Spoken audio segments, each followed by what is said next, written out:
Same sex, homosexuality, or contrary sexual instinct. After the attainment of complete sexual development, among the most constant elements of self-consciousness in the individual are the knowledge of representing a definite sexual personality and the consciousness of desire. During the period of physiological activity of the reproductive organs, production of semen and ova, to perform sexual acts corresponding with that sexual personality. Acts which, consciously or unconsciously, have a procreative purpose. The sexual instinct and desire, save for indistinct feelings and impulses, remain latent until the period of development of the sexual organs. The child is generis nutrius, and though, during this latent period, when sexuality has not yet risen into clear consciousness, is but virtually present and unconnected with powerful organic sensations, too early excitation of the genitals may occur, either spontaneously or as a result of external influence, and find satisfaction in masturbation. Yet, notwithstanding this, the psychical relation to persons of the opposite sex is still absolutely wanting, and the sexual acts during this period partake more or less of a reflex spinal nature. The fact of innocence, or of sexual neutrality, is the more remarkable, since very early in education, employment, dress, etc., the child undergoes a differentiation from children of the opposite sex. These impressions, however, remain destitute of mental meaning, because they apparently are without sexual coloring, for the central organ cortex of sexual emotions and ideas is not yet capable of activity, owing to its undeveloped condition. With the inception of anatomical and functional development of the generative organs, and the differentiation of form belonging to each sex, which goes hand in hand with it in the boy or girl, rudiments of a mental feeling corresponding with the sex are developed. And in this, of course, education and external influences in general have a powerful effect upon the individual, who is now all attention. If the sexual development is normal and undisturbed, a definite character, corresponding with the sex, is developed. Certain definite inclinations and reactions in intercourse with persons of the opposite sex arise, and it is psychologically worthy of note with what relative rapidity the definite mental type corresponding with the sex is evolved.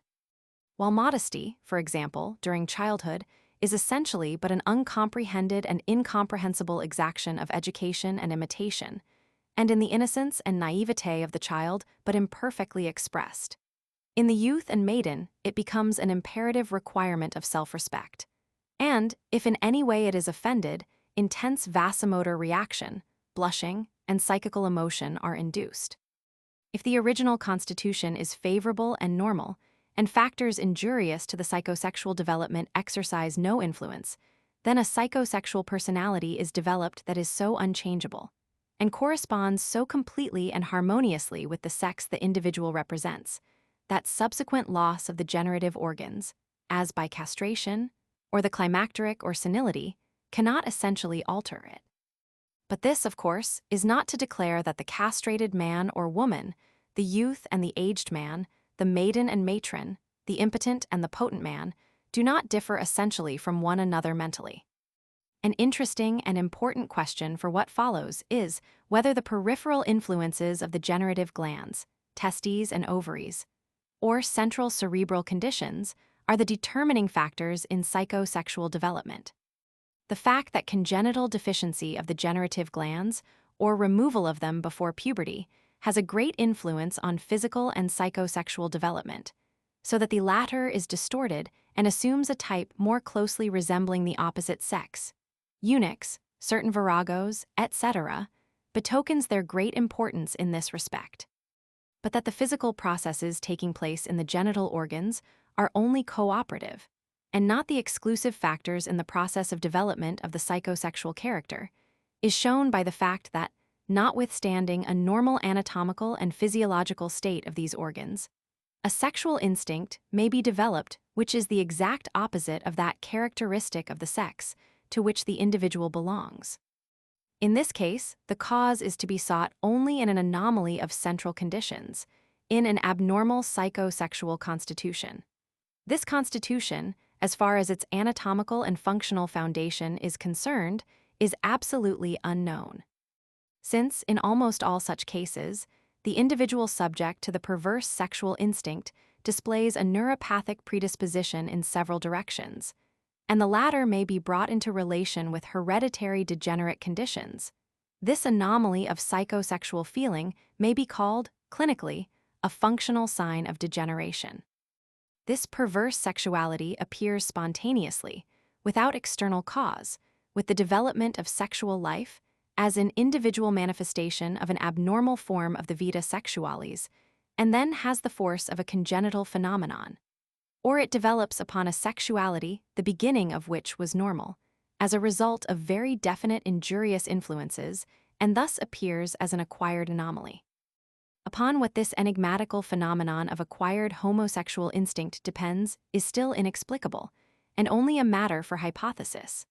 Careful examination of the so-called acquired cases makes it probable that the predisposition also present here consists of a latent homosexuality, or, at least, bisexuality, which, for its manifestation, requires the influence of accidental exciting causes to rouse it from its slumber.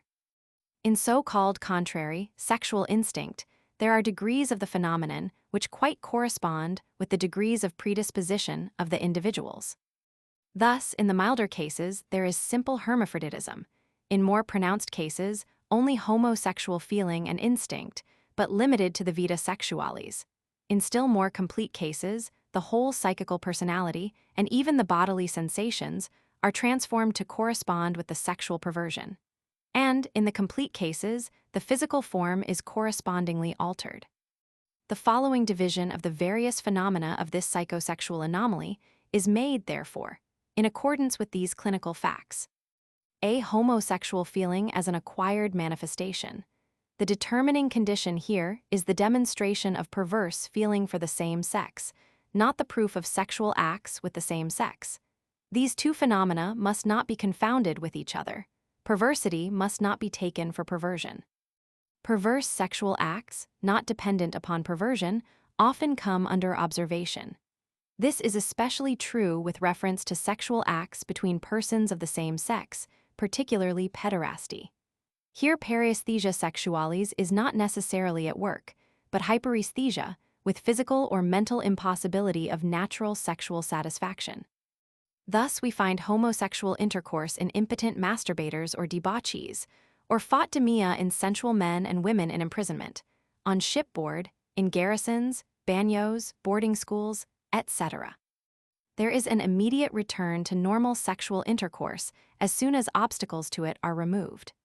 Very frequently, the cause of such temporary aberration is masturbation, and its results in youthful individuals. Nothing is so prone to contaminate, under certain circumstances, even to exhaust, the source of all noble and ideal sentiments, which arise of themselves from a normally developing sexual instinct, as the practice of masturbation in early years. It despoils the unfolding bud of perfume and beauty and leaves behind only the coarse, animal desire for sexual satisfaction. If an individual, spoiled in this manner, reaches an age of maturity, there is wanting in him that aesthetic, ideal, pure, and free impulse which draws one toward the opposite sex. Thus the glow of sensual sensibility wanes, and the inclination toward the opposite sex becomes weakened. This defect influences the morals, character, fancy, feeling, and instinct of the youthful masturbator, male or female, in an unfavorable way, and, under certain circumstances, allows the desire for the opposite sex to sink to nil, so that masturbation is preferred to the natural mode of satisfaction. Sometimes the development of higher sexual feelings toward the opposite sex suffers, on account of hypochondriacal fear of infection in sexual intercourse, or on account of an actual infection, or they suffer as a result of a faulty education which points out such dangers and exaggerates them. Again, especially in females, fear of the result of coitus pregnancy, or abhorrence of men, by reason of mental or moral weakness, may direct into perverse channels an instinct that makes itself felt with abnormal intensity. But too early and perverse sexual satisfaction injures not merely the mind, but also the body, inasmuch as it induces neuroses of the sexual apparatus, irritable weakness of the centers governing erection and ejaculation, defective pleasurable feeling in coitus, while, at the same time, it maintains the imagination and libido in continuous excitement. Almost every masturbator at last reaches a point where, frightened on learning the results of the vice or on experiencing them, neurasthenia, or led by example or seduction to the opposite sex, he wishes to free himself of the vice and reinstate his vita sexualis. The moral and mental conditions are the most unfavorable possible. The pure glow of sexual feeling is destroyed, the fire of sexual instinct is wanting, and self-confidence, no less, for every masturbator is more or less timid and cowardly. If the youthful sinner at last comes to make an attempt at coitus, he is either disappointed because enjoyment is wanting, on account of defective sensual feeling, or he is lacking in the mental strength necessary to accomplish the act. The fiasco has a fatal effect and leads to absolute psychical impotence. A bad conscience and the memory of past failures prevent success in any further attempts. The constant libido sexualis, however, demands satisfaction, but this moral and mental perversion separates him further and further from women. For various reasons, however, neurasthenic complaints, hypochondriacal fear of the results, etc., the individual is kept from masturbation. Occasionally, under such circumstances, there may be bestiality. Intercourse with the same sex is then near at hand, as a result of occasional seduction or of the feelings of friendship which, on the level of pathological sexuality, easily associate themselves with sexual feelings. Passive and mutual onanism then becomes the equivalent of the avoided act. If there is a seducer, which, unfortunately, is so frequent, then the cultivated pederast is produced, i.e., a man who performs quasi-acts of onanism with persons of his own sex, and, at the same time, feels and prefers himself in an active role corresponding with his real sex, who is mentally indifferent not only to persons of the opposite sex, but also to those of his own sex. Sexual aberration in the normally constituted, untainted, mentally healthy individual reaches this degree. No case has been demonstrated in which perversity has been transformed into perversion, into a reversal of the sexual instinct. With tainted individuals, the matter is quite different. The latent perverse sexuality is developed under the influence of neurasthenia induced by masturbation, abstinence, or otherwise. Gradually, in contact with persons of the same sex, sexual excitation by them is induced. Related ideas are colored with lustful feelings and awaken corresponding desires. This decidedly degenerate reaction is the beginning of a process of physical and mental transformation, a description of which is attempted in what follows, and which is one of the most interesting psychological phenomena that has been observed. This metamorphosis presents different stages or degrees. I degree, simple reversal of sexual feeling. This degree is attained when persons of the same sex have an aphrodisiac effect and the individual has a sexual feeling for them. Character and feeling, however, still correspond with the sex of the individual, presenting the reversal of sexual feeling. He feels himself in the active role, he recognizes his impulse toward his own sex as an aberration, and finally seeks aid. With episodical improvement of the neurosis, at first even normal sexual feelings may reappear and assert themselves. The following case seems well suited to exemplify this stage of the psychosexual degeneration. Case 94. Acquired contrary sexual instinct. I am an official and, as far as I know, come of an untainted family. My father died of an acute disease, my mother is living and is quite nervous. A sister has been very intensely religious for some years. I myself am tall, and in speech, gait, and manner give a perfectly masculine impression. Measles is the only disease I have had, but since my 13th year I have suffered with so-called nervous headache. My sexual life began in my 13th year, when I became acquainted with a boy somewhat older than myself, with whom I took pleasure in mutual fondling of the genitals. I had the first ejaculation in my 14th year. Seduced to onanism by two older schoolmates, I practiced it partly with others and partly alone. In the latter case, however, always with the thought of persons of the female sex. My libido sexualis was very great, as it is today. Later, I tried to win a pretty, stout servant girl who had very large mammy. Adi solum assecutus sum, ut me present superiorum corporis, sui partum inuderit mihic concederit os mammasque osculari. Dum ipsa penem meum valda erectum in manum suum recepit iumque trivit. Notwithstanding my urgent demand for coitus, she would not allow it, but she finally permitted me to touch her genitals. After going to the university, I visited a brothel and succeeded without a special effort. There an event occurred which brought a change in me. One evening I accompanied a friend home, and in a mild state of intoxication, I grasped him ad genitalia. He made but slight opposition. I then went up to his room with him, and we practiced mutual masturbation. From that time we indulged in it quite frequently. In fact, it came to a missio penis in os, with resultant ejaculations. But it is strange that I was not at all in love with this person, but passionately in love with another friend, near whom I never felt the slightest sexual excitement, and whom I never connected with sexual matters, even in thought. My visits to brothels, where I was gladly received, became more infrequent. In my friend I found a substitute, and did not desire sexual intercourse with women. We never practiced pederasty, and that word was not even known between us. From the beginning of this relation with my friend, I again masturbated more frequently, and naturally the thought of females receded more and more into the background, and I thought more and more about young, handsome, strong men with the largest genitals. I preferred young fellows, from 16 to 25 years old without beards, but they had to be handsome and clean. Young laborers dressed in trousers of Manchester cloth or English leather, particularly masons, especially excited me. Persons in my own position had hardly any effect on me, but at the sight of one of those strapping fellows of the lower class, I experienced marked sexual excitement.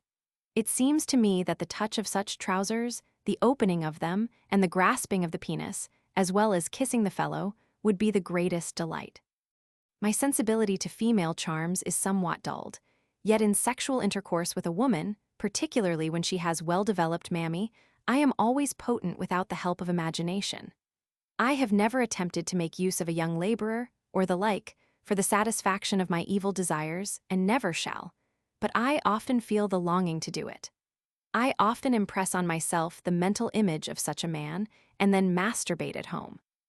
I am absolutely devoid of taste for female work. I rather like to move in female society, but dancing is repugnant to me. I have a lively interest in the fine arts.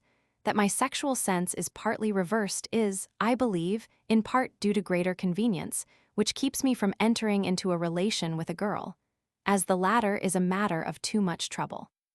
To be constantly visiting houses of prostitution is, for aesthetic reasons, repugnant to me, and thus I am always returning to solitary onanism, which is very difficult for me to avoid. Hundreds of times I have said to myself that, in order to have a normal sexual sense, it would be necessary for me, first of all, to overcome my irresistible passion for onanism, a practice so repugnant to my aesthetic feeling. Again and again, I have resolved with all my might to fight this passion, but I am still unsuccessful. When I felt the sexual impulse gaining strength, instead of seeking satisfaction in the natural manner, I preferred to masturbate, because I felt that I would thus have more enjoyment. And yet experience has taught me that I am always potent with girls, and that too, without trouble and without the help of imagining masculine genitals. In one case, however, I did not attain ejaculation because the woman, it was in a brothel, was devoid of every charm. I cannot avoid the thought and severe self-accusation that, to a certain extent, my contrary sexuality is the result of excessive onanism. And this especially depresses me, because I am compelled to acknowledge that I scarcely feel strong enough to overcome this vice by the force of my own will.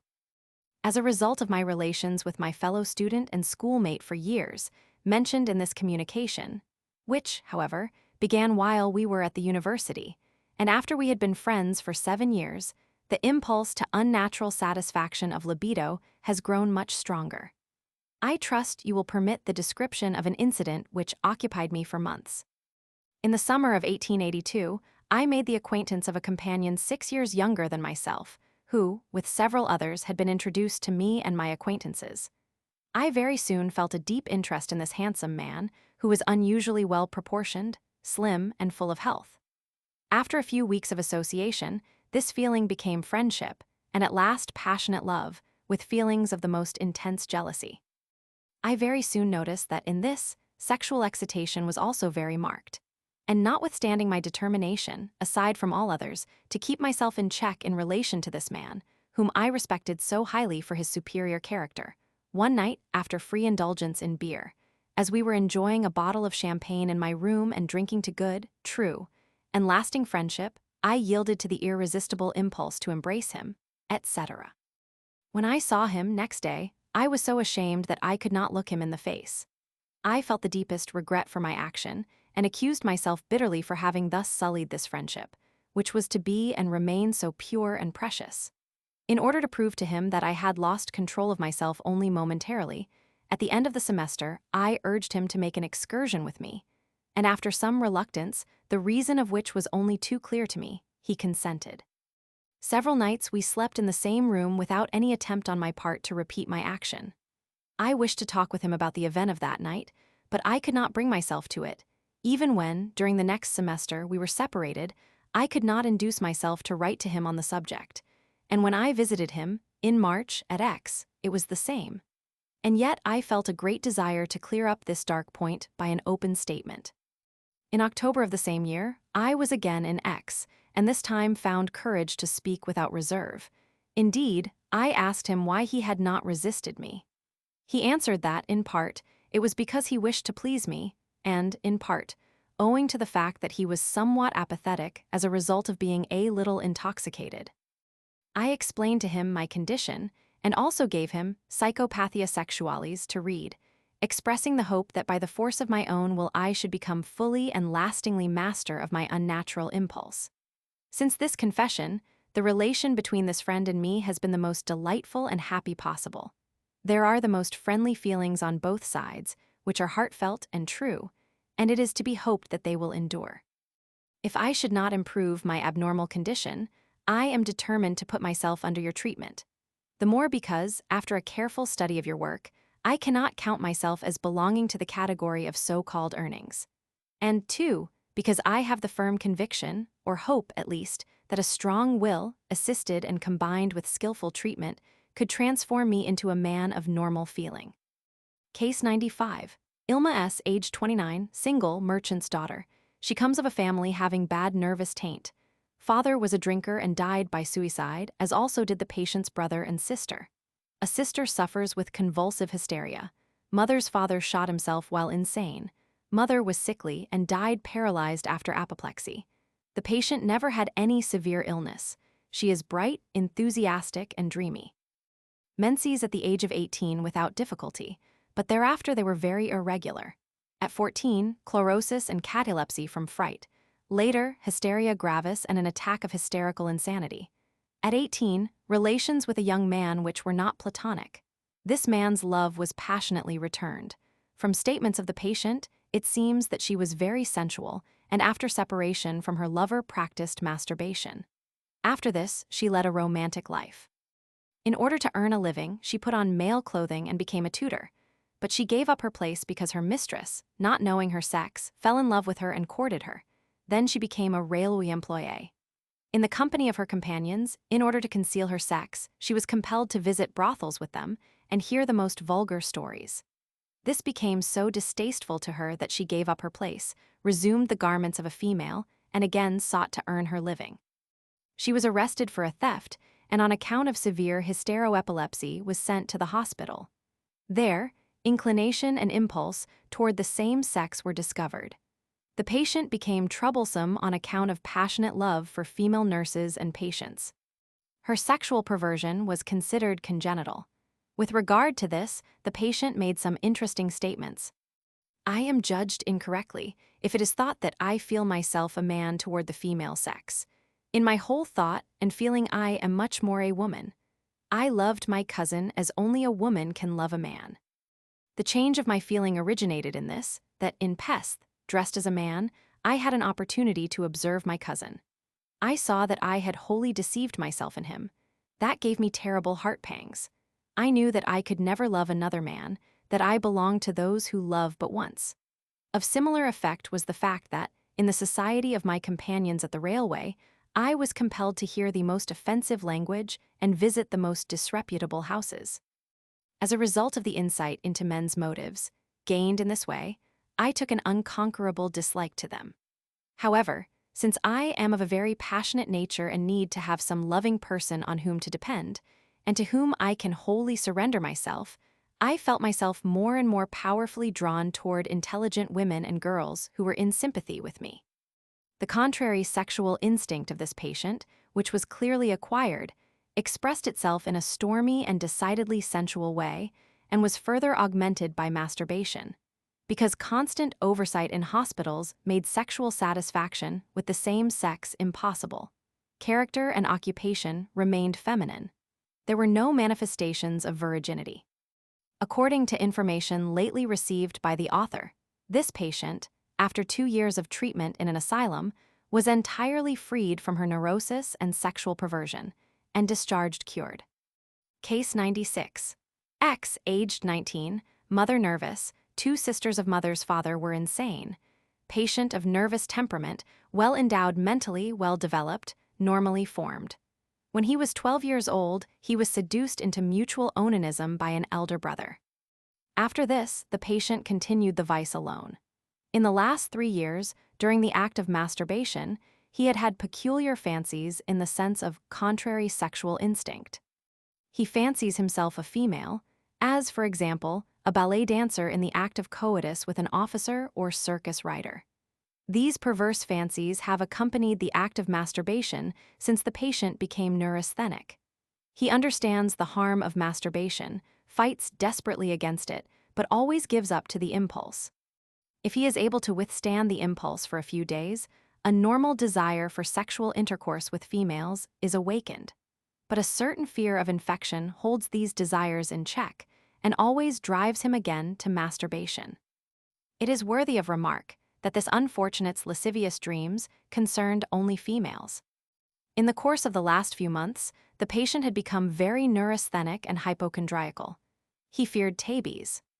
I advised treatment of the neurasthenia, suppression of masturbation, and marital cohabitation, if possible, after improvement of the neurasthenia. Case 97. Mr. X, aged 35, single, official, mother insane, brother hypochondriacal. Patient was healthy, strong, of lively sensual temperament. He had manifested powerful sexual instinct abnormally early and masturbated while yet a small boy. He had coitus the first time at the age of 14, he says, with enjoyment and complete power. When 15 years old, a man sought to seduce him and performed manustupration on him. X experienced a feeling of repulsion and freed himself from the disgusting situation. At maturity, he committed excesses in libido with coitus.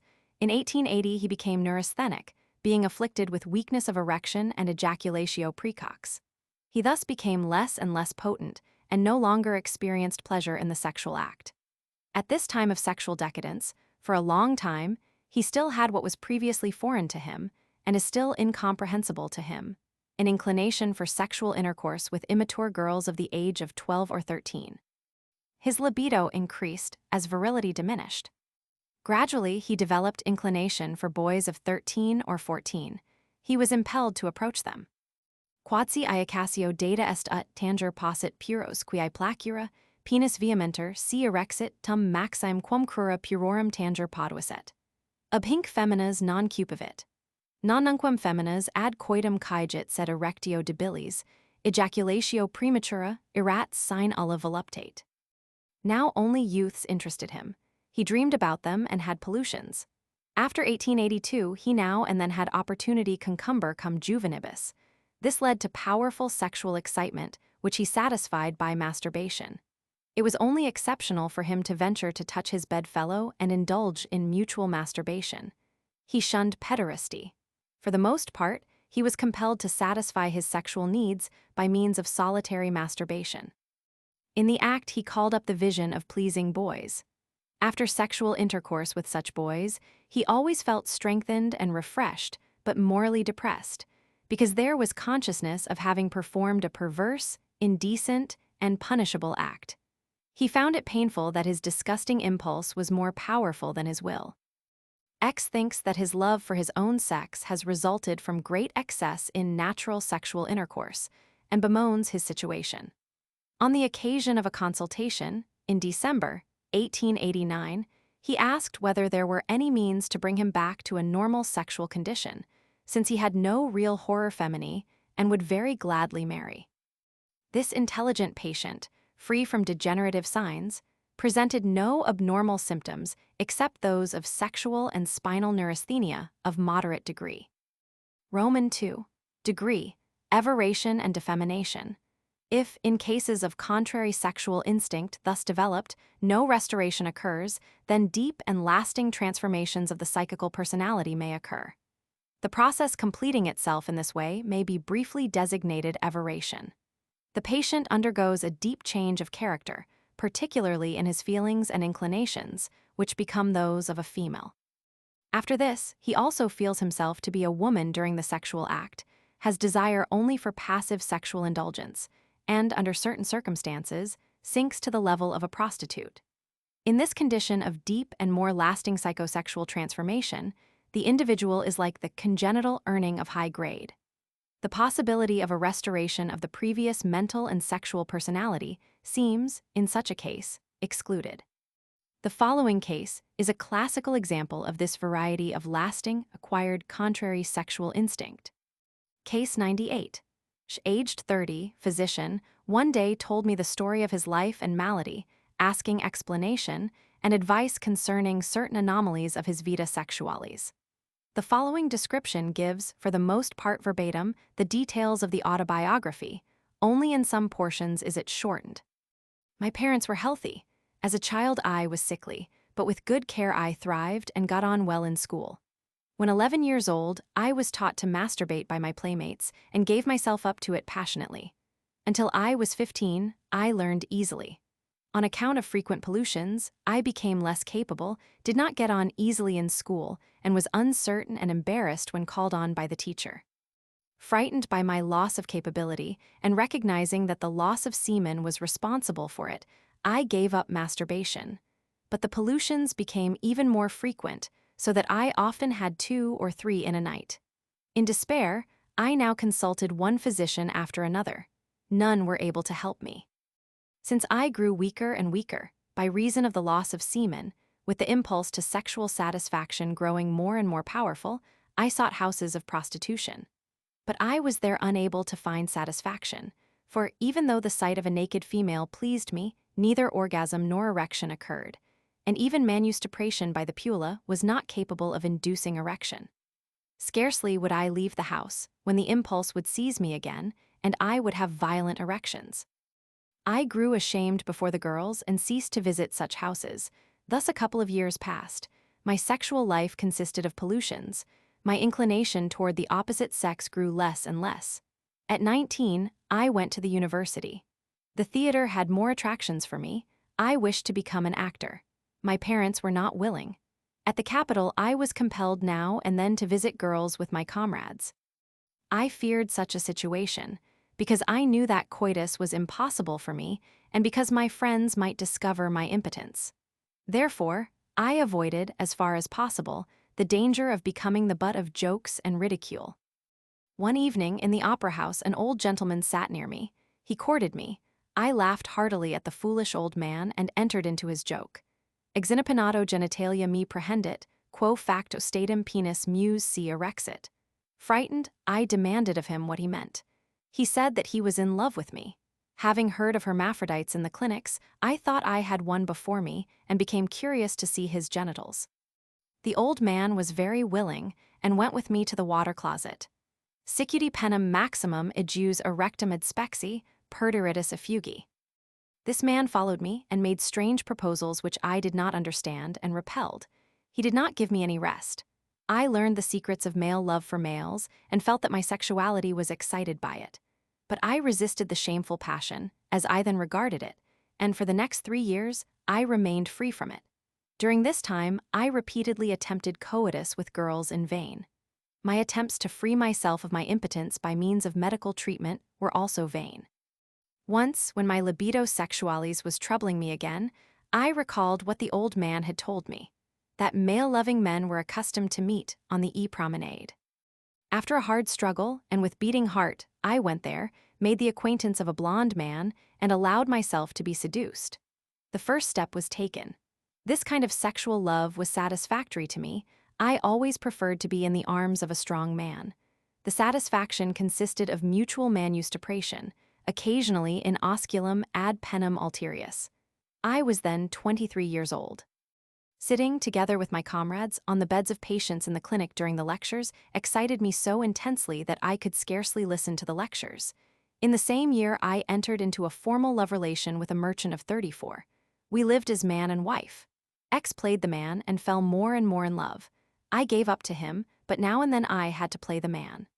After a time, I grew tired of him, became unfaithful, and he became jealous.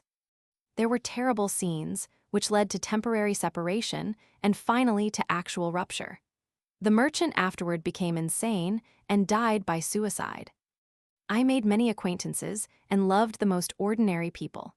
I preferred those having a full beard and who were tall and of middle age and able to play the active role well. I developed a proctitis. The professor thought it was the result of sitting too much while preparing for examinations. I developed a fistula and had to undergo an operation, but this did not cure me of my desire to allow myself to be used passively. I became a physician and went to a provincial city where I had to live like a nun.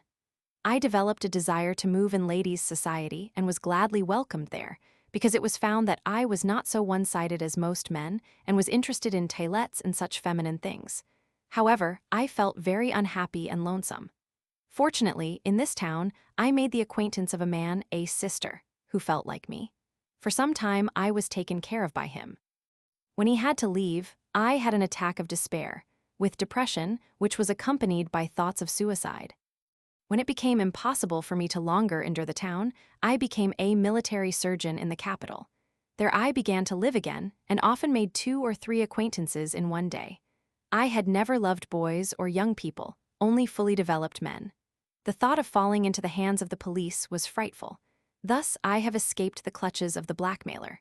At the same time, I could not keep myself from the satisfaction of my impulse. After some months, I fell in love with an official of 40. I remained true to him for a year, and we lived like a pair of lovers. I was the wife and was formally courted by the lover. One day I was transferred to a small town.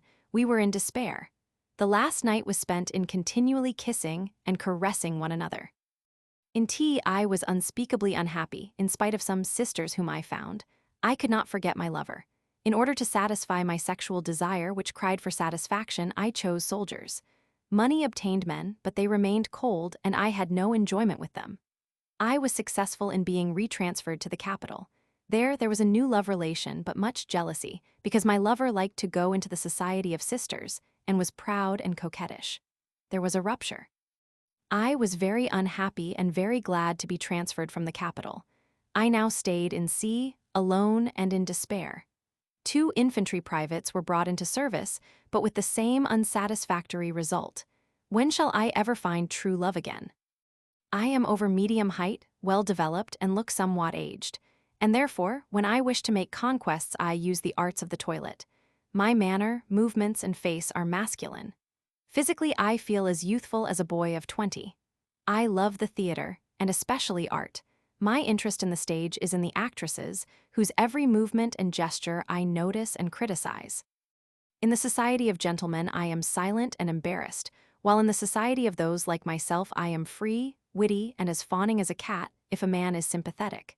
If I am without love, I become deeply melancholic, but the favors of the first handsome man dispel my depression. In other ways, I am frivolous, anything but ambitious. My profession is nothing to me. Masculine pursuits do not interest me. I prefer novels and going to the theater. I am effeminate, sensitive, easily moved, easily injured, and nervous. A sudden noise makes my whole body tremble, and I have to collect myself in order to keep from crying out. Remarks: the foregoing case is certainly one of acquired contrary sexual instinct, since the sexual instinct and impulse were originally directed toward the female sex. She became neurasthenic through masturbation. As an accompanying manifestation of the neurasthenic neurosis, lessened impressionability of the erection center and consequent relative impotence came on.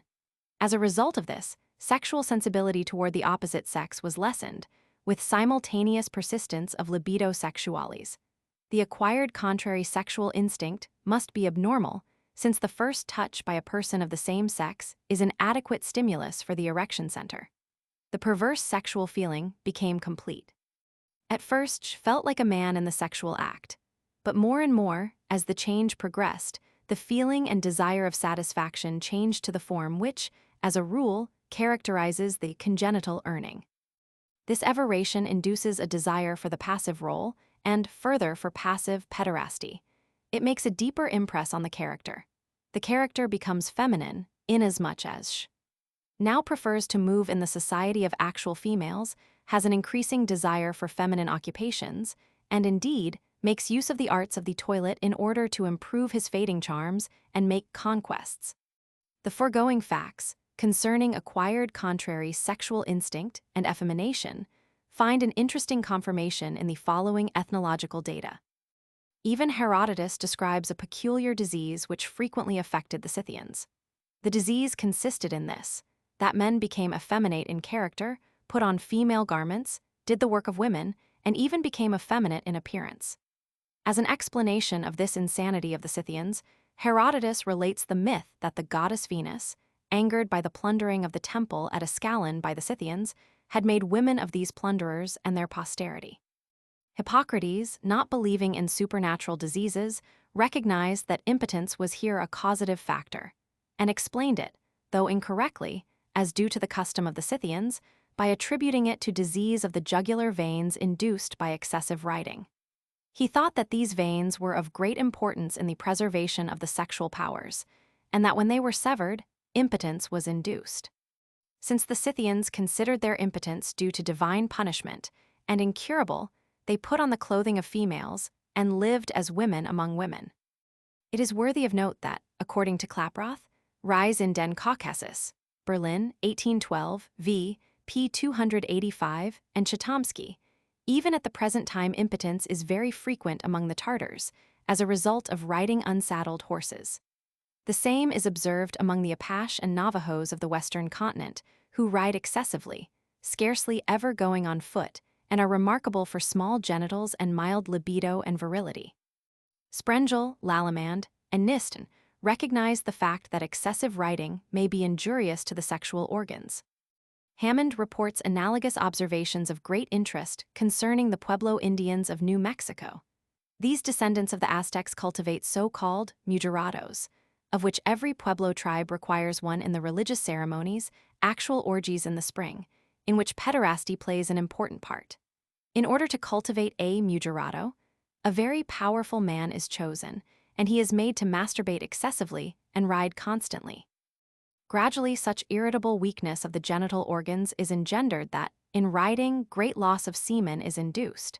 This condition of irritability passes into paralytic impotence. Then the testicles and penis atrophy, the hair of the beard falls out, the voice loses its depth and compass, and physical strength and energy decrease. Inclinations and disposition become feminine. The mujerado loses his position in society as a man. He takes on feminine manners and customs and associates with women, yet for religious reasons he is held in honor. It is probable that at other times than during the festivals, he is used by the chiefs for pederasty.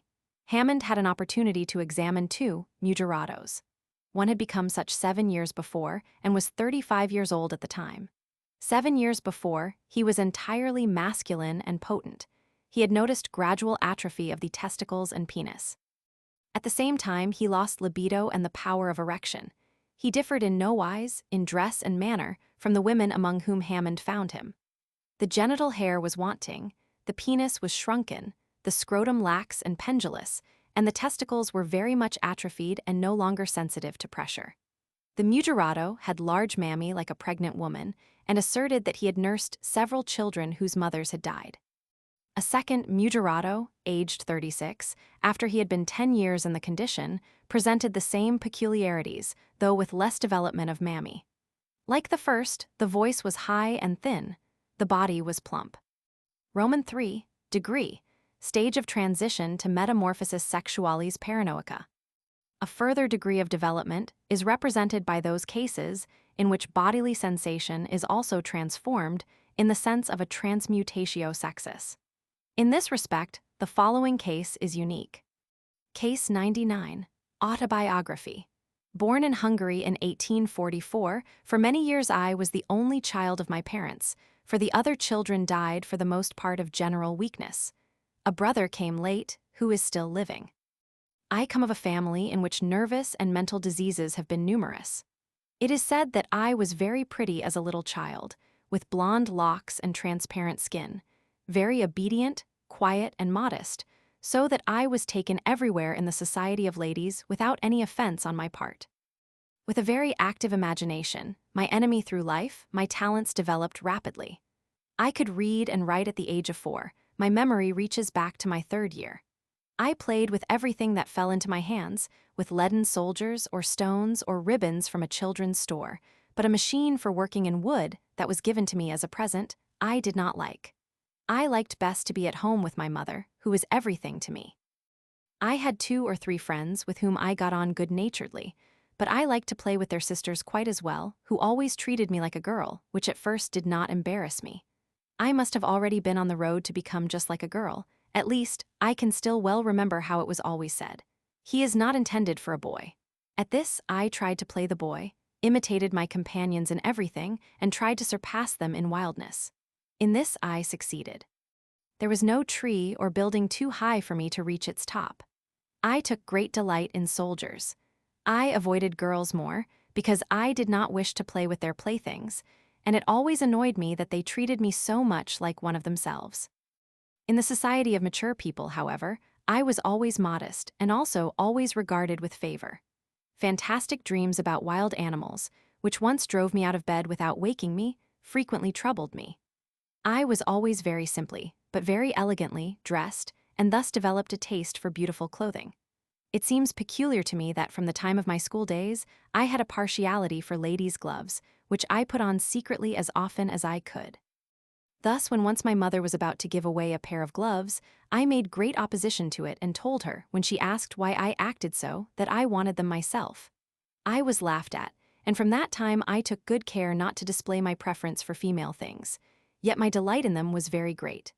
I took especial pleasure in masquerade costumes, i.e., only in female attire.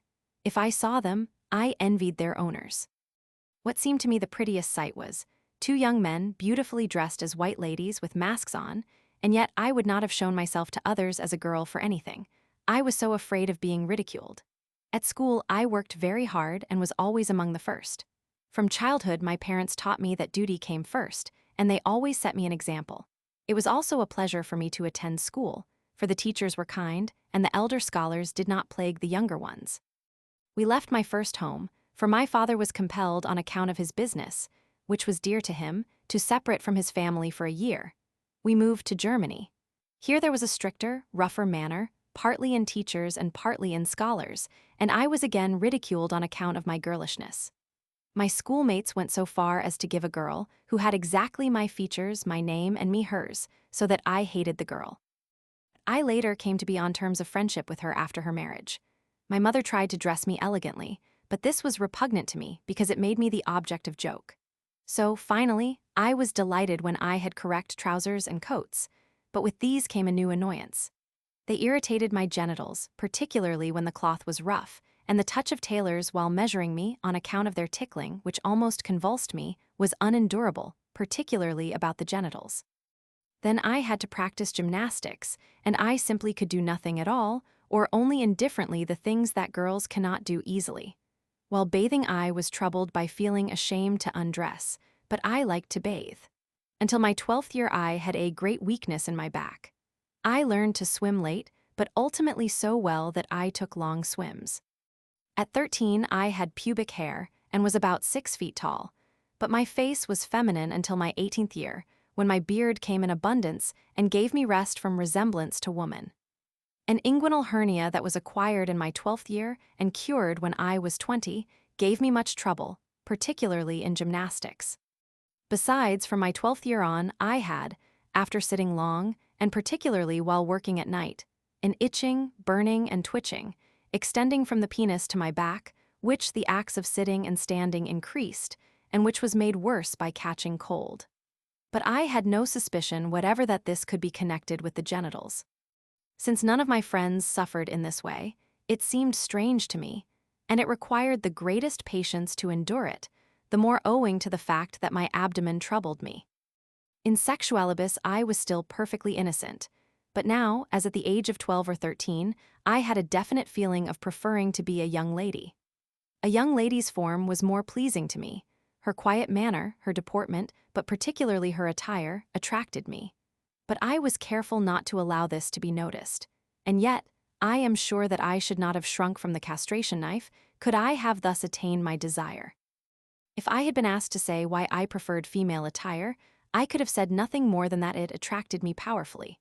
Perhaps, too, I seemed to myself, on account of my uncommonly white skin, more like a girl. The skin of my face and hands, particularly, was very sensitive. Girls liked my society, and though I should have preferred to have been with them constantly, I avoided them when I could, for I had to exaggerate in order not to appear feminine. In my heart, I always envied them. I was particularly envious when one of my young girl friends got long dresses and wore gloves and veils. When, at the age of 15, I was on a journey, a young lady with whom I was boarding proposed that I mask as a lady and go out with her. But owing to the fact that she was not alone, I did not acquiesce, much as I should have liked it. Others stood on very little ceremony with me. While on this journey, I was pleased at seeing boys in one city wearing blouses with short sleeves and the arms bare. A lady elaborately dressed was like a goddess to me, and if even her hand touched me coldly, I was happy and envious, and only too gladly would have put myself in her place in the beautiful garments and lovely form. Nevertheless, I studied assiduously, and passed through the Realschule and the gymnasium in 9 years, passing a good final examination. I remember, when 15, to have first expressed to a friend the wish to be a girl. In answer to his question, I could not give the reason why. At 17, I got into fast society.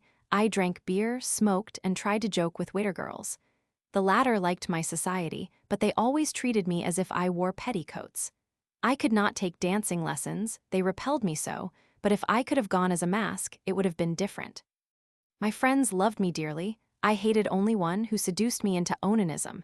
Shame on those days which injured me for life. I practiced it quite frequently, but in it seemed to myself like a double man. I cannot describe the feeling. I think it was masculine but mixed with feminine elements. I could not approach girls. I feared them, but they were not strange to me. They impressed me as being more like myself. I envied them. I would have denied myself all pleasures if, after my classes, at home I could have been a girl and thus have gone out. Crinoline and a smoothly fitting glove were my ideals. With every lady's gown I saw, I fancied how I should feel in it, i.e., as a lady. I had no inclination toward men, but I remember that I was somewhat lovingly attached to a very handsome friend with a girl's face and dark hair, though I think I had no other wish than that we both might be girls. At the high school, I finally once had coitus. Hoc modo sensi, me libentius sub pula concubus et penem meum cum cuno mutatum maluis. To my astonishment, too, the girl had to treat me as a girl, and did it willingly. But she treated me as if I were she was still quite inexperienced, and therefore did not laugh at me. When a student, at times I was wild, but I always felt that I assumed this wildness as a mask. I drank and duelled, but I could not take lessons in dancing, because I was afraid of betraying myself.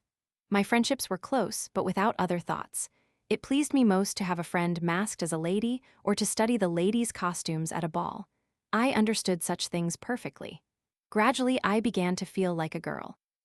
On account of unhappy circumstances, I twice attempted suicide. Without any cause, I once slept 14 days, had many hallucinations, visual and auditory at the same time, and was with both the living and the dead. The latter habit of thought remains. I also had a friend, a lady, who knew my hobby and put on my gloves for me, but she always looked upon me as a girl. Thus I understood women better than other men did, and in what they differed from men, so I was always treated more feminarum, as if they had found in me a female friend. On the whole, I could not endure obscenity, and indulged in it myself only out of braggadocio when it was necessary. I soon overcame my aversion to foul odors and blood, and even liked them.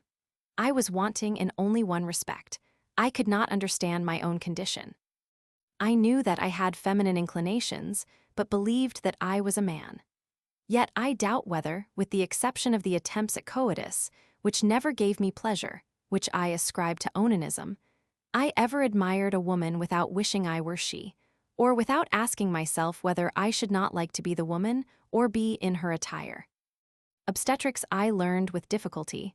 I was ashamed for the exposed girls and had a feeling of pity for them. And even now I have to overcome a feeling of fright in obstetrical cases. Indeed, it has happened that I thought I felt the traction myself. After filling several positions successfully as a physician, I went through a military campaign as a volunteer surgeon. Riding, which, while a student, was painful to me, because in it the genitals had more of a feminine feeling, was difficult for me. It would have been easier in the female style. Still, I always thought I was a man with obscure masculine feeling, and whenever I associated with ladies, I was still soon treated as an inexperienced lady. When I wore a uniform for the first time, I should have much preferred to have slipped into a lady's costume, with a veil. I was disturbed when the stately uniform attracted attention. In private practice, I was successful in the 3 principal branches. Then I made another military campaign, and during this I came to understand my nature. For I think that, since the first ass, no beast of burden has ever had to endure with so much patience as I have. Decorations were not wanting, but I was indifferent to them. Thus I went through life, such as it was, never satisfied with myself, full of dissatisfaction with the world, and vacillating between sentimentality and a wildness that was for the most part affected. My experience as a candidate for matrimony was very peculiar. I should have preferred not to marry, but family circumstances and practice forced me to it. I married an energetic, amiable lady of a family in which female government was rampant. I was in love with her as much as one of us can be in love, i.e., what we love with our whole hearts and live in it, even though we do not show it as much as a genuine man does. We love our brides with all the love of a woman, almost as a woman might love her bridegroom. But I cannot say this for myself, for I still believed that I was but a depressed man who would come to himself and find himself out by marriage. But even on my marriage night, I felt that I was only a woman in man's form, sub femina locum meum esse mihi visum est. On the whole, we lived contented and happy, and for 2 years were childless. After a difficult pregnancy, during which I was in mortal fear of death, the first boy was born in a difficult labor. A boy on whom a melancholy nature still hangs, who is still of melancholy disposition. Then came a second, who is very quiet, a third, full of peculiarities, a fourth, a fifth, and all have predisposition to neurasthenia. Since I always felt out of my own place, I went much in gay society, but I always worked as much as human strength would allow. I studied and operated, and I experimented with many drugs and methods of cure, always on myself. I left the regulation of the house to my wife, as she understood housekeeping very well. My marital duties I performed as well as I could, but without personal satisfaction. Since the first coitus, the masculine position in it has been repugnant and too difficult for me. I should have much preferred to have the other role. When I had to deliver my wife, it almost broke my heart, for I knew how to appreciate her pain. Thus we lived long together, until severe gout drove me to various baths and made me neurasthenic. At the same time, I became so anemic that every few months I had to take iron for some time. Otherwise, I would be almost chlorotic or hysterical, or both. Stenocardia often troubled me. Then came unilateral cramps of chin, nose, neck, and larynx, hemicrania and cramps of the diaphragm and chest muscles. For about 3 years I had a feeling as if the prostate were enlarged, a bearing down feeling as if giving birth to something, and also pain in the hips, constant pain in the back, and the like. Yet, with the strength of despair, I fought against these complaints, which impressed me as being female or effeminate until 3 years ago, when a severe attack of arthritis completely broke me down. But before this terrible attack of gout occurred, in despair, to lessen the pain of gout, I had taken hot baths, as near the temperature of the body as possible. On one of these occasions, it happened that I suddenly changed and seemed to be near death. I sprang with all my remaining strength out of the bath. I had felt exactly like a woman with libido. 2. At the time when the extract of Indian hemp came into vogue and was highly prized, in a state of fear of a threatened attack of gout, feeling perfectly indifferent about life, I took 3 or 4 times the usual dose of it and almost died of Haskish poisoning. Convulsive laughter, a feeling of unheard of strength and swiftness, a peculiar feeling in brain and eyes, millions of sparks streaming from the brain through the skin, all these feelings occurred. But I could not force myself to speak. All at once I saw myself a woman from my toes to my breast. I felt, as before while in the bath, that the genitals had shrunken, the pelvis broadened, the breasts swollen out. A feeling of unspeakable delight came over me. I closed my eyes so that at least I did not see the face changed. My physician looked as if he had a gigantic potato instead of a head. My wife had the full moon on her nates. And yet, I was strong enough to briefly record my will in my notebook when both left the room for a short time. But who could describe my fright when on the next morning I awoke and found myself feeling as if completely changed into a woman, and when, on standing and walking, I felt vulva and mammy. When at last I raised myself out of bed, I felt that a complete transformation had taken place in me. During my sickness, a visitor said, "He is too patient for a man." And the visitor gave me a plant in bloom, which seemed strange, but pleased me. From that time I was patient and would do nothing in a hurry. But I became tenacious, like a cat, though at the same time mild, forgiving, and no longer bearing enmity. In short, I had a woman's disposition. During the last sickness I had many visual and auditory hallucinations, spoke with the dead, etc., saw and heard familiar spirits, felt like a double person, but while lying ill, I did not notice that the man in me had been extinguished. The change in my disposition was a piece of good fortune which came over me like lightning, and which, had it come with me feeling as I formerly did, would have killed me. But now I gave myself up to it, and no longer recognized myself. Owing to the fact that I still often confounded neurasthenic symptoms with the gout, I took many baths, until an itching of the skin with the feeling of scabies, instead of being diminished, was so increased that I gave up all external treatment. I was made more and more anemic by the baths, and hardened myself as best I could. But the imperative female feeling remained, and became so strong that I wear only the mask of a man, and in everything else feel like a woman. And gradually, I have lost memory of the former individuality. What was left of me from the gout, the influenza ruined entirely. Present condition, I am tall, slightly bald, and the beard is growing gray. I begin to stoop. Since having the influenza, I have lost about a quarter of my strength. Owing to a valvular lesion, my face looks somewhat red, full beard, chronic conjunctivitis, more muscular than fat. The left foot seems to be developing varicose veins, and it often goes to sleep, but it is not really thickened, though it seems to be. The mammary region, though small, swells out perceptibly.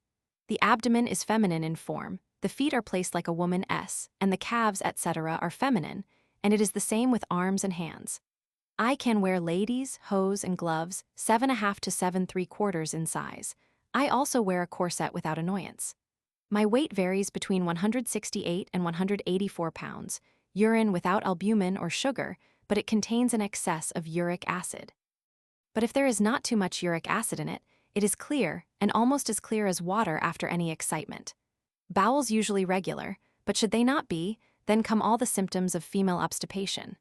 Sleep is poor, for weeks at a time only 2 or 3 hours long. Appetite quite good. But on the whole, my stomach will not bear more than that of a strong woman, and reacts to irritating food with cutaneous eruption and burning in the urethra. The skin is white, and for the most part, feels quite smooth. There has been unbearable cutaneous itching for the last 2 years, but during the last few weeks it has diminished, and is now present only in the popliteal spaces and on the scrotum. Tendency to perspire. Perspiration was previously as good as wanting, but now there are all the odious peculiarities of the female perspiration, particularly about the lower part of the body, so that I have to keep myself cleaner than a woman. I perfume my handkerchief and use perfumed soap and eau de cologne. General feeling, I feel like a woman in a man's form, and even though I often am sensible of the man's form, yet it is always in a feminine sense. Thus, for example, I feel the penis as clitoris, The urethra as urethra and vaginal orifice, which always feels a little wet, even when it is actually dry. The scrotum as labia majora. In short, I always feel the vulva. And all that means one alone can know who feels or has felt so. But the skin all over my body feels feminine. It receives all impressions, whether of touch, of warmth, or whether unfriendly, as feminine, and I have the sensations of a woman. I cannot go with bare hands, as both heat and cold trouble me. When the time is past when we men are permitted to carry sun umbrellas, I have to endure great sensitiveness of the skin of my face until sun umbrellas can again be used. On awaking in the morning, I am confused for a few moments as if I were seeking for myself.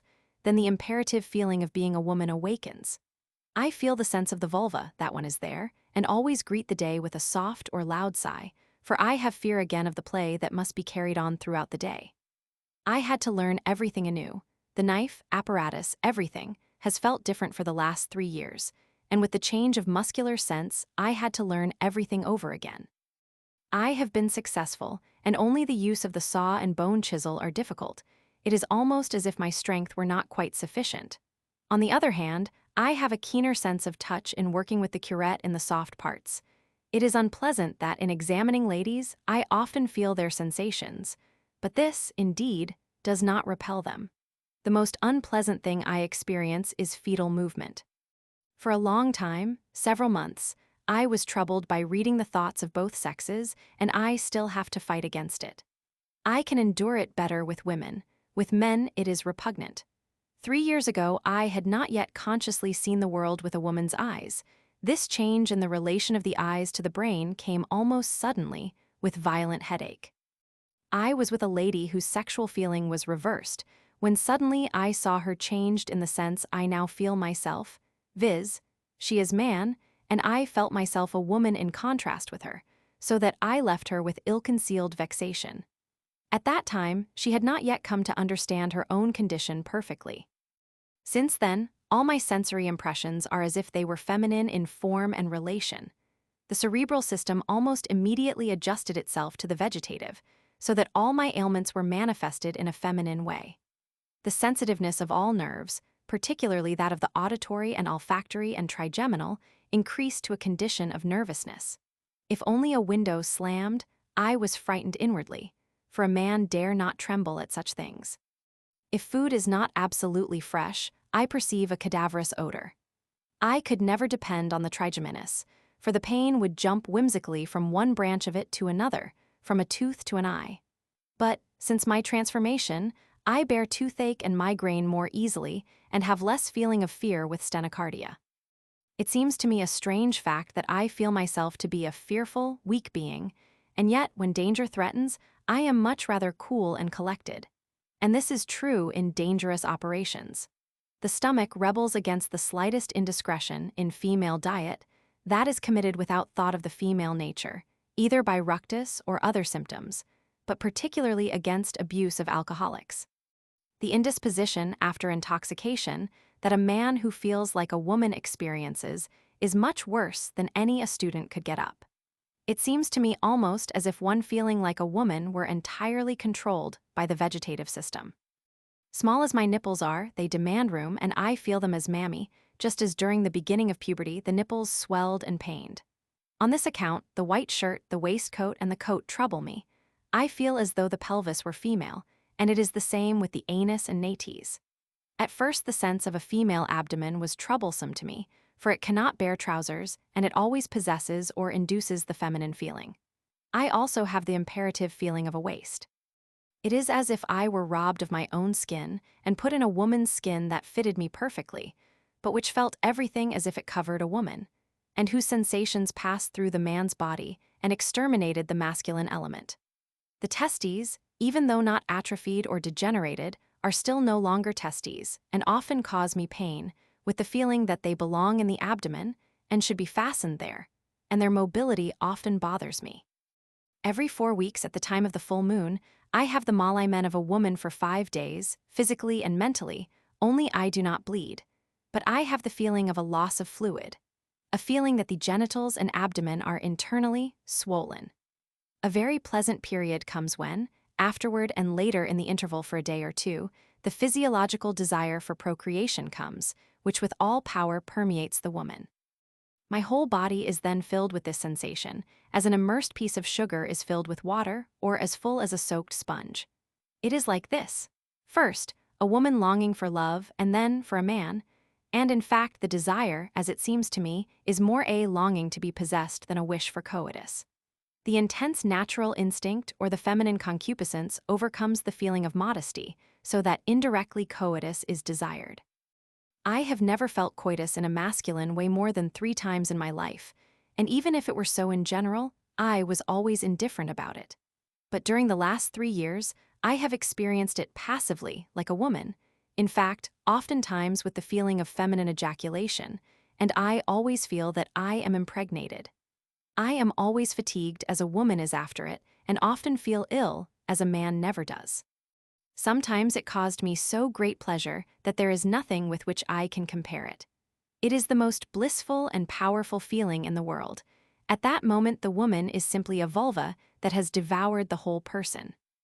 During the last 3 years I have never lost for an instant the feeling of being a woman, and now, owing to habit, this is no longer annoying to me, though during this period I have felt debased. For a man could endure to feel like a woman without a desire for enjoyment, but when desires come, the happiness ceases, then come the burning, the heat, the feeling of turgor of the genitals. When the penis is not in a state of erection, the genitals do not play any part. In case of intense desire, the feeling of sucking in the vagina and vulva is really terrible, a hellish pain of lust hardly to be endured. If I then have opportunity to perform coitus, it is better. But, owing to defective sense of being possessed by the other, it does not afford complete satisfaction. The feeling of sterility comes with its weight of shame, added to the feeling of passive copulation and injured modesty. I seem almost like a prostitute. Reason does not give any help. The imperative feeling of femininity dominates and rules everything. The difficulty in carrying on one's occupation under such circumstances is easily appreciated, but it is possible to force oneself to it. Of course, it is almost impossible to sit, walk, or lie down. At least, any one of these cannot be endured long, and with the constant touch of the trousers, etc., it is unendurable. Marriage then, except during coitus, where the man has to feel himself a woman, is like 2 women living together, one of whom regards herself as in the mask of a man. If the periodical molimen fail to occur, then come the feelings of pregnancy or of sexual satiety, which a man never experiences, but which take possession of the whole being, just as the feeling of femininity does, and are repugnant in themselves. And therefore, I gladly welcome the regular molimen again.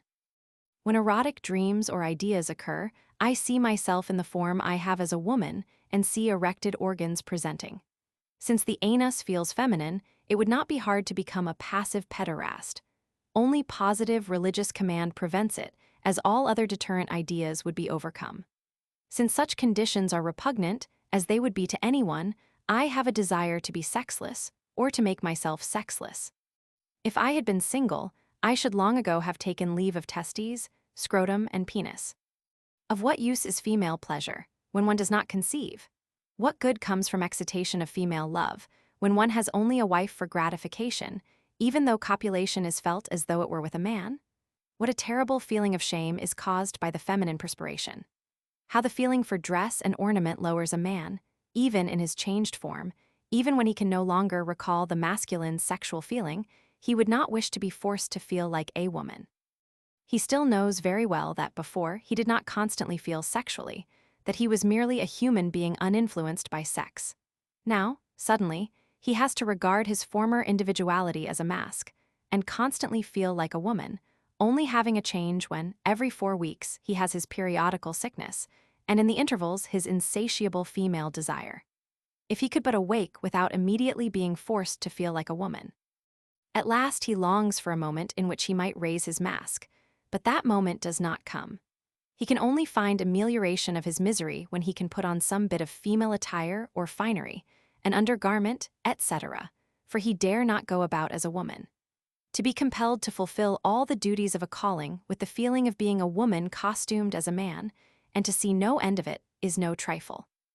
Religion alone saves from a great lapse, but it does not prevent the pain when temptation affects the man who feels as a woman.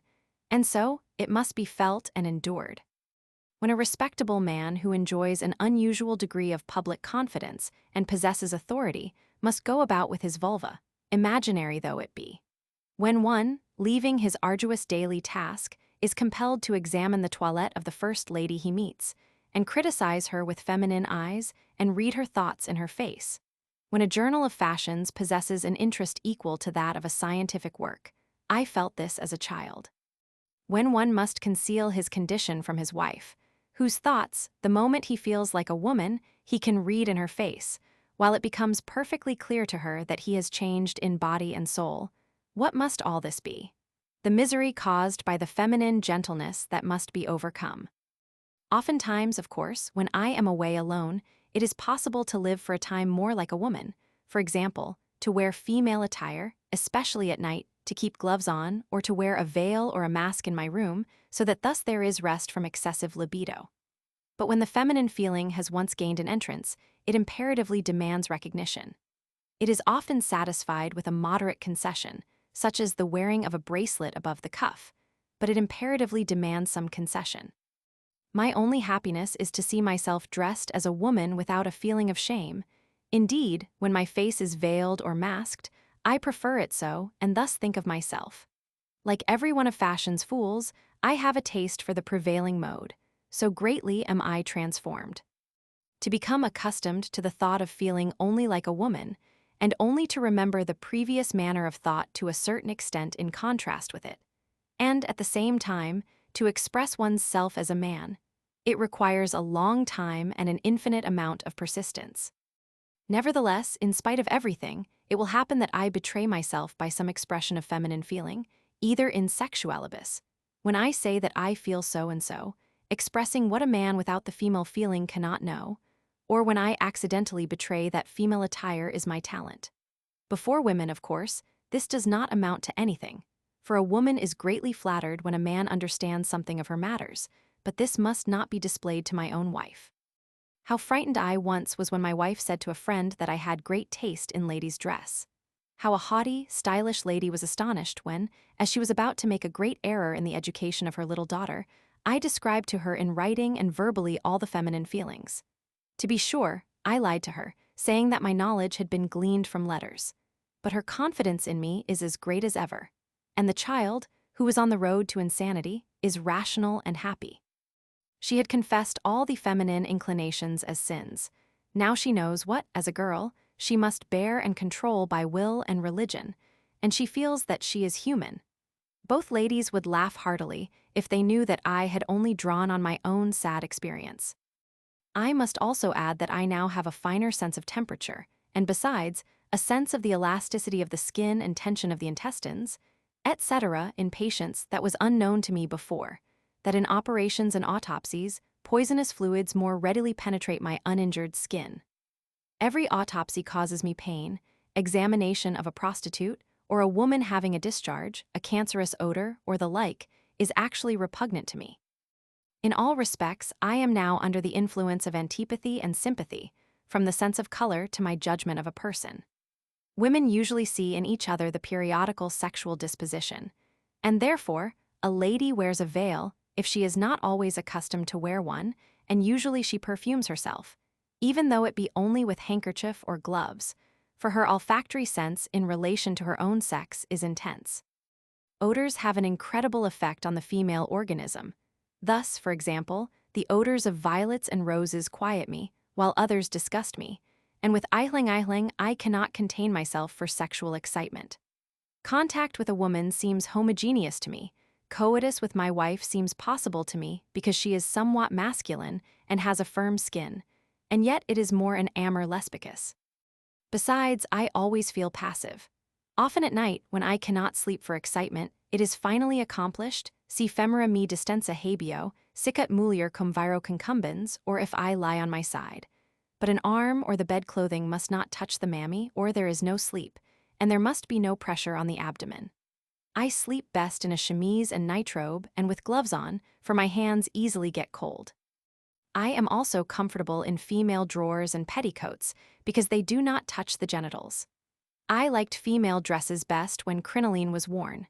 Female dresses do not annoy the feminine-feeling man, for he, like every woman, feels them as belonging to his person and not as something foreign.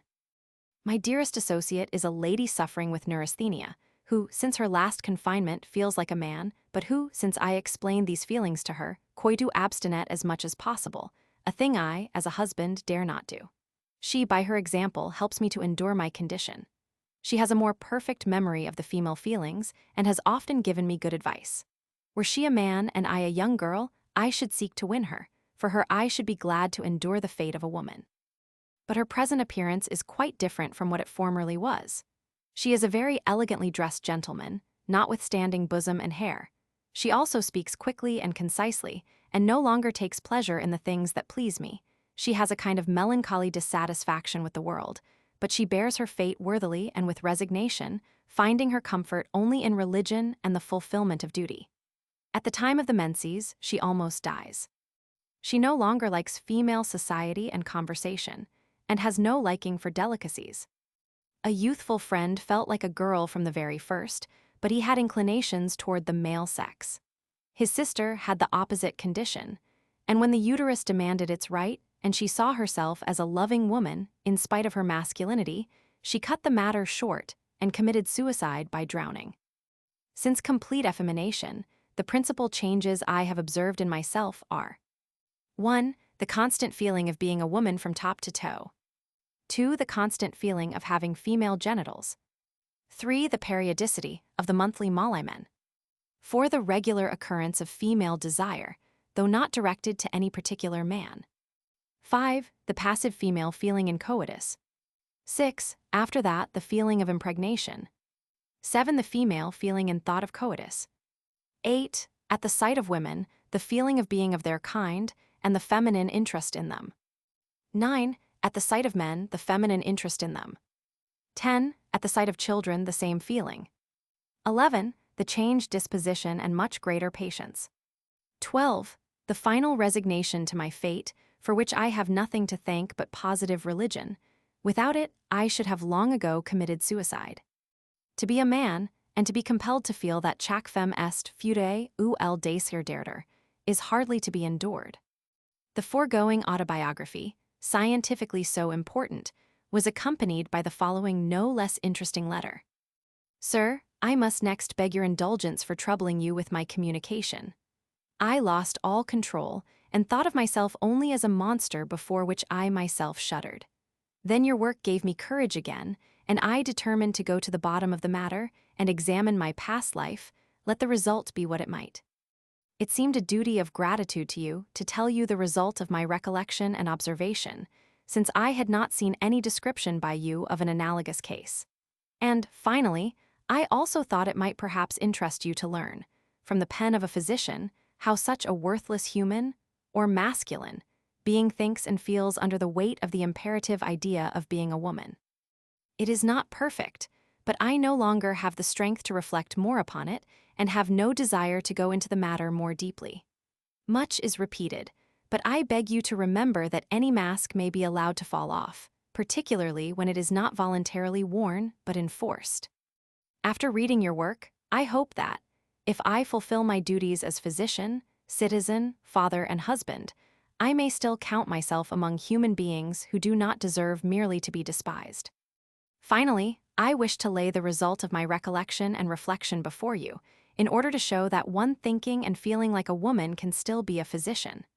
I consider it a great injustice to debar woman from medicine. A woman, through her feeling, gets on the track of many ailments which, in spite of all skill in diagnosis, remain obscure to a man, at least in the diseases of women and children. If I could have my way, I should have every physician live the life of a woman for 3 months. Then he would have a better understanding and more consideration in matters affecting the half of humanity from which he comes. Then he would learn to value the greatness of women and appreciate the difficulty of their lot.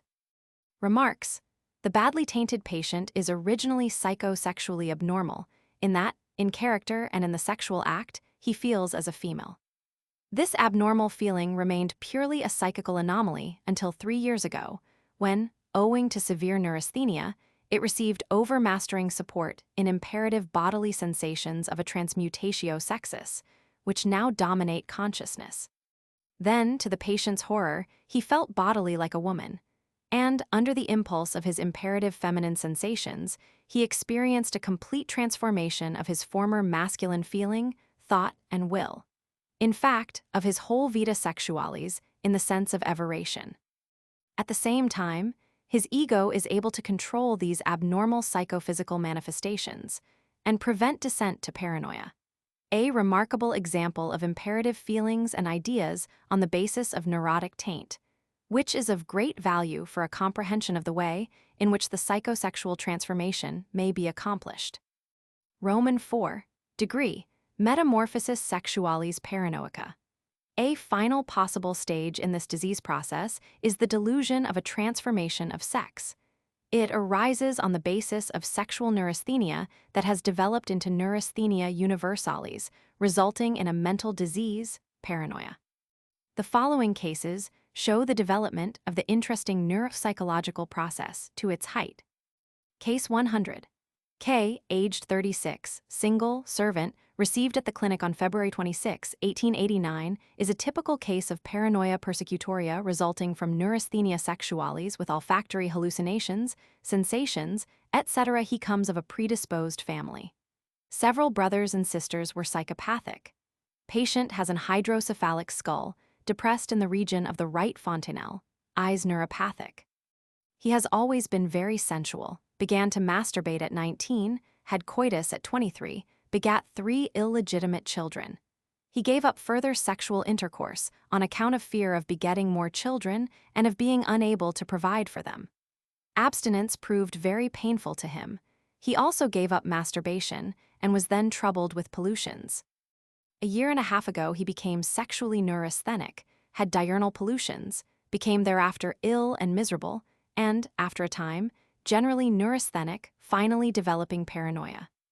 A year ago, he began to have paraesthetic sensations, as if there were a great coil in the place of his genitals.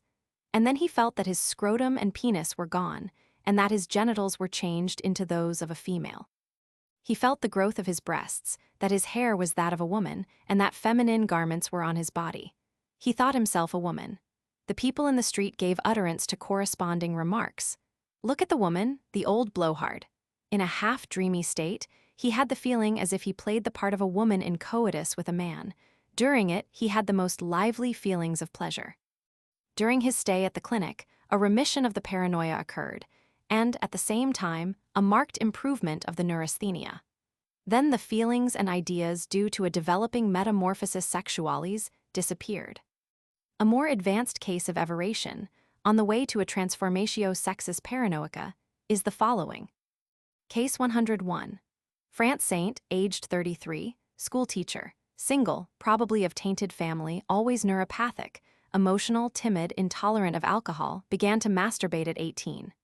At 30, there were manifestations of neurasthenia sexualis, pollutions with consequent fatigue, which at last began to occur during the day, pain in the region of the sacral plexus, etc.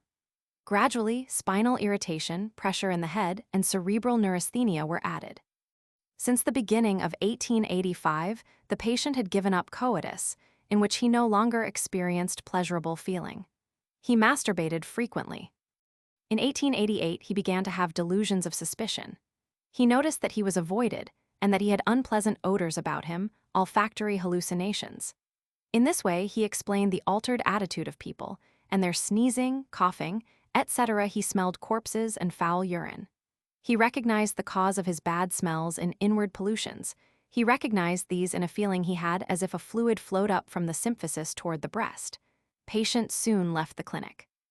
In 1889, he was again received in an advanced stage of paranoia masturbatoria persecutoria, delusions of physical persecution. In the beginning of May 1889, the patient attracted notice in that he was cross when he was addressed as Mr. He protested against it because he was a woman. Voices told him this. He noticed that his breasts were growing. Some weeks before, others had touched him in a sensual manner. He heard it said that he was a whore. Of late, dreams of pregnancy. He dreamed that, as a woman, he indulged in coitus. He felt the emissio penis, and, during the hallucinatory act, also a feeling of ejaculation.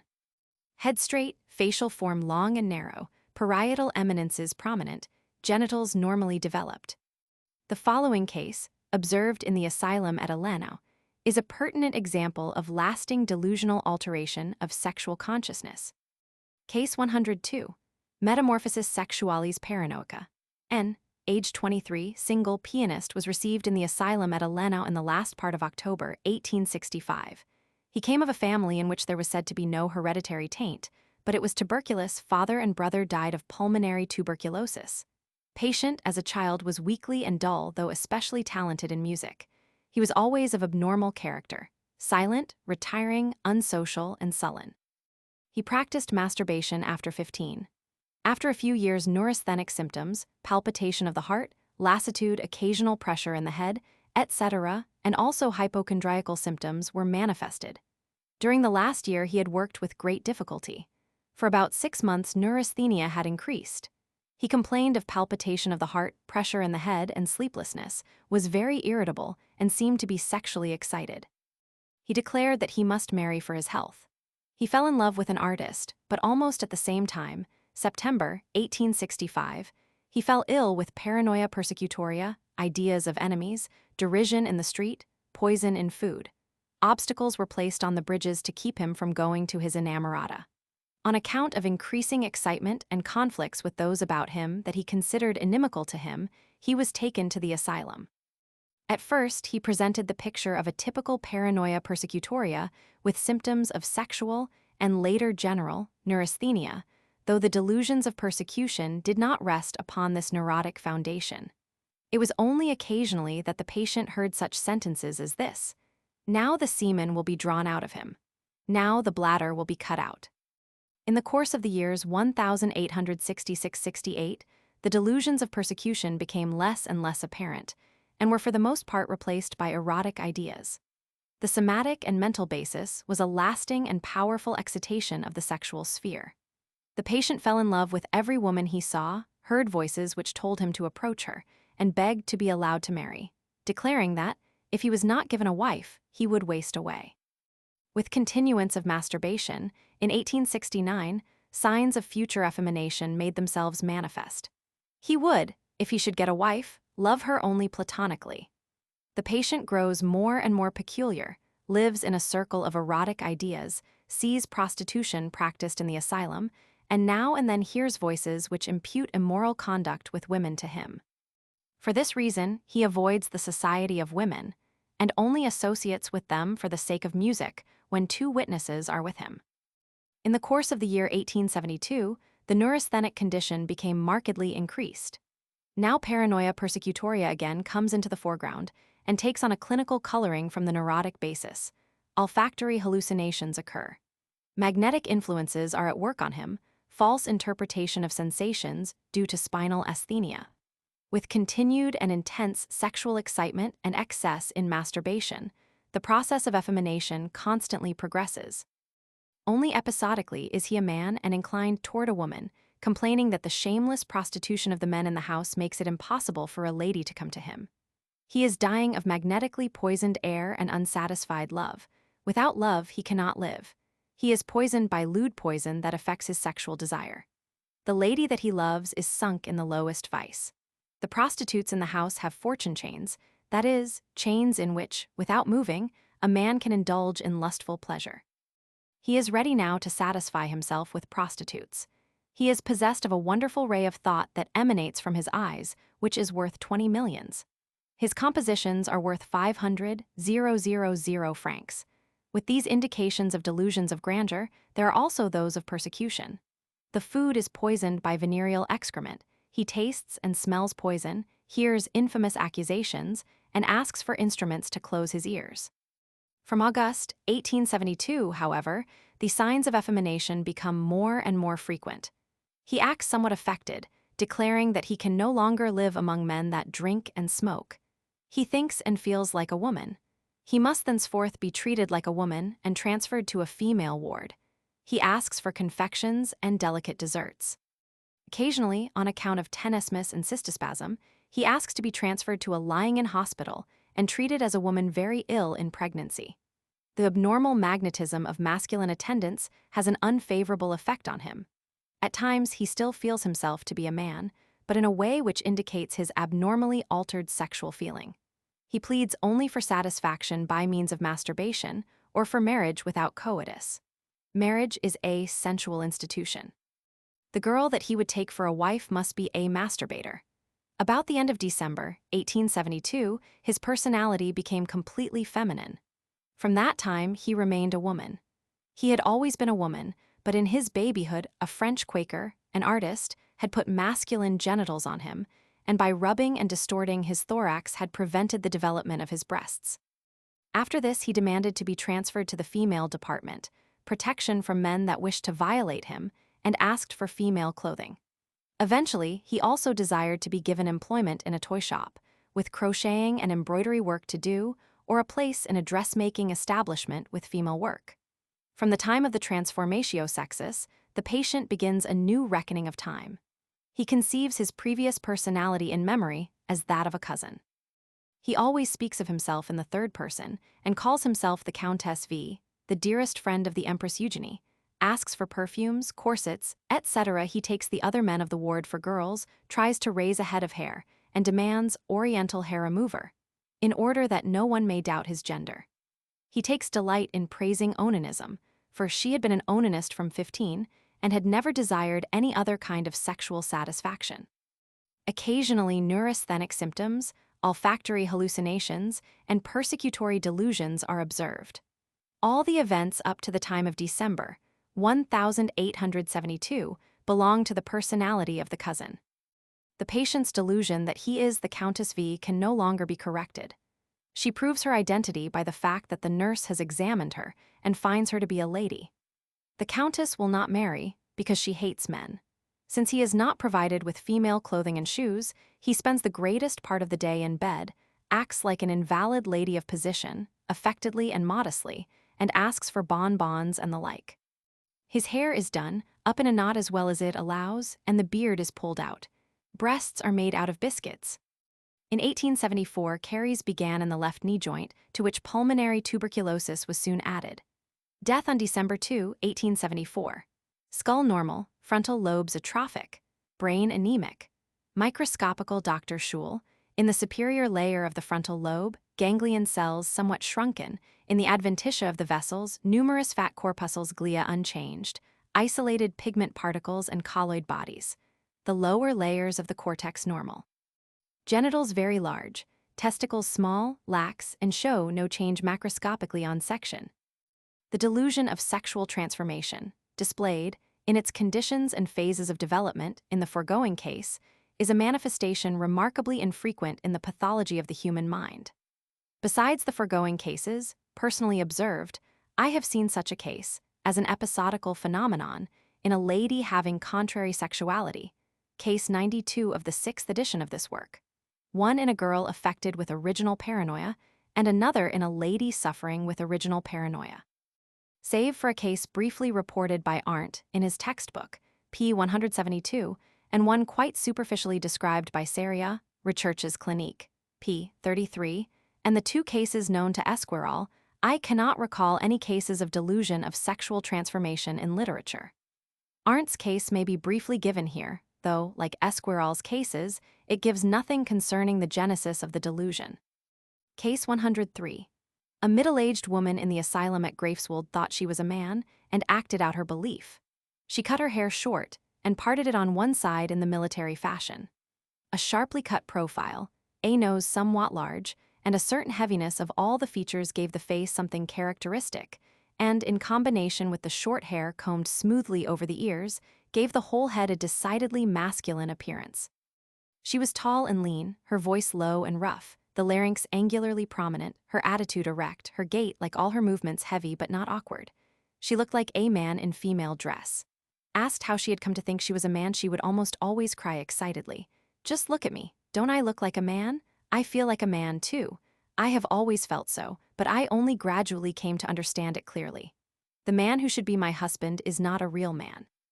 I raised my children myself. I always felt somewhat like this, but I came to understand later. Did I not always work like a man? The man who passed for my husband only helped. He did what I planned. From my youth, I have been more masculine than feminine.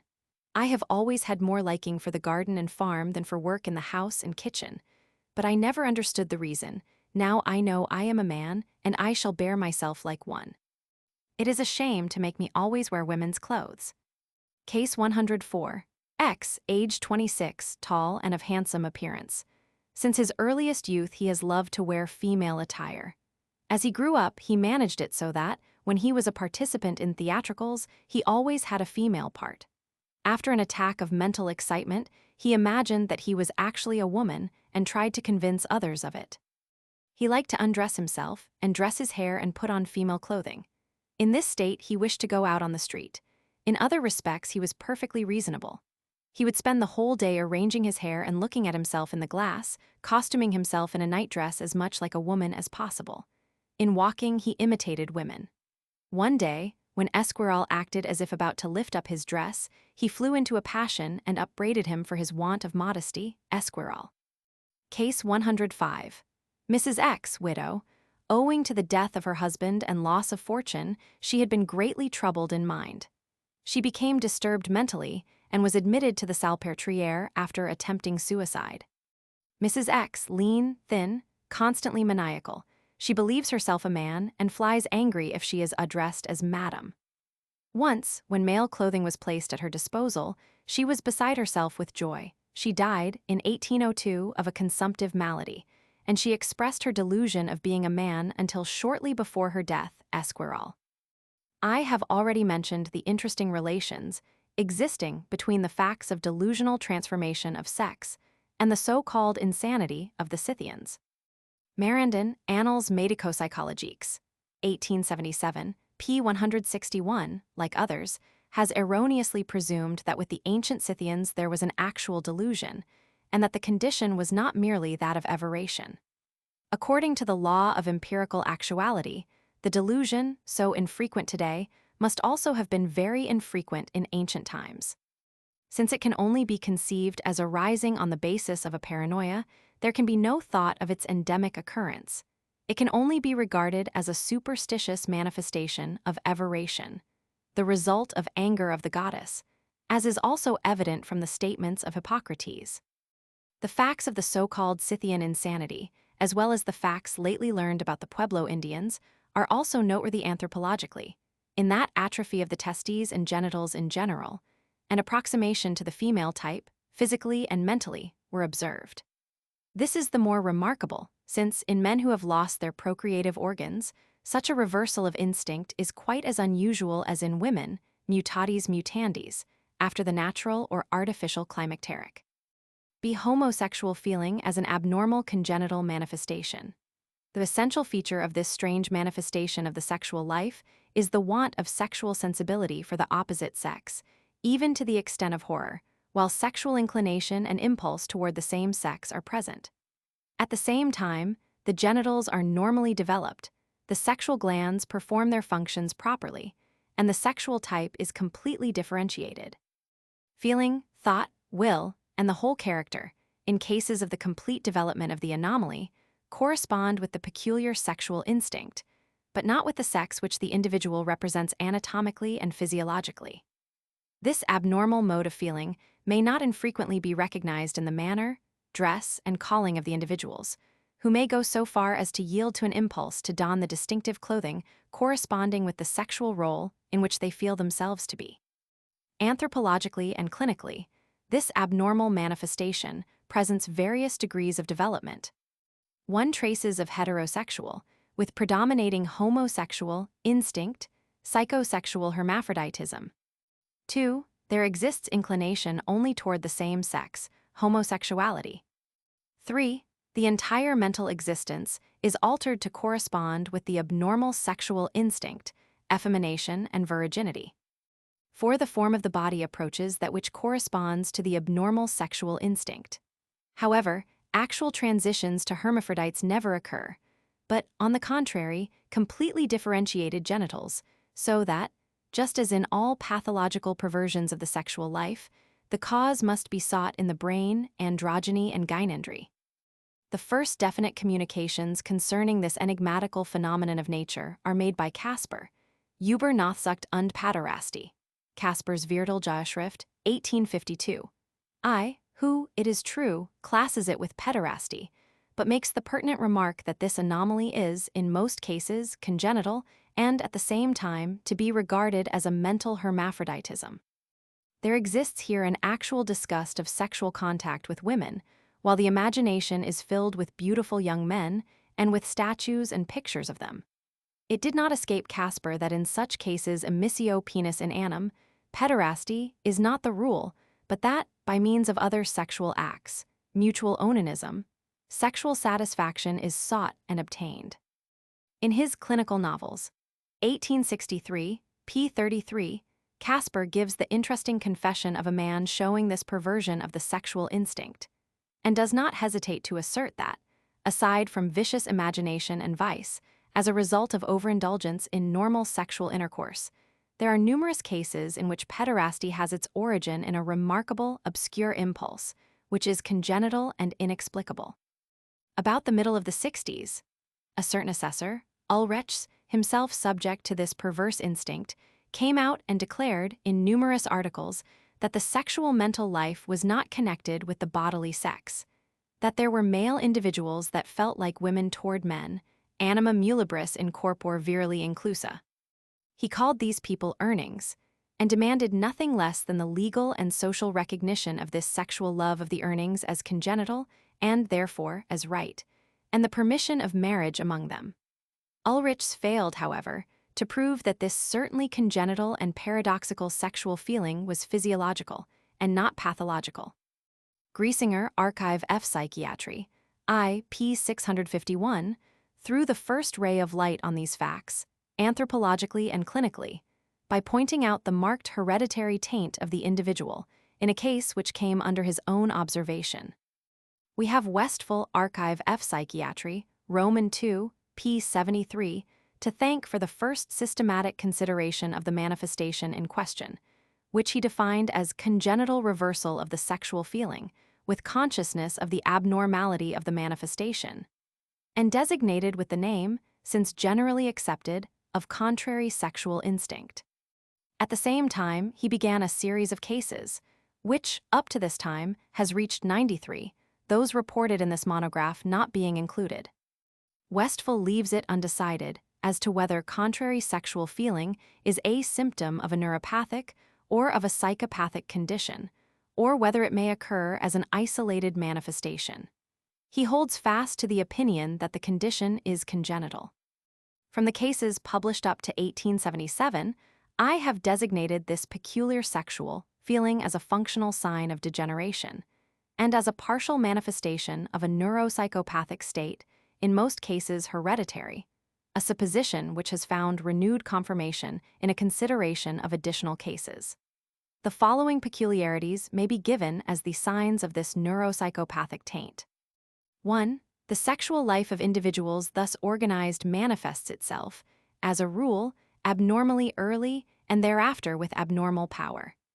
Not infrequently still other perverse manifestations are presented besides the abnormal method of sexual satisfaction, which in itself is conditioned by the peculiar sexual feeling. 2. The psychical love manifest in these men is, for the most part, exaggerated and exalted in the same way as their sexual instinct is manifested in consciousness, with a strange and even compelling force. 3. By the side of the functional signs of degeneration attending contrary sexual feeling are found other functional, and in many cases anatomical, evidences of degeneration. 4. Neuroses, hysteria, neurasthenia, epileptoid states, etc. coexist. Almost always the existence of temporary or lasting neurasthenia may be proved. As a rule, this is constitutional, having its root in congenital conditions. It is awakened and maintained by masturbation or enforced abstinence. In male individuals, owing to these practices or to congenital disposition, there is finally neurasthenia sexualis, which manifests itself essentially in irritable weakness of the ejaculation center. Thus it is explained that, in most of the cases, simply embracing and kissing, or even only the sight of the loved person, induce the act of ejaculation. Frequently, this is accompanied by an abnormally powerful feeling of lustful pleasure, which may be so intense as to suggest a feeling of magnetic currents passing through the body. 5. In the majority of cases, psychical anomalies, brilliant endowment in art, especially music, poetry, etc., by the side of bad intellectual powers or original eccentricity, are present, which may even go so far as pronounced conditions of mental degeneration, dementia, moral insanity. In many earnings, either temporarily or permanently, insanity of a degenerative character, pathological emotional states, periodical insanity, paranoia, etc. makes its appearance. 6. In almost all cases where an examination of the physical and mental peculiarities of the ancestors and blood relations has been possible, neuroses, psychoses, degenerative signs, etc., have been found in the families. The depth of congenital contrary feeling is shown by the fact that the lustful dream of the male-loving earning has for its content only male individuals. That of the female-loving woman, only female individuals with corresponding situations.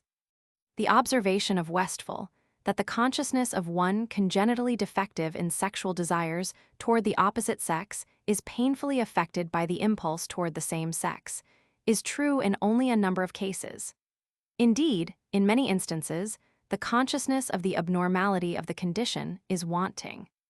The majority of earnings are happy in their perverse sexual feeling and impulse, and unhappy only insofar as social and legal barriers stand in the way of the satisfaction of their instinct toward their own sex. The study of contrary sexual feeling points directly to anomalies of the cerebral organization of the affected individuals. Gley, Review Philosoph. January, 1884, believes that he is able to solve the riddle by the theory that the individuals have a female brain and male sexual glands, and further, that pathological brain conditions determine the sexual life, while normally the sexual organs determine the sexual functions of the brain. One of my patients offered me an interesting theory in explanation of original contrary sexual instinct. He started with the actual bisexuality shown by the fetus anatomically up to a certain age.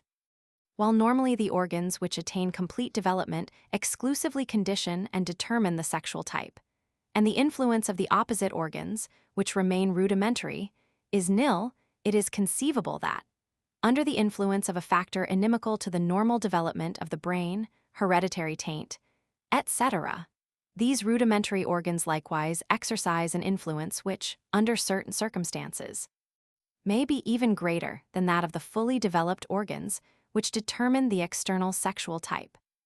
In a similar manner, Kiernan Medical Standard, 1888, and G. Frank Lidston, Phila, Med and Surg, Reporter, 1888, attempt to explain a part of the cases of congenital sexual paranoia. Magnan 2 Ann, Maid, Cycle, 1885, p. 458, writes in all earnestness of the brain of a woman in the body of a man and vice versa. The attempted explanations of congenital earnings are not less superficial. For instance, that of Ulrichs, who, in his Memnon, 1868, speaks of an anima mulibris virili corpore inclusa, virili corpore innata, and thus tries to explain the congenital origin and the female character of his abnormal sexual instinct. The idea of the patient, the subject of case 124, is original. He supposes that when his father begat him, he thought to beget a girl, but instead of a girl, a boy resulted. One of the strangest explanations of congenital contrary sexual feeling is made by Mantegazza op. Cit. p. 106, 1886. According to this author, in such individuals there exist anatomical anomalies which, by an error of nature, consist in a distribution to the rectum of the nerves intended for the genitals, so that only in this situation the lustful sensation is aroused which otherwise results from stimulation of the genitals. But how does this author, in other ways so acute, explain the great majority of cases where pederasty is abhorred by those affected with contrary sexual feeling? Besides, nature never makes such leaps. Mantegazza rests his hypothesis upon the statements of an acquaintance, a celebrated writer, who assured him that he was not sure that he took a greater pleasure in coitus than in defecation, allowing the correctness of his experience. Still, it would only prove that the man was sexually abnormal and that his pleasure in coitus was reduced to a minimum. An explanation of congenital contrary sexual feeling may perhaps be found in the fact that it represents a peculiarity bred in descendants, but arising in ancestry. The hereditary factor might be an acquired abnormal inclination for the same sex in the ancestors, v. infra, found fixed as a congenital abnormal manifestation in the descendants. Since, according to experience, acquired physical and mental peculiarities, not simply improvements but essentially defects, are transmitted, this hypothesis becomes tenable. Since individuals affected with contrary sexual feeling not infrequently beget children, at least they are not absolutely impotent, women never are, a transmission to descendants is possible. This supposition is decidedly favored by case 124, in which the 8-year-old daughter of an individual affected with contrary sexual feeling practiced mutual masturbation, a sexual act, at an age which permits the presumption of contrary sexual feeling. No less significant is the communication made to me by a young man of 26, who belongs to the third group of contrary sexuality. He knew with certainty that his father, who had died some years before, was also subject to contrary sexuality. An informant assured me, at least, that he knew many other men with whom his father had sustained relations. Whether, in the case of the father, it was an acquired or a congenital contrary sexual instinct, and to what group he belonged, could not be ascertained. The foregoing hypothesis seems the more plausible when it is considered that the first 3 degrees of congenital contrary sexual instinct correspond exactly with the developmental stages, which are discoverable in the development of the acquired anomaly. One, therefore, feels inclined to designate the various degrees of congenital contrary sexual instinct as various degrees of an hereditarily induced sexual anomaly, acquired from the progenitors or otherwise developed. Here, too, the law of progressive heredity must be taken into consideration. The sexual acts by means of which male earnings seek and find satisfaction are multifarious. There are individuals of fine feeling and strength of will who sometimes satisfy themselves with platonic love, with the risk, however, of becoming nervous, neurasthenic, and insane as a result of this enforced abstinence. In other instances, for the same reasons which may lead normal individuals to avoid coitus, onanism, phautemia, is indulged in. In earnings with nervous systems congenitally irritable or injured by onanism, irritable weakness of the ejaculation center, simple embraces or caresses, with or without contact of the genitals, are sufficient to induce ejaculation and consequent satisfaction. In less irritable individuals, the sexual act consists of manustupration by the loved person, or mutual onanism, or imitation of coitus between the thighs. In earnings morally perverse and potent, quod erectionem, the sexual desire is satisfied by pederasty, an act, however, which is repugnant to perverted individuals that are not defective morally, much in the same way as it is to normal men. The statement of earnings is remarkable, that the sexual act with persons of the same sex, which is adequate for them, gives them a feeling of great satisfaction and accession of strength, while satisfaction by solitary onanism or by enforced coitus with a woman affects them in an unfavorable way, making them miserable and increasing their neurasthenic symptoms. The manner of satisfaction of the female earning is little known. In one of my cases, the girl masturbated and during the act felt herself to be a man, and her fancy created a beloved female person. In another case, the act consisted of practicing onanism on the person loved and fondling her genitals. Amor lesbicus is presumably not infrequent here, for which an enlarged clitoris or an artificial priapus may be used. As to the frequency of the occurrence of the anomaly, it is difficult to reach a just conclusion, since those affected with it break from their reserve only very infrequently. And in criminal cases, the earning with perversion of sexual instinct is usually classed with the person given to pederasty for simply vicious reasons. According to Casper, S. and Tardieu, S., as well as my own experience, this anomaly is much more frequent than reported cases would lead us to presume. Ulrich's Kritisch Fall, p. 2, 1880, declares that on an average there is one person affected with contrary sexual instinct to every 200 mature men, or to every 800 of the population, and that the percentage among the Magyars and South Slavs is still greater, statements which may be regarded as untrustworthy. The subject of one of my cases knows personally, at his home, 13,000 inhabitants, 14 earnings. He further declares that he is acquainted with at least 80 in a city of 60,000 inhabitants. It is to be presumed that this man, otherwise worthy of belief, makes no distinction between the congenital and the acquired anomaly. 1. Psychical hermaphroditism. The characteristic mark of this degree of inversion of the sexual instinct is that, by the side of the pronounced sexual instinct and desire for the same sex, a desire toward the opposite sex is present. But the latter is much weaker and is manifested episodically only, while the homosexuality is primary and, in time and intensity, forms the most striking feature of the vita sexualis. The heterosexual instinct may be but rudimentary, manifesting itself simply in unconscious dream life. Or, episodically, at least, it may be powerfully exhibited. The sexual instinct toward the opposite sex may be strengthened by the exercise of will and self-control, by moral treatment, and possibly by hypnotic suggestion, by improvement of the constitution and the removal of neuroses, neurasthenia, but especially by abstinence from masturbation. However, there is always the danger that homosexual feelings, in that they are the most powerful, may become permanent and lead to enduring and exclusive contrary sexual instinct. This is especially to be feared as a result of the influences of masturbation, just as an acquired inversion of the sexual instinct and its neurasthenia and consequent exacerbations. And, further, it is to be found as a consequence of unfavorable experiences in sexual intercourse with persons of the opposite sex, defective feeling of pleasure in coitus, failure in coitus on account of weakness of erection and premature ejaculation, infection.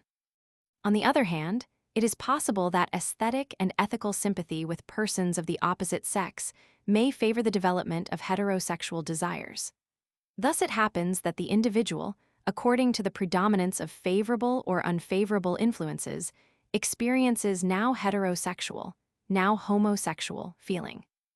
It seems to me probable that such hermaphrodites from constitutional taint are not infrequent, since they attract very little attention socially, and since such secrets of married life are only exceptionally brought to the knowledge of the physician, it is at once apparent why this interesting and practically important transitional group to the group of absolute contrary sexuality has thus far escaped scientific investigation. Many cases of Frigiditas uxoris and maridi may possibly depend upon this anomaly. Sexual intercourse with the opposite sex is, in itself, possible. At any rate, in cases of this degree, no horror sexus alterius exists. Here is a fertile field for the application of medical and moral therapeutics, v. infra. The differential diagnosis from acquired contrary sexual instinct may present difficulties, for in such cases, as long as the vestiges of a normal sexual instinct are not absolutely lost, the actual symptoms are the same, v. infra. In the first degree, the sexual satisfaction of homosexual impulses consists in passive and mutual onanism and coitus inter femora. Case 106. Psychical hermaphroditism in a lady. Mrs. M., aged 44, exemplifies the fact that an inverted and a normal sexual instinct may be united in one person, be it in man or woman. The father of this lady was very musical and very talented as an artist. He took life easily, and to his extraordinary beauty was added a great admiration for the opposite sex.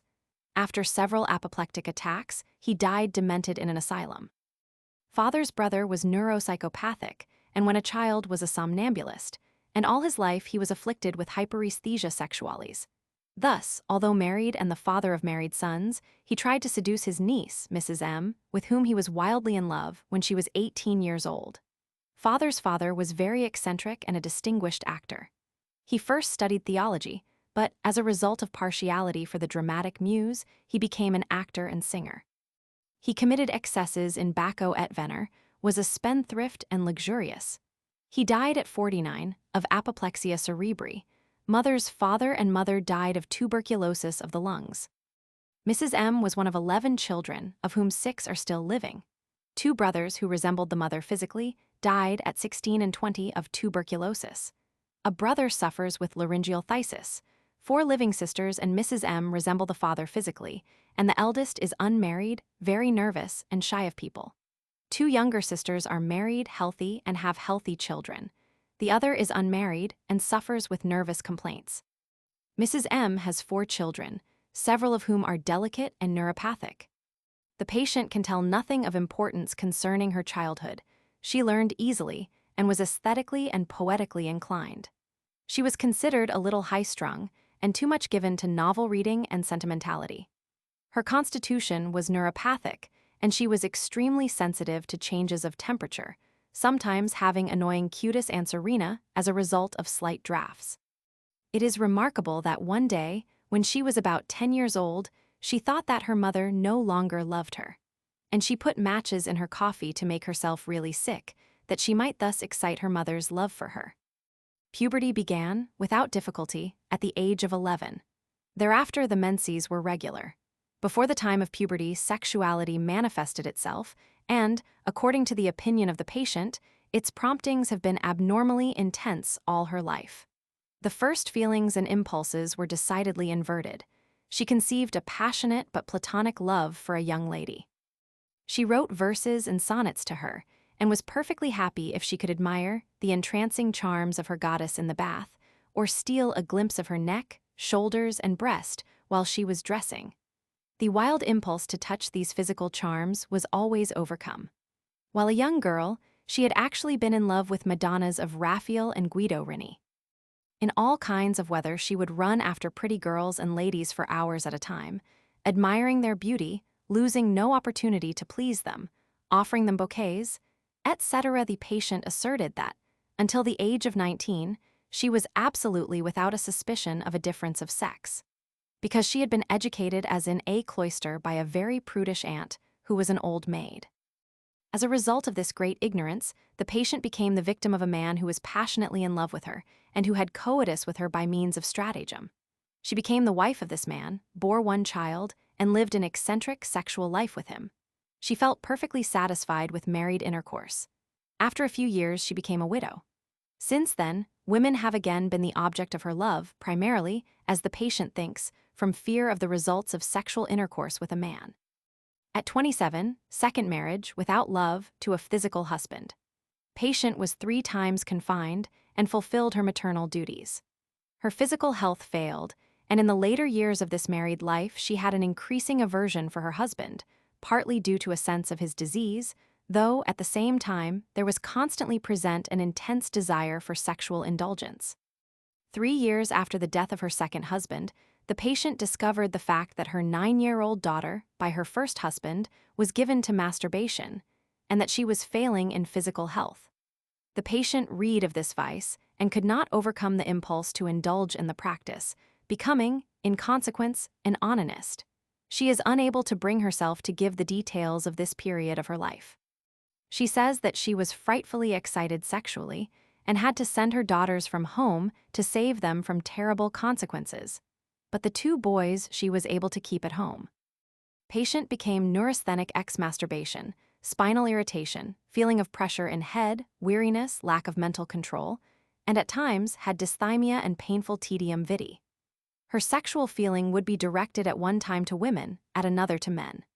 She was able to restrain herself and suffered much from abstinence, especially because, on account of her neurasthenic troubles, she sought to obtain relief in masturbation, though only in case of great necessity. At the present time, though 44 years old, and menstruating regularly, she suffers intensely with a passion for a young man whose presence she cannot avoid on account of the exigencies of occupation. Patient presents nothing remarkable in external appearance. She is gracefully formed, but the muscular system is not strongly developed. Pelvis is, in all respects, that of a female, but the arms and legs are decidedly large and of masculine form. Ladies' shoes do not fit her, but being opposed to exciting attention, she forces her feet into female shoes, and they are, therefore, much deformed. Genitals normally developed, and present no other abnormality than descent of the uterus, with hypertrophy of the vaginal portion. On thorough examination, it is seen that the patient is essentially homosexual, and that the desire for the opposite sex is but episodical and sensual. Thus, at present, She suffers intensely with sexual desires for every man with whom she comes in contact, but it is a more refined and higher pleasure for her to imprint a kiss on the soft, round cheek of a maiden. This pleasure is one she often enjoys, because she is much beloved as the dear aunt by all the sweet creatures. For she voluntarily does them the most various chivalrous favors, always feeling herself at such times as a man. Case 107. Contrary sexual instinct with sexual satisfaction in heterosexual intercourse. Mr. Z, aged 36, Hollander, consulted me in 1888 on account of an anomaly of his sexual feelings, which had become a matter of anxiety to him in connection with an intended marriage. Patient's father was neuropathic and suffered with nightmare and night terrors. Grandfather was mentally unsound, father's brother an idiot. Patient's mother and her family were healthy and normal mentally. The patient had 4 sisters and 1 brother, the latter being subject to moral insanity. 3 sisters are healthy and living happy married lives. As a child, the patient was weak, nervous, and subject to night terrors like his father, but he never had any severe sickness except coccitis, as a result of which he limps slightly. Sexual impulses were manifested early. At 8, without any teaching, he began to masturbate. From his 14th year, ejaculation, he was mentally well endowed, and his principal interest was in art and literature. He was always weak muscularly, and had no inclination for boyish sports and later for manly occupations. He had a certain interest for female toilettes, ornaments, and occupations. From the time of puberty, the patient noticed in himself an inexplicable inclination toward male persons. Youths of the lowest classes were especially attractive to him. Cavalrymen especially excited his interest. He experienced a lustful desire to press himself against such individuals from behind. Occasionally, in crowds, it was possible for him to do this, and in such an event an intense feeling of pleasure passed over him. After his 22nd year, on such occasions, he now and then had an ejaculation. From that time, ejaculation occurred when a sympathetic man laid his hand on the patient's thigh. He was now in great anxiety lest he might sometime assault a man sexually. People of the lower classes, wearing tight, brown trousers, were especially dangerous for him. His greatest pleasure would be to embrace such a man and press himself on him, but, unfortunately, the morality of his country did not allow such a thing. Pederasty seemed disgusting to him.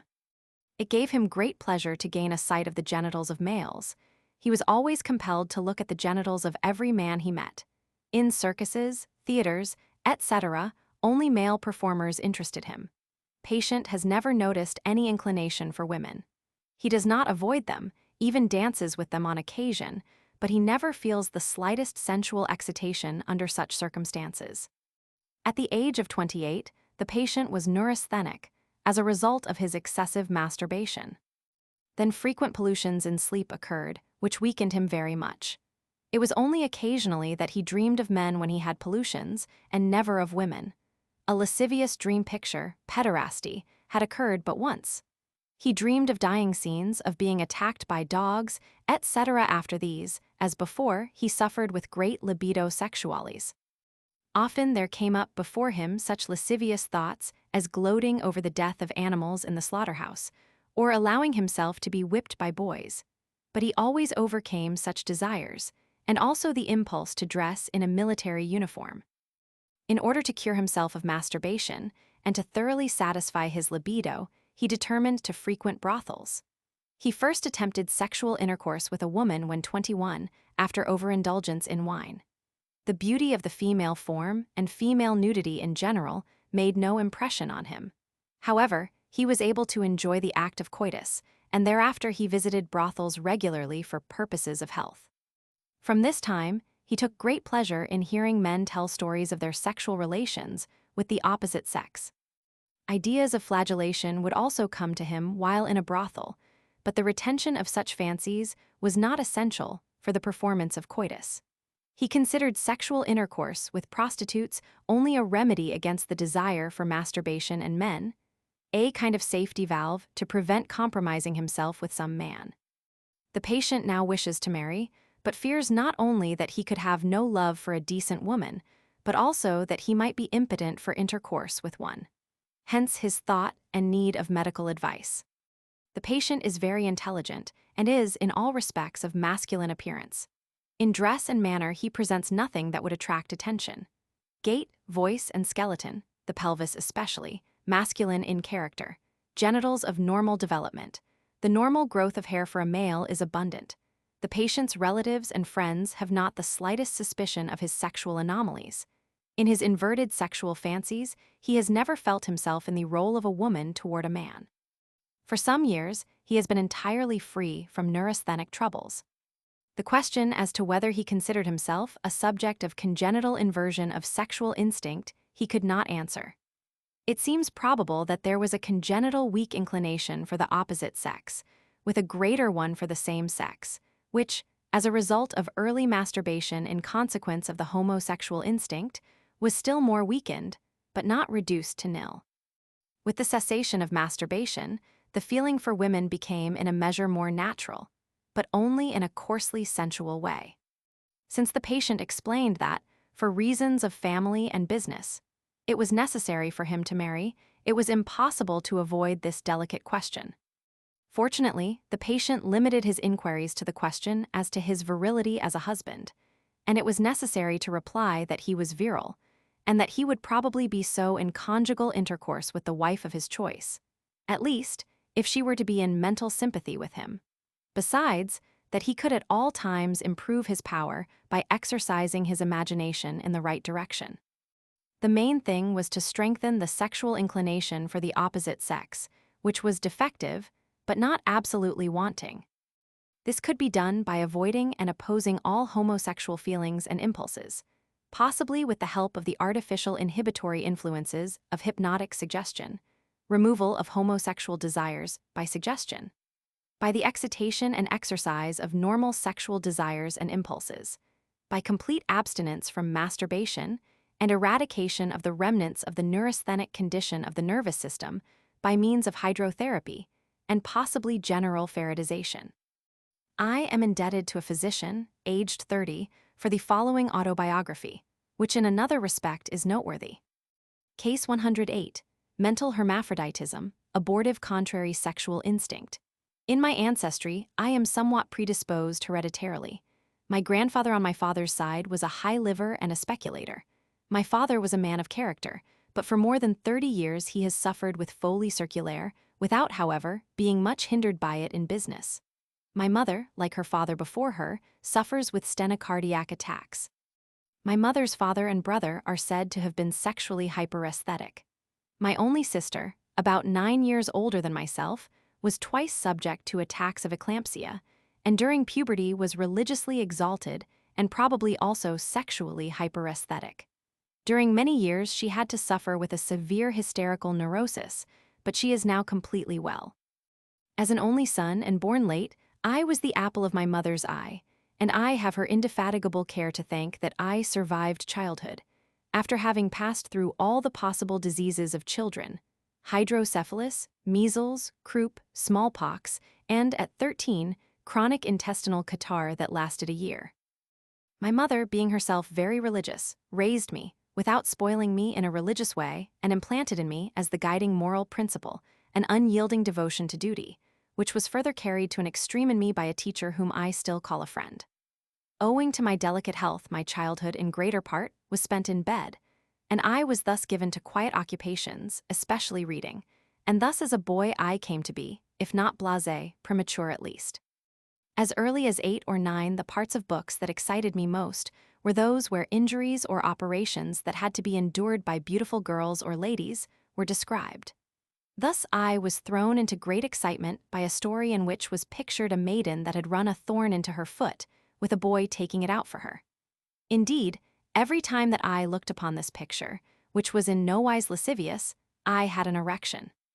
Whenever possible, I went to see chickens killed, and if I had missed that, I looked at the spots of blood and stroked the warm bodies of the birds with pleasurable shudders. I would emphasize the fact that I have always been a great lover of animals and have felt disgust and pity while killing larger animals and even in the vivisection of frogs. The killing of chickens is still a great sexual stimulus for me, and especially holding them, during which I have palpitation of the heart and precordial oppression. It is of interest that my father had a passion for binding together the hands of girls and young women.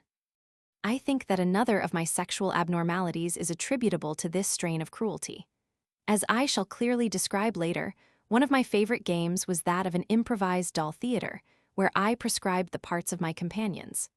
Almost always it was a young girl who, at the command of her papa, whom I represented, had to have a painful operation done on her foot. The more the girl cried, the more satisfaction I had. How I came to hit upon the foot as the constant object of operation will be seen from the following. When a very young boy, I happened to see my eldest sister change her stockings.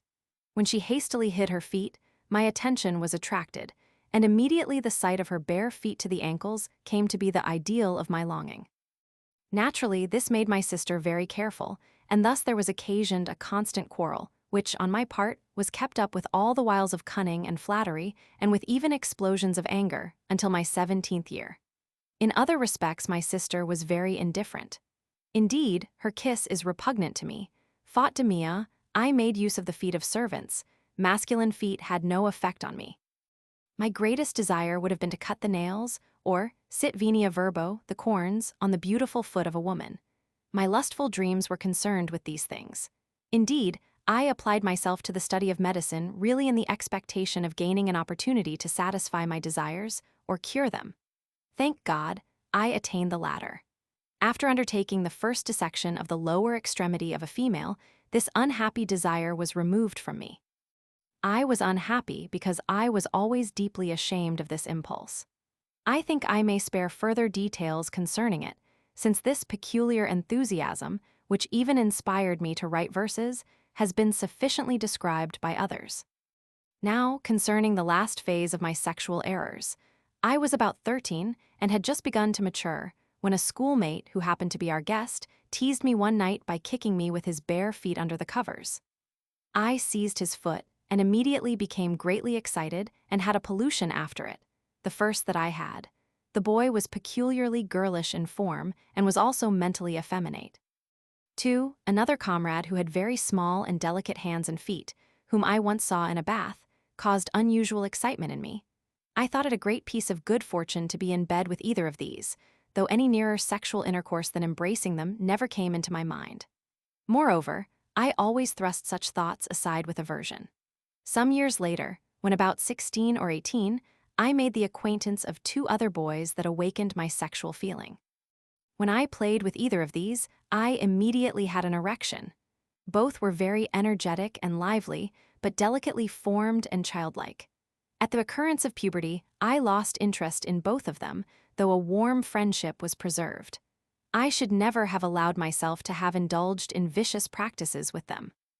When I went to the university, I forgot completely these errors of my libido sexualis, and from principle I kept from sexual intercourse until I was 24, in spite of the contempt of my companions. When pollutions became too frequent, and I began to fear cerebral neurasthenia ex abstinentia, I gave myself up to normal sexual indulgence, though somewhat mechanically. And it was, of course, very beneficial to me. The especial field of work to which I have devoted myself is responsible for the fact that I am almost impotent with Puelli's publicis, and also for the fact that the naked form of a woman disgusts rather than excites me. The act always satisfies me the most, if during it I can keep the vision of the face before me. But since, on the other hand, the idea that the girl near me is enjoyed by another is unbearable.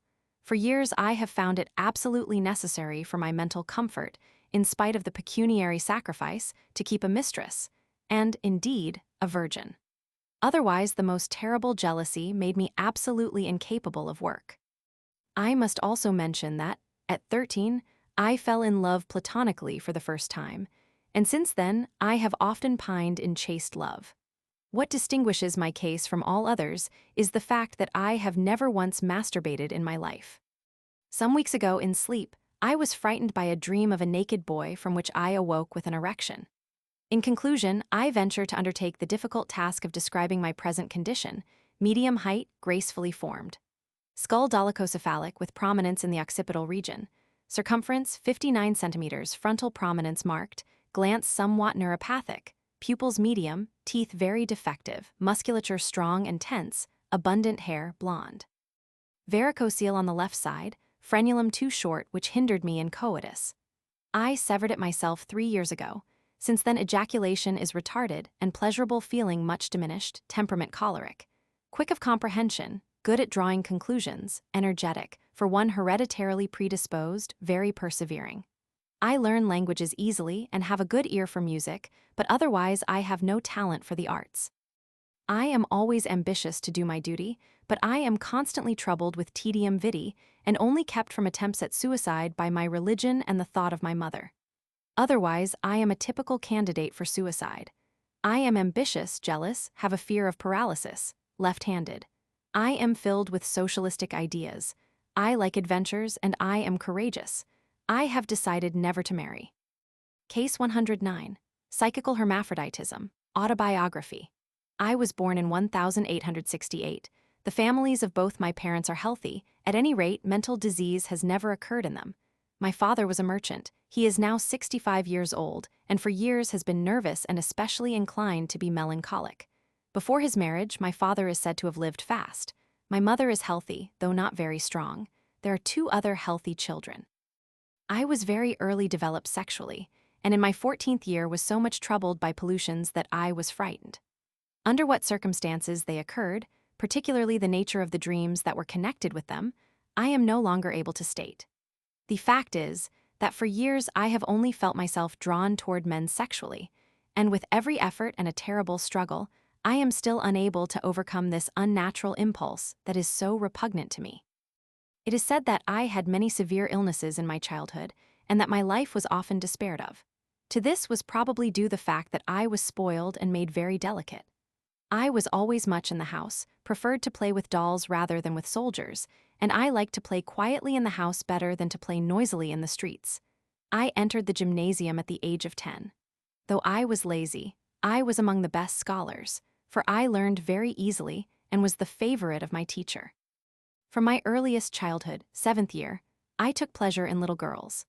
I remember that, even until my 13th year, I had formal love affairs with them, and was jealous of those who associated with them, that I took pleasure in looking under the petticoats of my sister's friends and the servants, and that I had erections when touching the persons of my female playmates. I can, however, recall with certainty that boys attracted and excited me sexually just as early and powerfully. I always took great delight in reading and in the theater. I had a doll theater, with which I played by preference.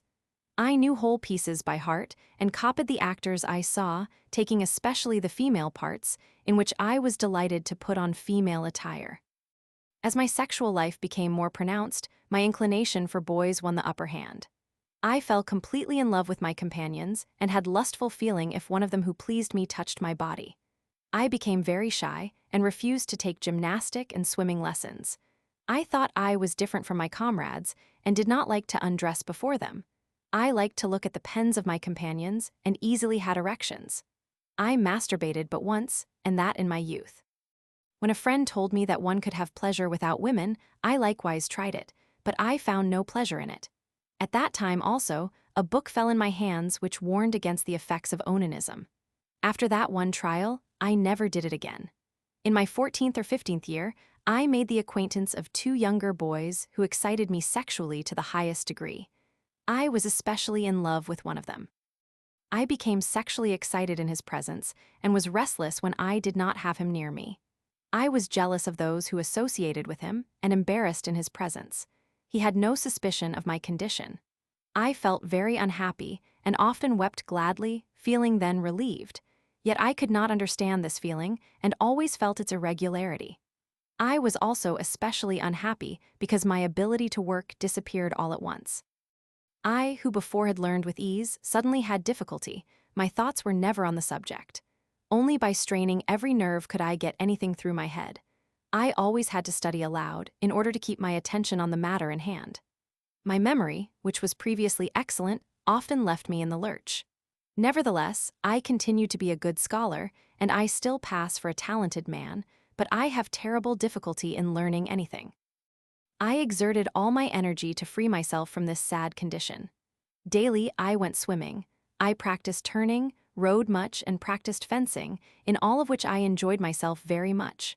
I still like to be on a horse's back, though I know nothing about horses and have no particular talent for physical exercises. I was never absent from a drinking party, and I smoked. I was much liked. In cafes, I associated much with waitresses and liked to amuse myself with them, without, however, being sexually excited by them. Among my friends and teachers, I passed for a man who was much with women and spoiled by them. Unfortunately, this was not true. At the age of 19, I went to the university. My first semester was spent at the University of B, and it is still terrible to recall it. My sexual appetite powerfully excited me, and at night, for hours at a time, I ran about looking for men, especially when I was intoxicated. The next morning, I would be crazy about myself. Fortunately, I found no one. In the second semester, I went to M. This was my happiest time. I had pleasant friends, and for a wonder took pleasure in women and was very happy about it. I had a love affair with a young girl of spoiled character, with whom I spent wild nights. I was extraordinarily virile. I, who had formerly been chaste, also associated with other women, as never before. I felt fresh and well after coitus. I was not charmed so much by the female figure, which was never beautiful to me, as by, I know not what. In short, I knew women whose touch immediately induced erection. This joy and state of delight did not last long. I was so foolish as to take rooms with a friend. We had one sleeping room. My friend was very talented and amiable, and a favorite with women, and it was by these characteristics that he at first so strongly attracted me. In fact, I love only highly educated men. Uneducated, powerful persons are able to excite me intensely only for the moment, and cannot retain my affections. I soon fell in love with my friend. Then came the terrible time that destroyed my health. I slept in the same room with my friend and had to see him undress daily, so that it required all my strength to keep from betraying myself. I became nervous, cried easily, and was jealous of those who associated with my friend. I still associated with women, but it was only with difficulty that I could perform coitus, which, like woman, was repugnant to me. The same women who had excited me intensely no longer had any effect on me. I followed my friend to W, where he met an earlier friend with whom he associated. I became jealous and sick with love and longing. At the same time, I associated with women again, but seldom and only with difficulty indulged in coitus. I became terribly depressed and almost insane. Work was out of the question. I led a foolish, wild life and spent a great amount of money, almost throwing it away. Then, after 6 weeks of it, I broke down and had to visit a water cure, where I spent many months.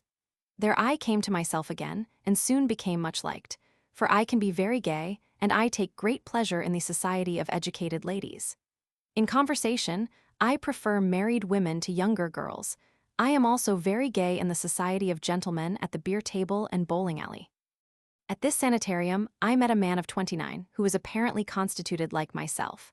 The fellow forced himself upon me and wanted to embrace and kiss me, but he was very repugnant to me, though he excited me, and his touch caused erection and even ejaculation. One evening he got me to perform mutual onanism. After it, I spent a most frightful, sleepless night. I was terribly disgusted with the whole affair and thought I should never do such a thing with a man again. All day long I could get no rest. It was terrible to me that, in spite of this, and against my will, this man so excited me sexually. Yet, on the other hand, it gave me satisfaction that he was in love with me, and apparently had to go through struggles similar to my earlier ones. From that time, I was successful in keeping him away from me. I again went to various universities, and also visited many water cures with temporary, but never permanent, benefit. I fell in love, too, with many friends, but never so deeply as with the friend at M. I no longer had sexual intercourse, neither with women. I was incapable of it, nor with men, for I had no opportunity for it with the latter, and I forced myself to avoid it. I still often met my friend of M. We are as good friends as ever, and, much to my delight, he no longer excites me. It is usually so, when for a long time I have not seen a person who excites me, the sexual influence disappears. I passed my examinations with distinction. During the last year before they took place, when I was 23, I began to practice masturbation, for I could find no other way in which to gratify my burdensome sexual appetite. Still, I did it very infrequently, for after it I was always disgusted and spent a sleepless night. But when I have drunk much, I lose all strength, and then I run about for hours, seeking men, and finally come to onanism, to awake the next day with a dull head and a horror of myself, and go about all day in a melancholy state. As long as I have control of myself, I use all my strength to combat my nature. It is terrible when one can have no pleasure in associating with friends, and every erect soldier or butcher boy makes one tremble and throb. It is frightful when night comes, and I watch at the window for someone to urinate against a wall across the way, and give me an opportunity to see his genitals. These thoughts are terrible. And besides, there is the consciousness of the immorality and criminality of my state of mind and my longing.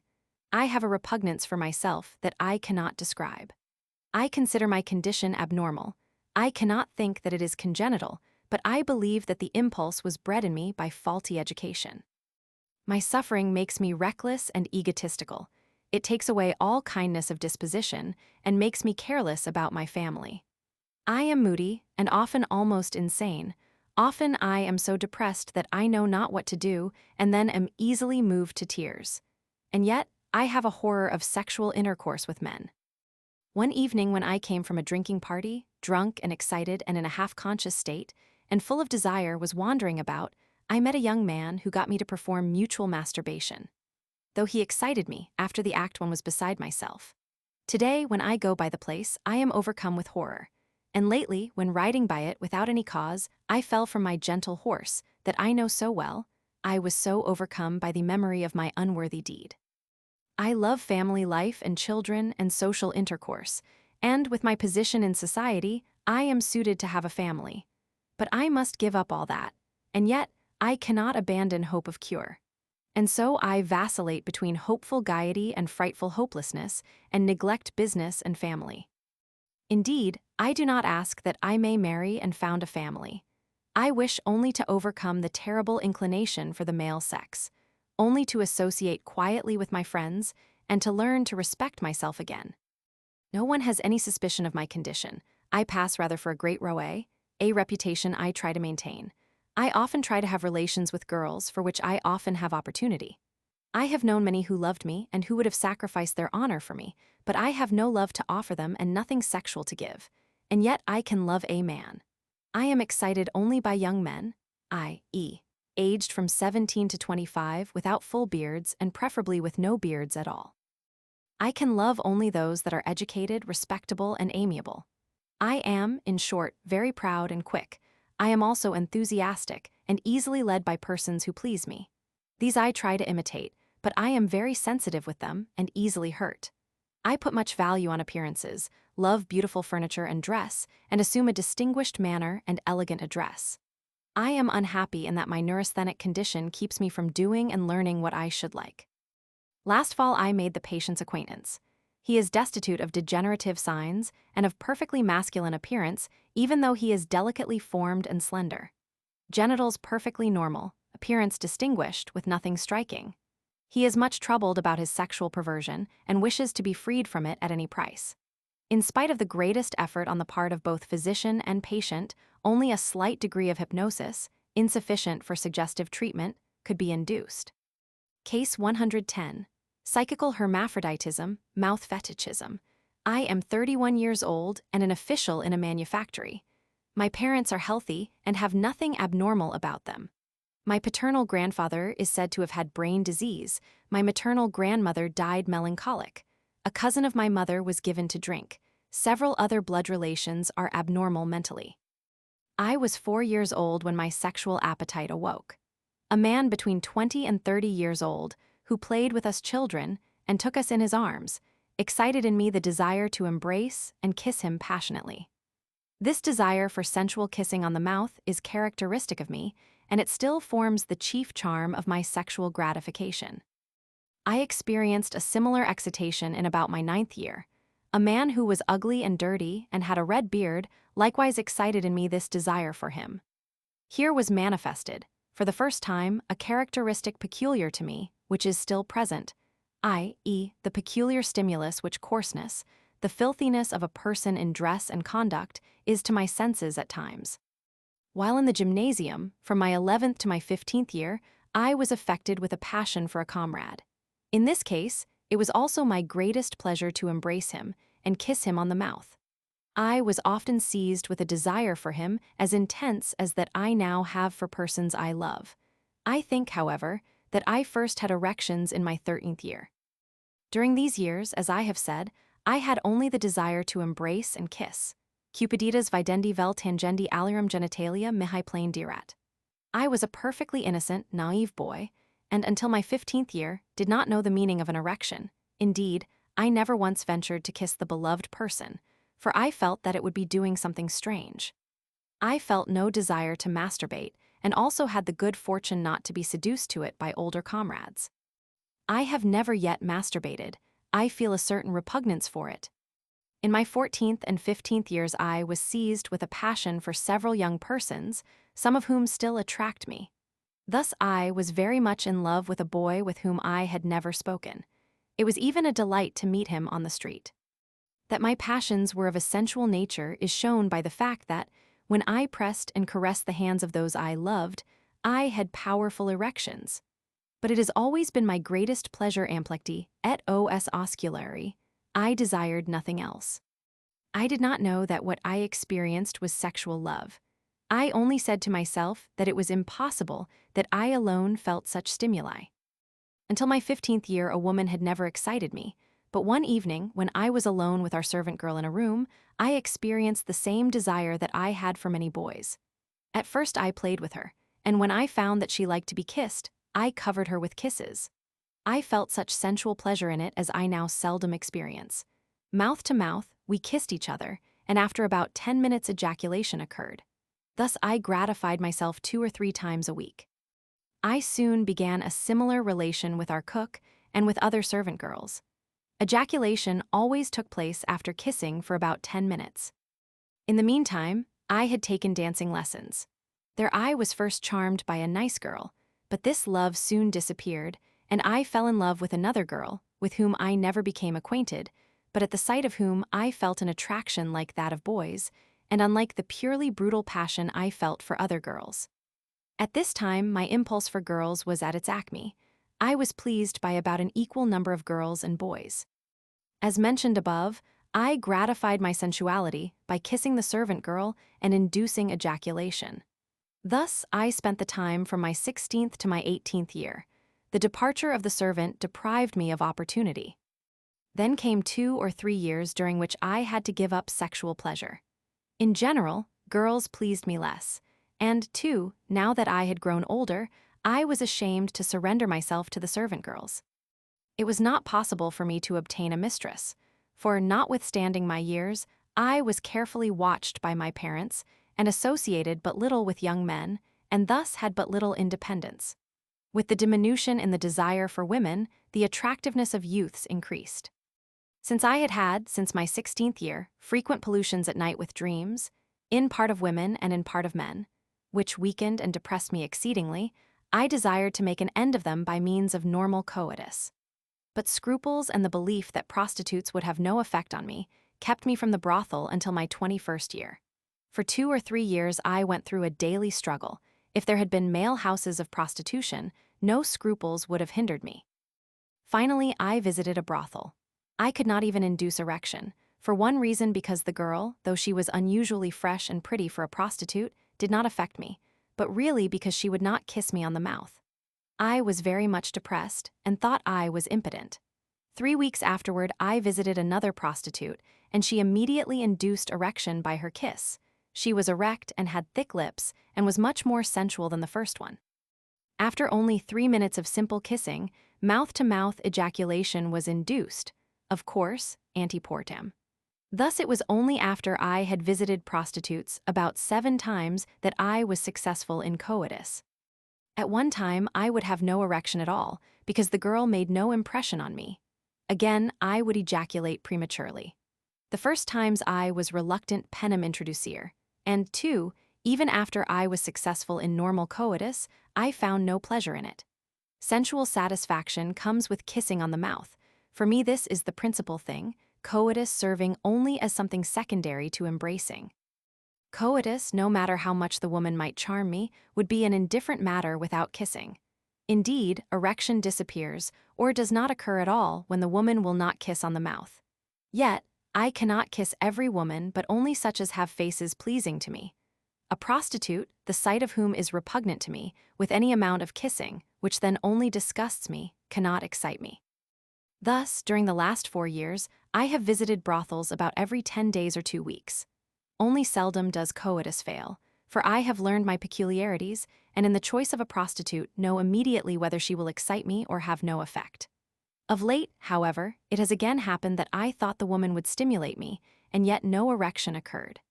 This happened when, the day before, I had to repress too forcibly the desire for men.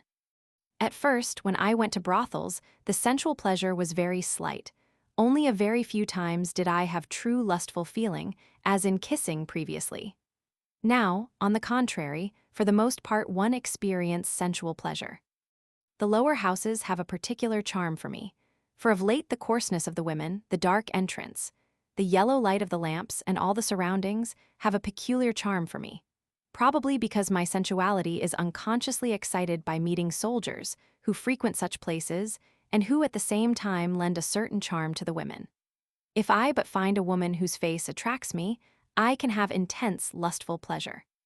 Besides by prostitutes, my desire can be excited by peasant girls, servant girls, working women, and girls of the lower classes, in general by those in common dress. Red cheeks, thick lips, and erect forms please me particularly. I am absolutely indifferent to respectable women and young ladies. My pollutions are usually without lustful pleasure, and often occur with dreams of men, but very seldom, almost never, with dreams of women. As is shown by the last circumstance, in spite of regular coitus, my desire is still for young men. Indeed, I may say that it has only increased, and that very markedly. Though immediately after coitus the girls have no charm for me, yet the kiss of a pleasing woman could immediately induce erection again. For the first few days after coitus, young men seem the most attractive to me. Sexual congress with women does not satisfy all my sensual desire.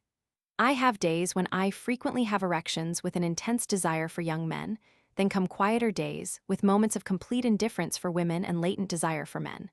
On the other hand, too great sensual rest makes me melancholy, viz., when such rest follows moments of repressed excitement. Only then, when the thought of beloved youths again causes erection, do I feel light-hearted again.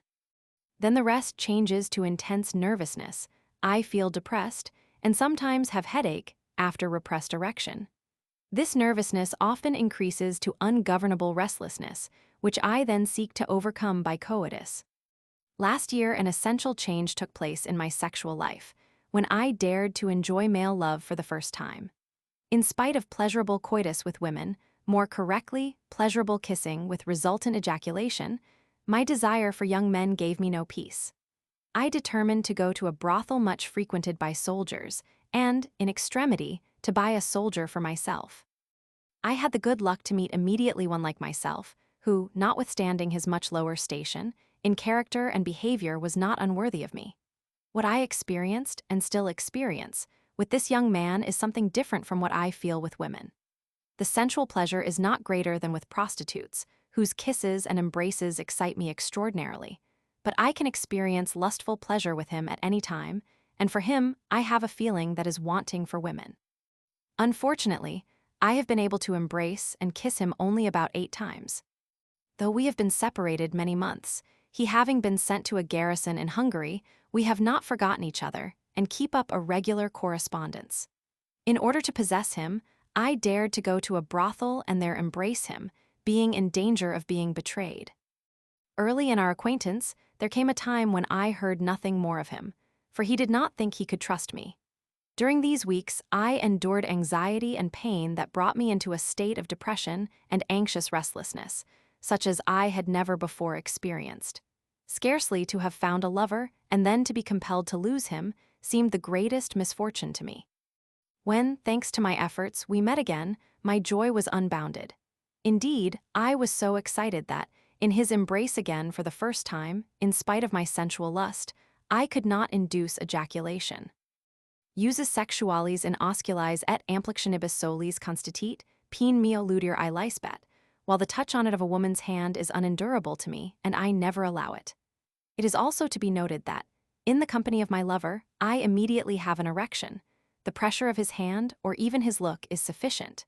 Evenings, for hours at a time, I have gone about with him, never tiring of his society for a moment, despite his inferior station.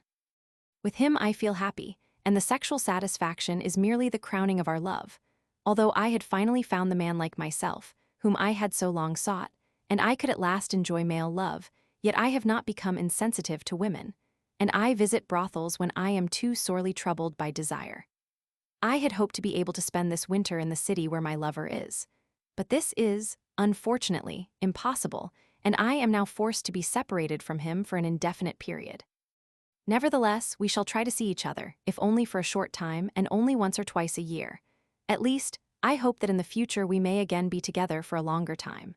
Thus, for this winter, I am again compelled to be without a friend like myself.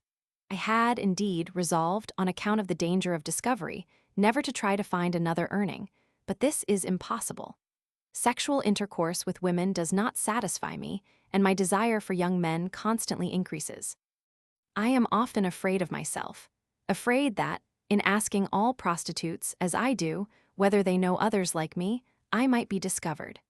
Yet I cannot keep from seeking a youth like myself. Indeed, I know that in case of necessity I shall buy a soldier, though I know perfectly well the penalty meted out to one caught in such circumstances. I can no longer do without male love. Without it, I should always be out of harmony with myself. My ideal would be to be associated with a number like myself, but I should be satisfied if I could have unrestrained intercourse with one lover. I could easily dispense with women if I had regular male satisfaction, but I think that at long intervals I should embrace a woman for the sake of variety, as my nature is absolutely hermaphroditic in a psychosexual sense. Women I can only desire sensually, but I can love and sensually desire young men. If there were marriage between men, I think I should not avoid a lifelong union, while marriage with a woman seems to me something impossible. For in the first place, though the woman charmed me, the charm would soon be lost in regular intercourse, and then all sexual indulgence, if not impossible, would certainly be devoid of pleasure for me. And, in the second place, true love for the wife would be wanting. The attraction that I feel with young men I love, and which makes the intercourse that is not simply sensual seem desirable to me. The constant association with a youth physically pleasing and in mental harmony with me, and who could understand all my feelings and share my intellectual opinions and desires, would, it seems to me, be the greatest happiness. The young men who please me must be between 18 and 28. As I have grown older, the limit of age in those pleasing to me has increased. Otherwise, I am pleased with the most various forms. The principal role, if not the exclusive one, is played by the face. Blondes excite me more than dark persons. They must have no beard, but merely a small mustache that is not too thick or none at all. As for the rest, the only thing I can say is that certain kinds of faces please me. Faces with large, straight noses are excluded, as are also pale cheeks, but there are exceptions. I regard soldiers with favor, and many please me when in uniform who do not affect me when in civil dress. Just as in women certain ordinary articles of dress, like light-colored jackets, please me, so the military costume attracts me. To go to dance halls, usually beer halls, where there are many soldiers, and mix with the crowd of soldiers and boys that please me, and try to get a kiss and embrace. This mingling with them would, of course, be an excitant only of sensuality. Intellectually and socially, everything common in speech and conduct is repugnant to me. With young men of higher position, my sensual desire is less prominent. What I have said of the attractiveness of certain kinds of dress is not to be understood in the sense that they attract me in themselves. This charm only means that the dress may help to strengthen or make prominent the attraction exerted by the face, when perhaps the same face in itself would not attract me to the same extent. I may say the same thing, though with a different meaning, of the odor of lighted cigars. In indifferent persons, the odor of cigars is rather repugnant than pleasing to me, but exciting in those sexually attractive. The kiss of a prostitute smelling of cigar smoke affords greater pleasure, because, even though in part unconsciously, I am reminded of the kiss of a man. Therefore, I took pleasure in kissing my lover just after he had smoked. It is to be noted that I myself have never smoked a cigar or cigarette, and have never even tried to smoke. I am tall and thin, my face is masculine, my eyes are restless, and in my whole form I often have something girlish. My health leaves much to be desired. It is much influenced by my sexual anomaly. As previously mentioned, I am very nervous, and I often have paroxysms of onomatopoeia. At times, I also have terrible depression and melancholia, when I see the difficulty of gratification corresponding with my male-loving nature, and when I am greatly excited sexually and have overcome the desire, owing to impossibility of male gratification. In such conditions, often the depression is associated with absolute lack of sexual desire. In work I am industrious, but often too quick, for I am inclined to work too rapidly and violently. I have a lively interest in art and literature. Among poets and writers of fiction, I prefer, for the most part, those who describe refined feelings, peculiar passions, and far-fetched impressions. An artificial or hyper-artificial style pleases me. Likewise in music, it is the nervous, exciting music of a Chopin, a Schumann, a Schubert, or a Wagner, etc., that is in most perfect harmony with me. Everything in art that is not only original but bizarre attracts me. I do not like physical exercise and do not practice it. In character, I am kind and compassionate, and though I have much to suffer with my anomaly, I am not unhappy because I love young men, but because the satisfaction of such love is considered improper, and because I cannot gratify it without restraint. I cannot regard male love as a vice, though I can well understand why it is considered vicious.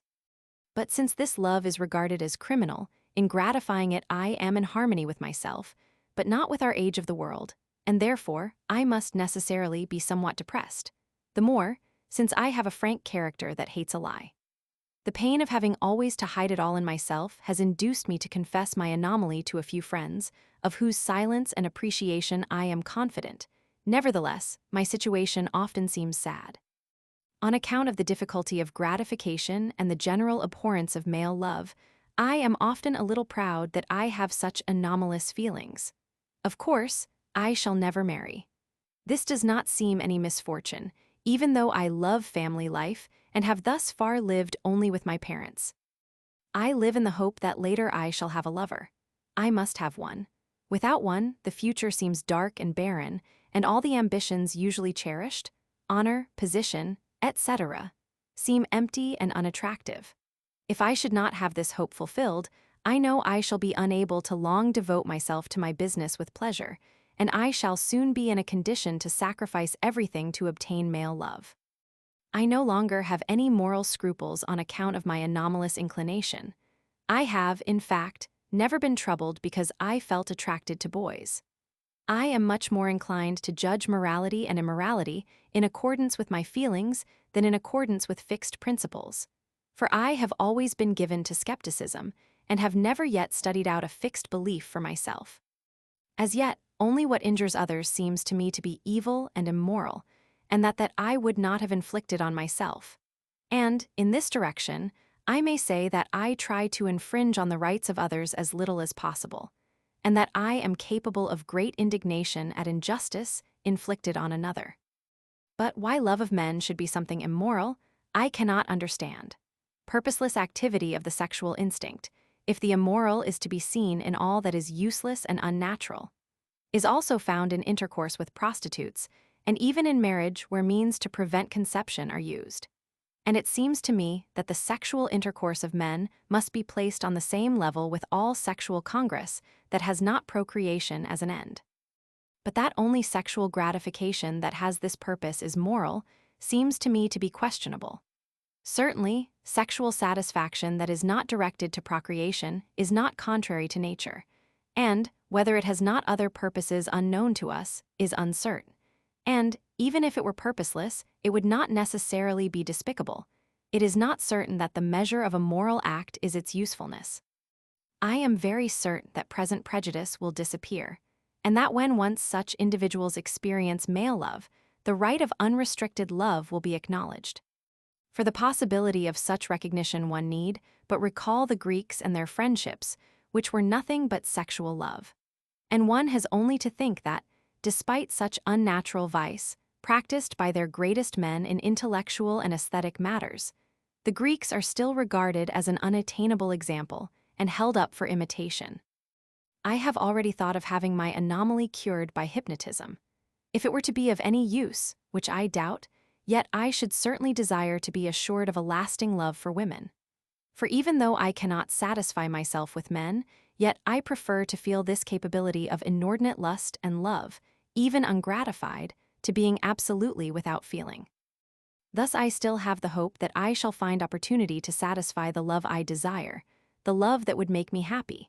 And I should not prefer the suggestive removal of homosexual feelings, without the simultaneous substitution of a heterosexual equivalent to my present condition. Finally, I should like to add, in contrast with the statements of earnings in the published biographies, that I, at least, find it very difficult to recognize those like myself. Though I have described my sexual anomaly somewhat in detail, it seems to me that the following notes are important for a better understanding of my condition. Of late, I have given up emissio penis and confined myself to coitus inter femori puli. Ejaculation occurs earlier than with conjunctio membrorum, and I experience a certain lustful feeling in the penis itself. If this manner of sexual intercourse is quite pleasant to me, it is, perhaps, in part to be referred to the fact that in this kind of sexual indulgence the sex is quite indifferent, and I am, perhaps, unconsciously reminded of masculine embrace. But this memory is absolutely unconscious, and but obscurely felt, for I am not indebted to my imagination for my pleasure, but it is due immediately to kissing the woman's mouth. I feel that the charm which the brothel and prostitutes have for me also begins to fade, but I am sure certain women will always be able to excite me by their kisses. Still, no woman is, or ever will be, so attractive as to induce me to overcome obstacles in winning her. But even the danger of discovery and disgrace could only with difficulty restrain me from seeking a man's embraces. Thus, I lately allowed myself to be induced to buy a soldier at a prostitute's house. The lustful pleasure was very great, but the subsequent feeling of satisfaction was especially very exhilarating. The next day I felt similarly strengthened, capable of erection at any moment, and though I have not yet been able to meet the soldier again, the thought that I shall venture to purchase another gives me peace. But I could be perfectly satisfied only in finding one feeling like myself, of my own position and education. I have not yet mentioned that the female form, with the exception of the face, and genitals have no attraction for me. To touch the latter with my hand would be disgusting to me. But membrum virile me tanger dum os meum os ejus osculator, mihi exotatum esse. Indeed, to kiss that of a very pleasing man would not be disgusting to me. Onanism, as has been said, would be quite impossible for me. Case 111. Psychical hermaphroditism heterosexual feeling early interfered with by masturbation, but episodically very intense. Homosexual feeling ob origin perverse, sexual excitation by men's boots. Mr. X, of high social position, Russian, age 28, came to me in September 1887 in a despairing mood to consult me on account of a perversion of his vita sexualis, which made life seem almost unbearable to him, and which had repeatedly brought him near to suicide. The patient comes of a family in which neuroses and psychoses have been of frequent occurrence. In the father's family, there had been consanguineous marriages for 3 generations. The father is said to have been a healthy man and to have lived morally in marriage. However, his father's preference for fine-looking servants seems remarkable to the son. The mother's family is described as eccentric. The mother's grandfather and great-grandfather died melancholic. Her sister was insane. A daughter of the grandfather's brother was hysterical and had nymphomania. Only 3 of the mother's 12 brothers and sisters married. Of these, 1 brother was homosexual and always nervous as a result of excessive masturbation. The patient's mother is said to be a bigot and of small mental endowment, nervous, irritable, and inclined to melancholia. Patient has a sister and a brother. The brother is frequently melancholy and, though mature, has never shown the slightest trace of sexual inclinations. The sister is an acknowledged beauty and much sought by gentlemen. This lady is married, but childless, as reported, owing to the impotence of her husband. She has always been indifferent to the attentions shown her by men, but is charmed by female beauty and actually in love with some of her female friends. With respect of himself, the patient asserts that, when 4 years old, he dreamed of handsome jockeys wearing shining boots. 2. He never dreamed of women when he grew older. His nightly pollutions were always induced by boot dreams. From his 4th year, he had a peculiar partiality for men, or more correctly, for lackeys wearing shining boots. At first, they only excited his interest, but with development of his sexual functions, the sight of them caused powerful erections and lustful pleasure. It was only servants' boots that affected him. The same kind of boots on persons of like social station were without effect on him. In a homosexual sense, there was no sexual impulse connected with these situations. Even the thought of such a possibility was disgusting to him. At times, however, he had sensually colored ideas, like being his servant's servant and drawing off his boots, but the idea of being stepped on by him or of having to blacken his boots was most pleasing. The pride of the aristocrat rose up against such thoughts. In general, these notions about boots were disgusting and painful to him. Sexual instinct was early and powerfully developed. It first found expression in indulgence in sensual thoughts about boots, and after puberty in dreams accompanied by pollutions. Otherwise, the mental and physical development was undisturbed. Patient was well endowed mentally, learned easily, finished his studies, and became an officer. On account of his distinguished, manly appearance and his high position, he was much sought in society. He characterizes himself as a clever, quiet, strong-willed but superficial man. He asserts that he is a passionate hunter and rider, and that he has never had any inclination for feminine pursuits. In the society of ladies, he has always been reserved. Dancing always tired him. He had never had any interest in a lady of high social position. As for women, only the buxom peasant girls, such as are the models of painters in Rome, had interested him. He had, however, never felt any sexual interest in such representatives of the female sex. In the theater and circus, only male performers had excited his interest, but at the same time, they had caused him no sensual feelings. As for men, only their boots excited him, and indeed, only when the wearers belonged to the servant class and were handsome men. Men of his own position, wearing never so fine boots, were absolutely indifferent to him. With reference to his sexual inclinations, the patient is still uncertain whether he feels more inclination toward the opposite sex or toward his own sex. He is inclined to think that originally he had more inclination for women, but that this sympathy was, in any case, very weak.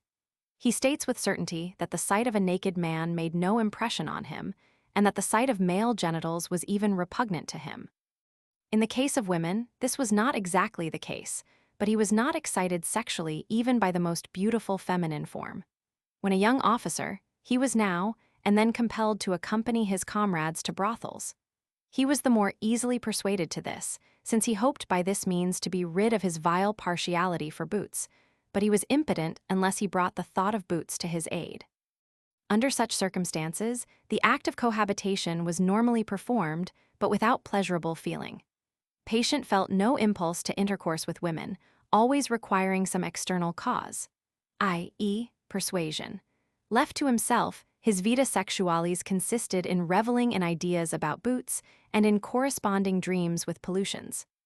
Since more and more there became connected with them the impulse to kiss his servants' boots, to draw them off, etc., the patient determined to use every means to rid himself of this disgusting desire, which deeply wounded his pride.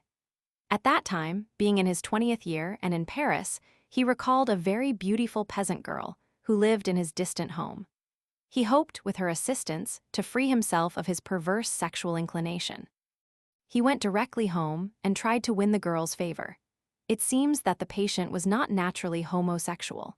He asserts that at that time he was actually in love with this person, and that her glance or the touch of her dress gave him sensual pleasure, and when she once kissed him, he had a powerful erection.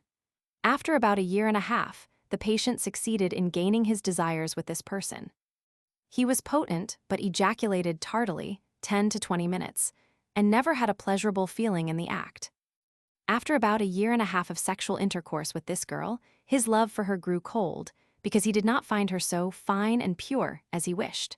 From this time, it was necessary for him to call upon ideas about boots for help, which had been latent, in order to be potent in sexual intercourse with her.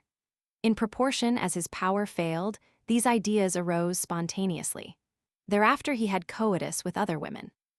Now and then, especially when the woman was in sympathy with him, the act took place without any assistance of imagination. It once happened that the patient committed a rape. It is remarkable that on this single occasion he had a pleasurable feeling in the forced act. Immediately after the deed, he had a feeling of disgust. When, an hour after the forced indulgence, he had coitus with the same woman, with her consent, he experienced no feeling of pleasure.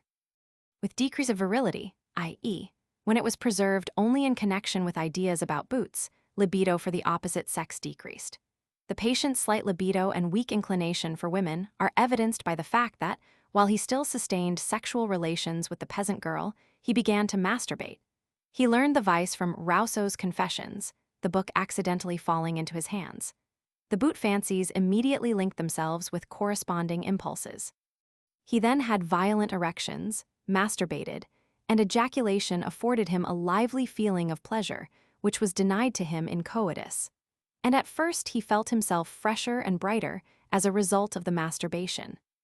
In time, however, symptoms of sexual and later of general neurasthenia with spinal irritation appeared. He then at first gave up masturbation and sought his first love, but she was now more than ever indifferent to him. Since he finally became impotent, even when he called ideas of boots to his assistance, he gave up women entirely and again practiced masturbation, by which he felt himself protected from the impulse to kiss and blacken servants' boots. At the same time, he continued to feel that his sexual position was a painful one. He again occasionally attempted coitus, and was successful in it as soon as he thought of blackened boots. 2. After continued abstinence from masturbation, he was sometimes successful in coitus without any artificial aid. The patient says that his sexual needs are intense. If he has not had an ejaculation in a long time, he becomes congestive and psychically much excited, and tormented by repugnant images of boots, so that he is forced to have coitus or, preferably, to masturbate. For some time, his moral position has been complicated most painfully by the fact that, as the last of a wealthy line of high position, and at the importunate desire of his parents, he must marry. The bride is of rare beauty and mentally in perfect sympathy with him, but as a woman, she is as indifferent to him as any other. Aesthetically, she satisfies him as a work of art. In his eyes, she is an ideal. To honor her in a platonic way would be happiness worth striving for, but to possess her as a wife is a painful thought. He is certain beforehand that with her he will be impotent, save with the help of ideas of boots. To use such means, however, is in opposition to his respect and his moral and aesthetic feeling for the lady. Were he to soil her with such thoughts, she would lose, in his eyes, all her aesthetic value, and then he would become impotent for her, and she would become repugnant to him. The patient considers his position one of despair, and confesses that he has lately been repeatedly near suicide. He is a man of much intelligence and decidedly of masculine appearance, with abundant growth of beard, deep voice, and normal genitals. The eye has a neuropathic expression, no signs of degeneration, symptoms of spinal neurasthenia. It was possible to reassure the patient and give him hope of his future. The medical advice consisted in means for combating the neurasthenia, and the interdiction of masturbation and indulgence of the fancy in images of boots, in the hope that, with the removal of the neurasthenia, cohabitation without ideas of boots would become possible, and that, in time, the patient would become morally and physically capable of marriage. In the latter part of October, 1888, the patient wrote me that he had resolutely resisted masturbation and his imagination. In the interval, he had had but one dream about boots and scarcely a pollution. He had been free from homosexual inclinations, but in spite of this, there was often considerable sexual excitement, without anything like adequate libido for women. In this deplorable situation, he was compelled, by circumstances, to marry in 3 months. 2 homosexual individuals or earnings. In distinction from the preceding group of psychosexual hermaphrodites, there are here, ab origin, sexual desires and inclinations for persons of the same sex exclusively. But in contrast with the following group, the anomaly is limited to the vita sexualis, and does not more deeply and seriously affect the character and mental personality. The vita sexualis of these earnings, mutatis mutandis, is entirely like that in normal heterosexual love. But since it is the exact opposite of the natural feeling, it becomes a caricature, and this the more, since these individuals at the same time, as a rule, are subject to hyperesthesia sexualis, and therefore their love for their own sex is emotional and passionate. The earning loves and deifies the male object of his affections, just as a man idealizes the woman he loves. He is capable of the greatest sacrifice for him and experiences the pangs of unfortunate, often unrequited, love, suffers from the unfaithfulness of the beloved object, and is subject to jealousy, etc. The attention of the male-loving man is given only to male dancers, actors, athletes, statues, etc. The sight of female charms is indifferent to him, if not repulsive. A naked woman is disgusting to him, while the sight of male genitals, hips, etc. affords him infinite pleasure. The bodily contact of a sympathetic man induces a thrill of delight and, since such individuals are mostly sexually neurasthenic, congenitally or from onanism or enforced abstinence from sexual intercourse, under such circumstances ejaculation is very easily induced, which in the most intimate intercourse with women cannot be induced at all or only by mechanical means. The sexual act with a man in many instances affords pleasure and leaves behind a feeling of well-being. Should the earning be able to force himself to coitus, in which, as a rule, disgust has the effect of an inhibitory concept and makes the act impossible, then his feeling is something like that of a man compelled to take disgusting food or drink.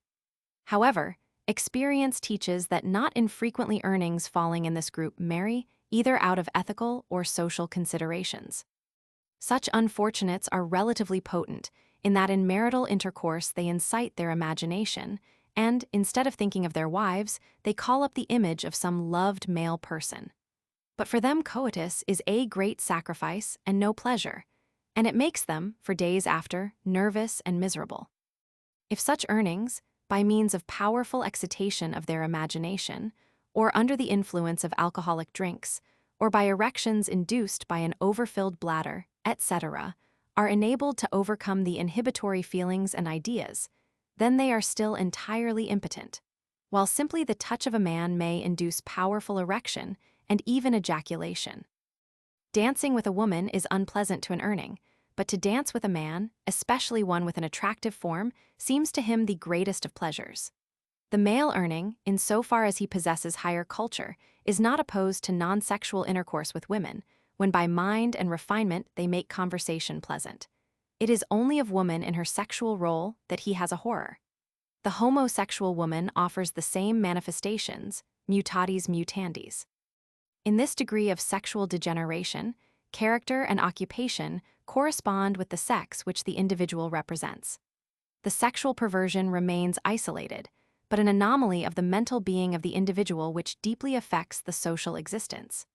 In accordance with this, many of these individuals, in the sexual act, feel themselves in the role which would naturally belong to them in heterosexual intercourse. However, transitions to Group 3 occur, inasmuch as sometimes the passive role which corresponds with the homosexual manner of feeling is thought of or desired, or at least forms the subject of dreams.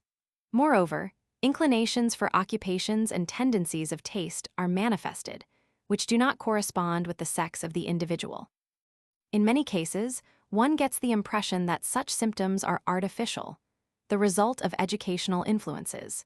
In other cases, that they represent deeper acquired degenerations of the original anomaly, induced by the perverse sexual activity, masturbation, analogous to the signs of progressive degeneration observed in acquired inversion of the sexual instinct.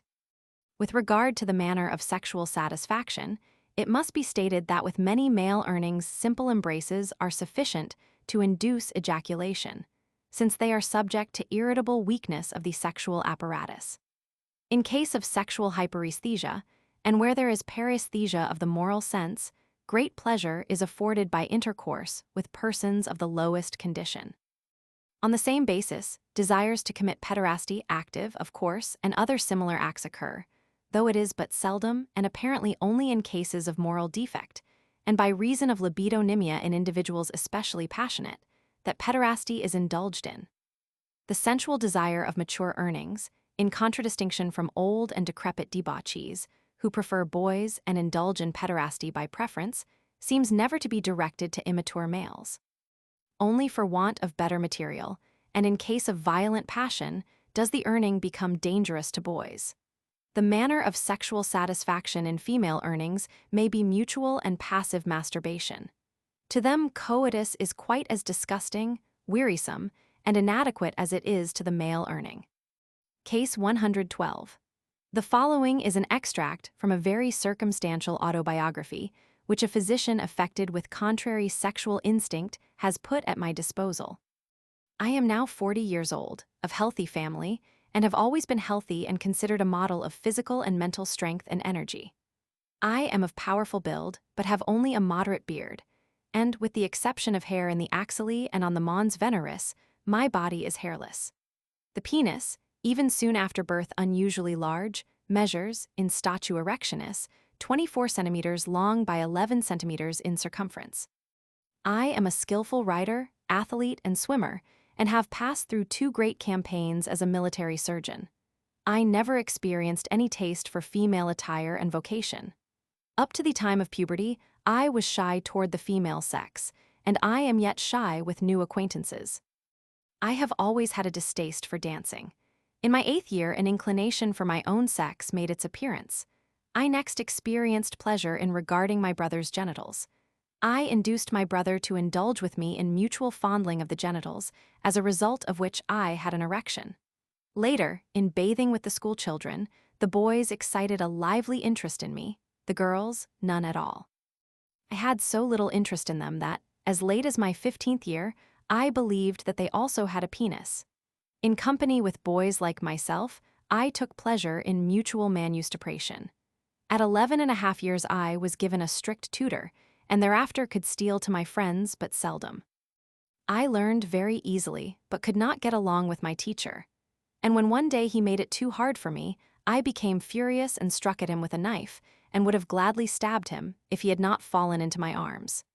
In my 13th year, for a similar cause, I escaped from the teacher, and wandered about for 6 weeks in the neighboring country. I now entered the gymnasium. At that time I was already sexually developed, and amused myself while bathing with my comrades in the way above mentioned, and later by imitatio coitus between the thighs. I was then 13 years old. I took absolutely no pleasure with girls. Violent erections caused me to play with my genitals, and I came to take my penis in my mouth, which I succeeded in doing by bending over. This induced ejaculation. I thus learned masturbation. I was much frightened, looked upon myself as a criminal, and confessed to a companion of 16.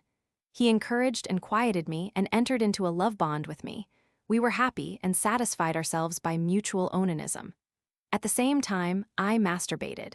After 2 years the bond was broken, but to this day, when we occasionally meet, my friend is a high official. The old fire lights up anew. That time with my friend H was a happy one, the return of which I would gladly buy with my heart's blood. Then life was a pleasure, learning was mere play, and I had a feeling for everything beautiful. During this time a physician, a friend of my father's, seduced me by caressing me and practicing masturbation on me on the occasion of a visit, and by explaining the sexual act to me. He advised me never to practice manustupration, since it was injurious to health. He then practiced mutual onanism with me, and explained that this was the only way in which he could perform the sexual function. He had a horror of women, and therefore had lived unhappily with his deceased wife. He gave me a pressing invitation to visit him as often as possible.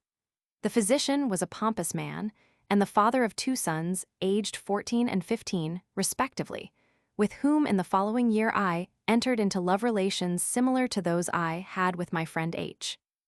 I was ashamed of my unfaithfulness to him, but at the same time continued my relations with the physician. He practiced mutual masturbation with me, showed me our spermatozoa under the microscope, and pornographic works and pictures, which, however, did not please me, because I had interest only for male forms. On the occasion of later visits, he asked me to do him a favor which he had never yet enjoyed, and which he very much desired. Since I loved him, I acquiesced in everything. He dilated my anus with instruments, and practiced pederasty on me, and at the same time performed masturbation, so that I experienced pleasure and pain at once. After this discovery, I went immediately to my friend H, with the thought that this beloved man would be able to give me still greater pleasure. We practiced pederasty on each other, but were both deceived and did not repeat it. For passively, I had only pain, and actively no pleasure, while mutual onanism gave us both the greatest enjoyment. Thereafter, out of gratitude, I was still frequently at the disposal of the physician only. Up to my 15th year I practiced passive or mutual onanism with my friend. Now I was quite grown, and had all kinds of signs made to me by women and girls, but I fled from them as Joseph did from Potiphar's wife. At 15, I came to the capital. I had but infrequent opportunity for the satisfaction of my sexual inclination. I reveled in the sight of pictures and statues of male forms, and could not keep from kissing the beloved statues. The fig leaves on the genitals were my principal annoyance. At 17, I went to the university. There again, I lived 2 years with my friend H.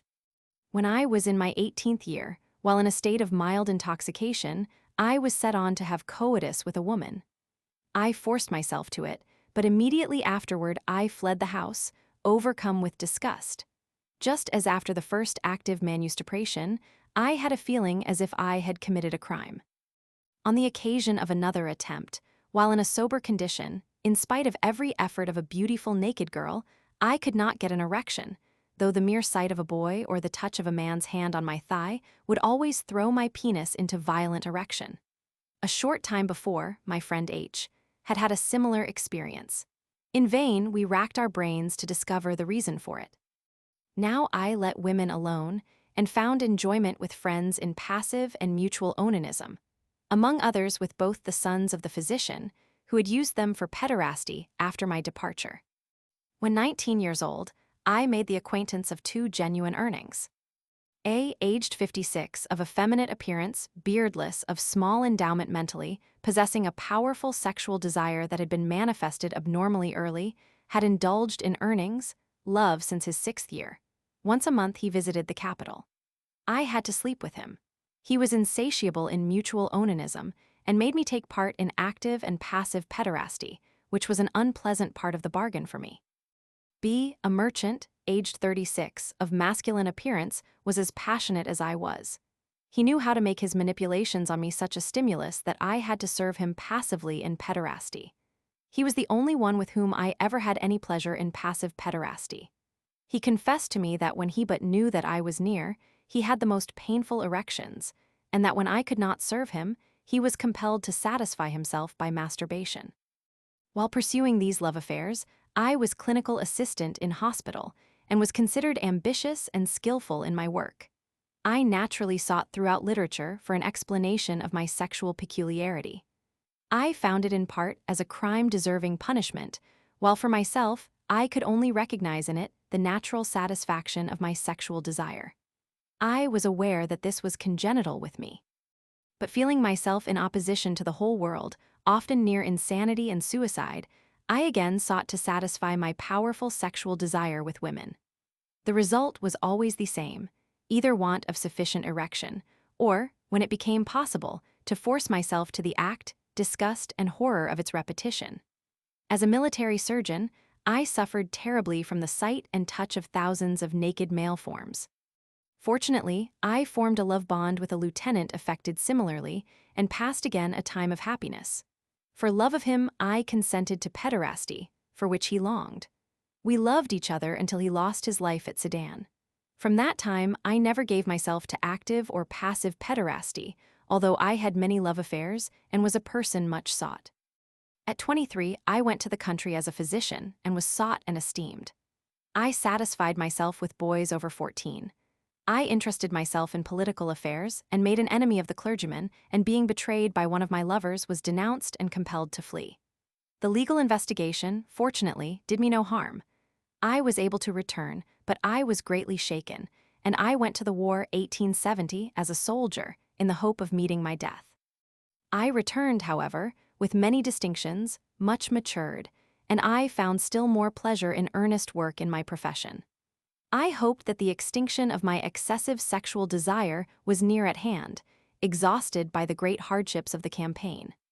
Scarcely had I recovered when the old unbounded desire again appeared and led to new unbridled satisfaction. Of course, I often thought of it, but my inclination, so revolting to the world, did not seem so to me. For a year, by means of the greatest exercise of my will, I abstained. Then I went to the capital to force myself to cohabit with a woman. I, who at the sight of the dirtiest ragamuffin had painful erections, could scarcely induce one with the most beautiful woman. Overcome, I returned home and obtained a young man-servant for my personal service and satisfaction. The solitude of life as a country physician and the longing for children drove me to marriage. Besides, I wished to make an end to gossip, and I hoped finally to triumph over my fatal desire. I knew a young girl, of whose respect and love for me I was convinced. Through my esteem and honor for my wife, I was enabled to perform the conjugal duties and begat 4 boys. The boyish appearance of my wife was of effectual assistance. I called her my Raphael. I forced into my fancy images of boys in order to induce erection. If my fancy ceased for a moment, the erection failed. I was unable to sleep with my wife. Within the last few years, coitus has become constantly more difficult to attain, and for 2 years we have given up all attempts. My wife knows my mental condition, and her esteem and love for me may become estranged. My sexual inclination for my own sex is unchanged, and unfortunately, too often forces me to become untrue to my wife. To this day, the sight of a youth of 16 puts me into violent sexual excitement with painful erections, so that occasionally I am compelled to help myself with manustupration of him and onanism on myself. The sufferings I endure are indescribable. Faute de mia, I have my wife practice manustupration on me, but what my wife's hand accomplishes with great effort in half an hour is produced by the hand of a boy in a few seconds. Thus I live, miserable, a slave of the law and of my duty to my wife. I never had pleasure in active or passive pederasty. If I ever practiced or suffered it, it was only from gratitude or desire to please. The physician to whom I owe the preceding autobiography assures me that he, up to this time, has had sexual intercourse with at least 600 earnings. There were, indeed, many among them who today occupy high and respected positions. Only about 10% of them came later to love women. Another portion did not avoid women, but were more inclined to their own sex. The remainder were exclusively and lastingly earnings. This physician asserted that among the 600 he never found abnormal formation of the genitals, but there were, however, frequent approaches to the female form, as well as incomplete growth of hair, delicate complexion, and higher voice. Development of the mammy was not infrequent. He asserted that from his 13th to his 15th year he had milk in his mammy, which his friend H sucked out. Only about 10% of this number showed inclination for female occupations, etc. All his acquaintances were affected with a sexual desire that was abnormally powerful and made its appearance abnormally early.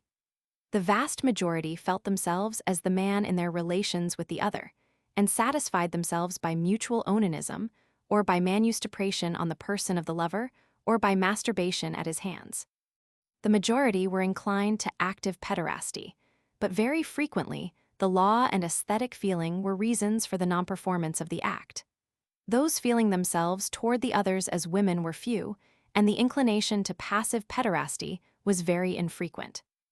In the beginning of 1887, this physician was arrested for having commuted acts of indecency on the persons of 2 boys under 14 years. The crime consisted in his having first rubbed mentulam proprium inter femora viri until ejaculatio, and the same procedure cum mentula propria inter femora puri. At the examination, it was recognized that an abnormal instinct was in play, though at the same time it was shown that the culprit was not mentally unsound and not deprived of free will.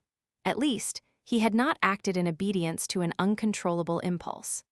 Therefore, he was sentenced to prison for 1 year, the mildest possible punishment.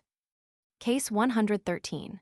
Mr. X, Hungarian merchant, consulted me on account of neurasthenia and sleeplessness, which had existed for years. The investigation of the cause of his trouble led the patient to confess that he had an abnormal sexual instinct for his own sex, that he was very passionate, and that his nervous trouble might well come from that. The following, taken from the history of this intelligent patient, possesses scientific interest. My abnormal sexual instinct reaches back to my childhood. When 3 years old, I got hold of a journal of fashions. The beautiful pictures of the men I kissed until the paper was torn to tatters, but I paid no attention to the female figures. I did not like to play with boys. I preferred to play with girls because they always had dolls. I especially liked to cut out dolls' clothes, and today, in spite of my 33 years, dolls still possess an interest for me. When a boy, for hours I would lurk about available places in order to get a sight of male genitals. When I succeeded, a strange, dizzy feeling came over me. Weak, unattractive men or boys made no impression on me. At 13 I began to masturbate. From my 13th till my 15th year, I slept with a handsome young man. That was happiness. Hours at a time at night, with erections, I would wait for his return. If in bed he chanced to touch my genitals, it gave me delight. At 14 I had a schoolmate whose instincts were like my own. For hours at a time, during school hours, we held each other's genitals. Ah, those were happy hours. As often as I could, I lingered in bathhouses. That was always a feast for me. The sight of male genitals induced violent erections. At 16 I came to the metropolis. Seeing so many handsome men charmed me. In my 18th year I attempted coitus with a prostitute, but disgust and fear made it impossible. Other attempts were failures until my 19th year, when I tried again with success. But the act afforded me no pleasure, rather inducing a feeling of disgust. I conquered myself and was proud of my success at being a man, which I had gradually begun to doubt. Subsequent attempts were no longer successful. The disgust was too great. When the woman was undressing, it became necessary, on account of my feeling of repugnance, to put out the light. I now considered myself impotent, consulted physicians, and visited baths and sanitariums to cure my supposed impotence, for I still did not know what to think of it. I took pleasure in the society of ladies, perhaps out of conceit, for I impressed most ladies as being sympathetic and amiable, but I valued in them nothing more than mental and aesthetic qualities. I liked to dance with them, but if one pressed against me in dancing, I experienced a feeling of repugnance and even disgust, and felt like striking her. If in joke I happened to dance with a gentleman, I always took the part of the lady. I would press and rub against him and take a perfect delight in it. When I was 18, a gentleman who came into the office said, "That is a fine youth. In the East he would bring £1 every time." I puzzled my head over that. Another gentleman liked to joke with me and steal kisses of me as he was going away, which I would have given him only too gladly. He afterward became my lover. These circumstances excited my attention, and I waited for an opportunity. When I was 25 years old, it happened that a man who was formerly a Capucine monk became attracted to me. For me, he was like a Mephistopheles. Finally, he spoke to me. To this day, I can almost feel the beating of my heart that he caused me. I almost fainted. He made a rendezvous for that evening at a public house. I went, but at the threshold I turned back, afraid. On the next evening, he met me again. He overcame my scruples and took me to his room. I was scarcely able to walk for excitement. My seducer made me sit on his sofa, and smiling at me, he fixed his wonderful black eyes on me, and I lost consciousness. This delight, this ideal, divine sense of pleasure that filled my whole being, I could write too much about it. I think only an innocent youth, over head and ears in love, who for the first time has his love's longing fulfilled, could be as happy as I was that night. My seducer demanded my life in joke, but I at first thought him in earnest. I begged him to let me be happy for a time, and then united to him, I would end my life. It would have been entirely in accordance with the high-flown ideas I entertained at that time. For 5 years after that, I kept up a relation with the man who is still so dear to me. Oh, how happy, and yet often how unhappy, I was during those years. If I but saw him speak to a handsome young man, I became wildly jealous. When 27, I became engaged to a young lady. Her mind and aesthetic feeling, as well as financial considerations, induced me to think of marriage. At the same time, I am very fond of children, and whenever I meet even the commonest day laborer and his wife and a pretty child, I envy the man his good fortune. Thus I made a fool of myself. I managed to get through the time of courtship. When kissing my bride, I felt more anxiety and fear than pleasure. On 1 or 2 occasions, however, after luxurious dinners, while kissing her passionately, I had erections. How happy I was at that. I saw myself already a father. I twice came near breaking off the engagement. On my marriage day, when all the guests had assembled, I locked myself in a room, cried like a child, and felt that I could not proceed with the ceremony. At the persuasion of all the relatives, to whom I made the best excuses that occurred to me, I allowed myself to be taken, in ordinary street costume, to the altar. As great good fortune would have it, at the time of the marriage, my wife was menstruating. Oh, how thankful I was for this excuse. I am now convinced that this circumstance is all that made later cohabitation possible. How it later became possible for me to cohabit with my wife and have a lovely boy, I do not know. He is the comfort of my ruined life.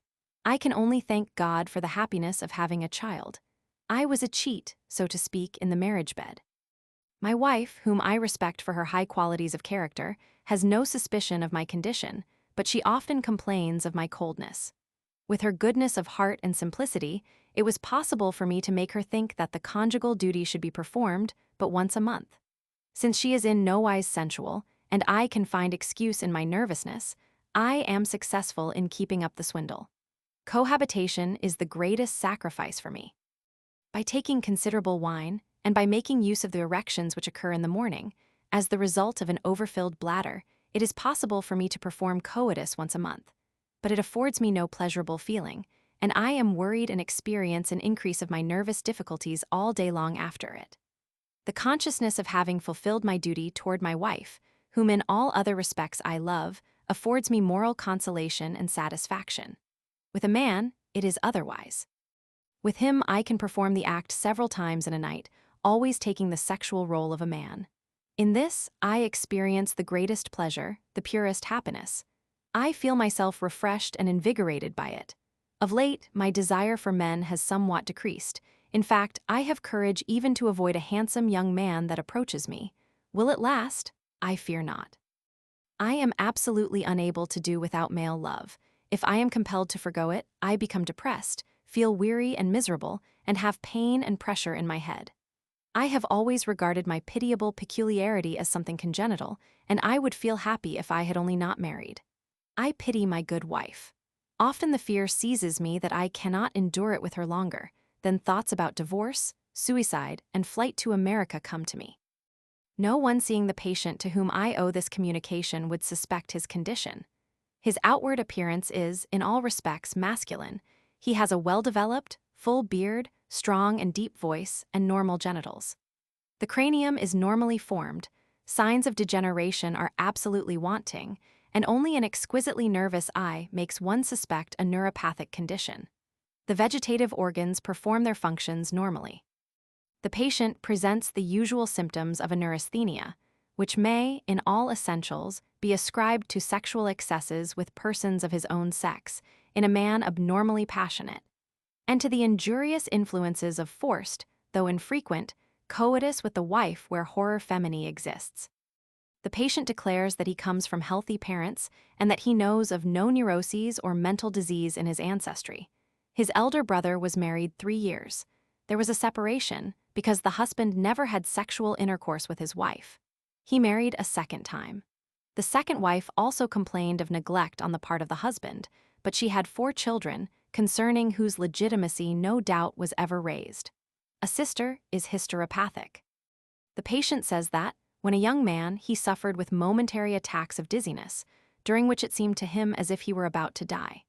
He says that he has always been very excitable and emotional and an enthusiast for the arts, especially poetry and music.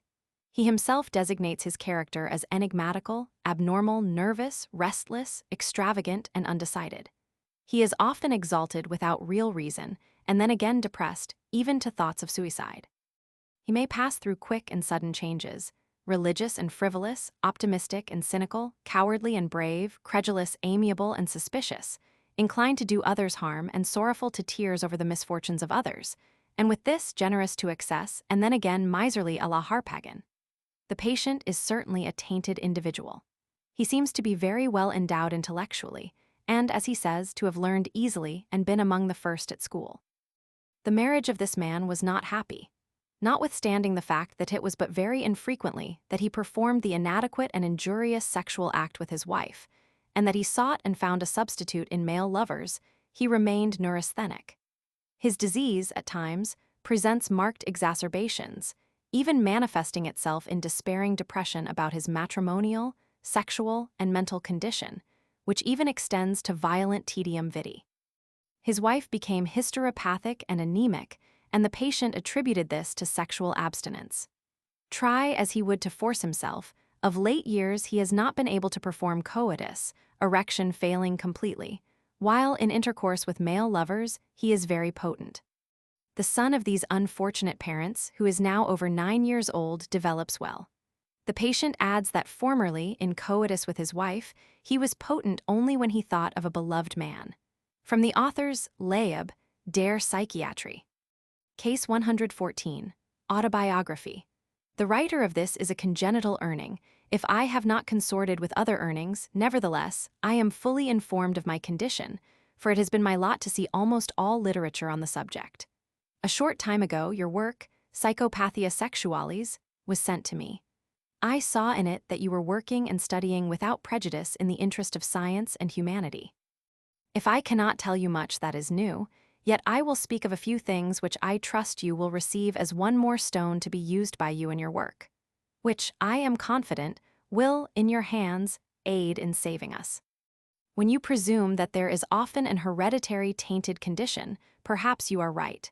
My father was subject to spinal disease before my birth. Later, he became mentally unsound and took his own life. Another point, which I am inclined to doubt, is the one mentioned by you in another place, i.e., that onanism practiced from youth may lead to perverse instinct. I, merchant, owner of a small business, unmarried, am in the beginning of my 30th year. I am apparently healthy and show scarcely a deviation from the normal masculine type. The first sexual impulses were immediately and exclusively directed to the male sex, and I experienced them from my 10th year. I have masturbated since my 12th year. Since, in spite of all attempts, coitus with women was always absolutely impossible for me, and since I have never had desire for women, on the contrary, rather aversion, and since my attempts have never resulted in the slightest erection, I have been compelled to satisfy myself by onanism. If now I am to confess the manner of my sexual satisfaction, I may say that in my earlier years, my fellow pupils and companions excited me sexually. Now my impulse consists in a desire for boys of about 10, but mostly for youths of from 15 to 20 years. For a long time, strong and healthy cadets of fine form have had a particular charm for me, and by their handsome uniforms and fine presence, they especially excite my desire.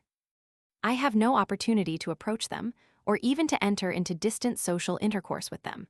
But I am compelled to satisfy myself with following them in the streets and squares, or in restaurants, horse cars, or railways, by sitting near them, and, when it is possible to do it unnoticed under such circumstances, by practicing onanism.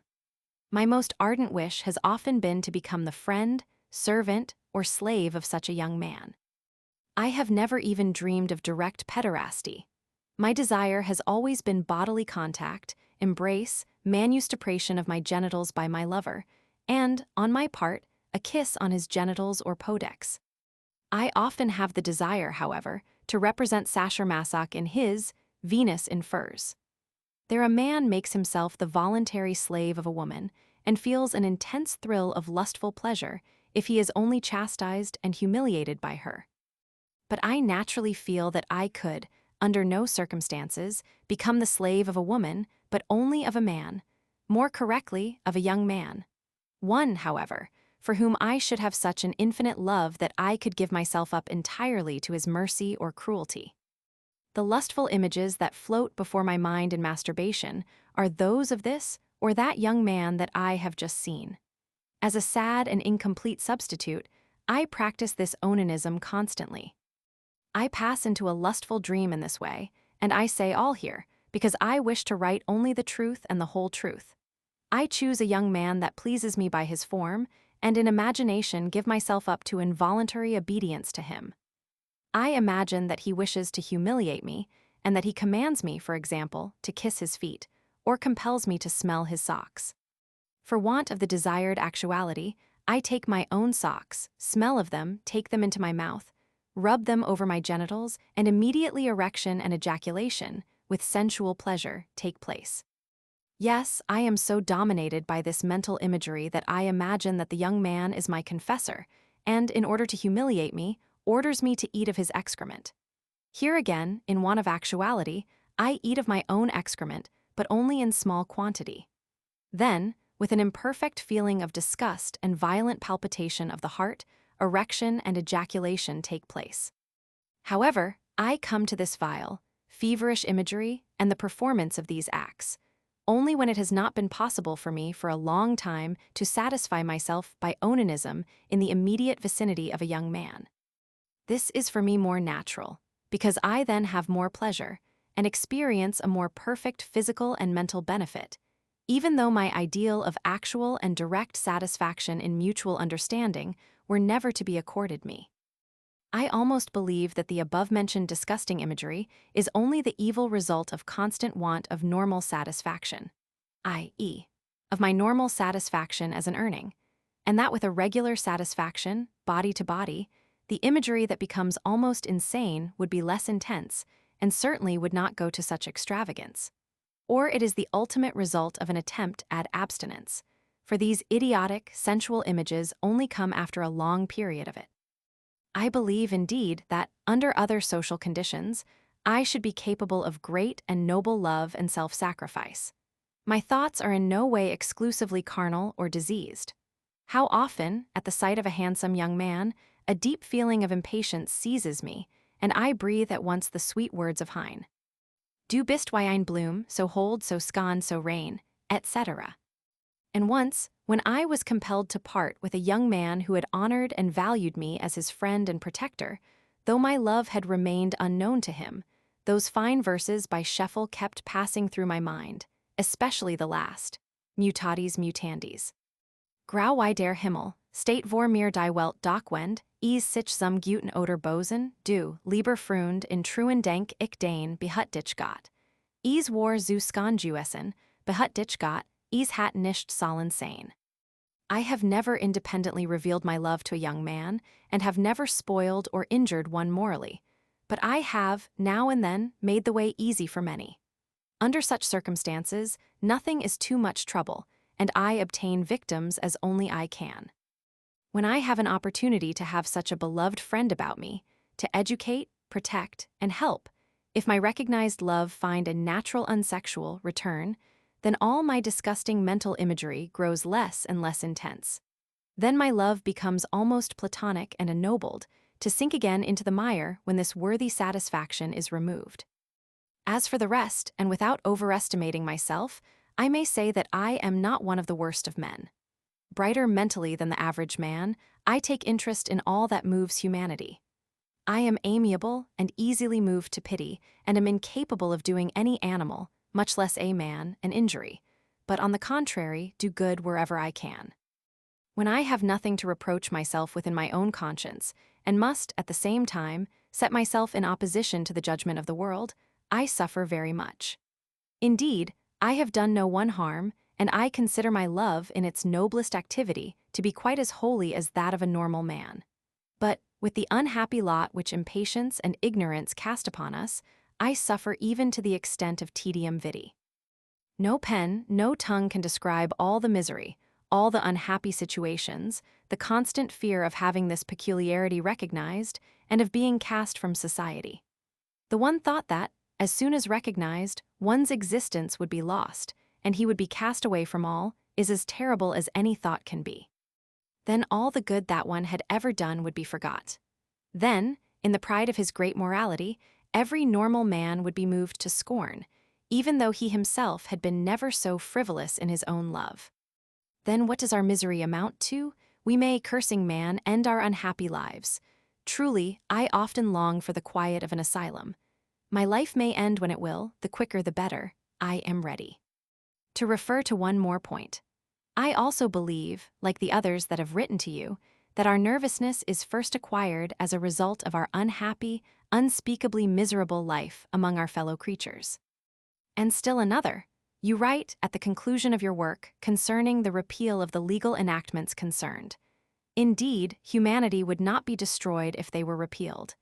In Italy there is no such law, as far as I know, and Italy is not a wilderness, but a cultivated nation.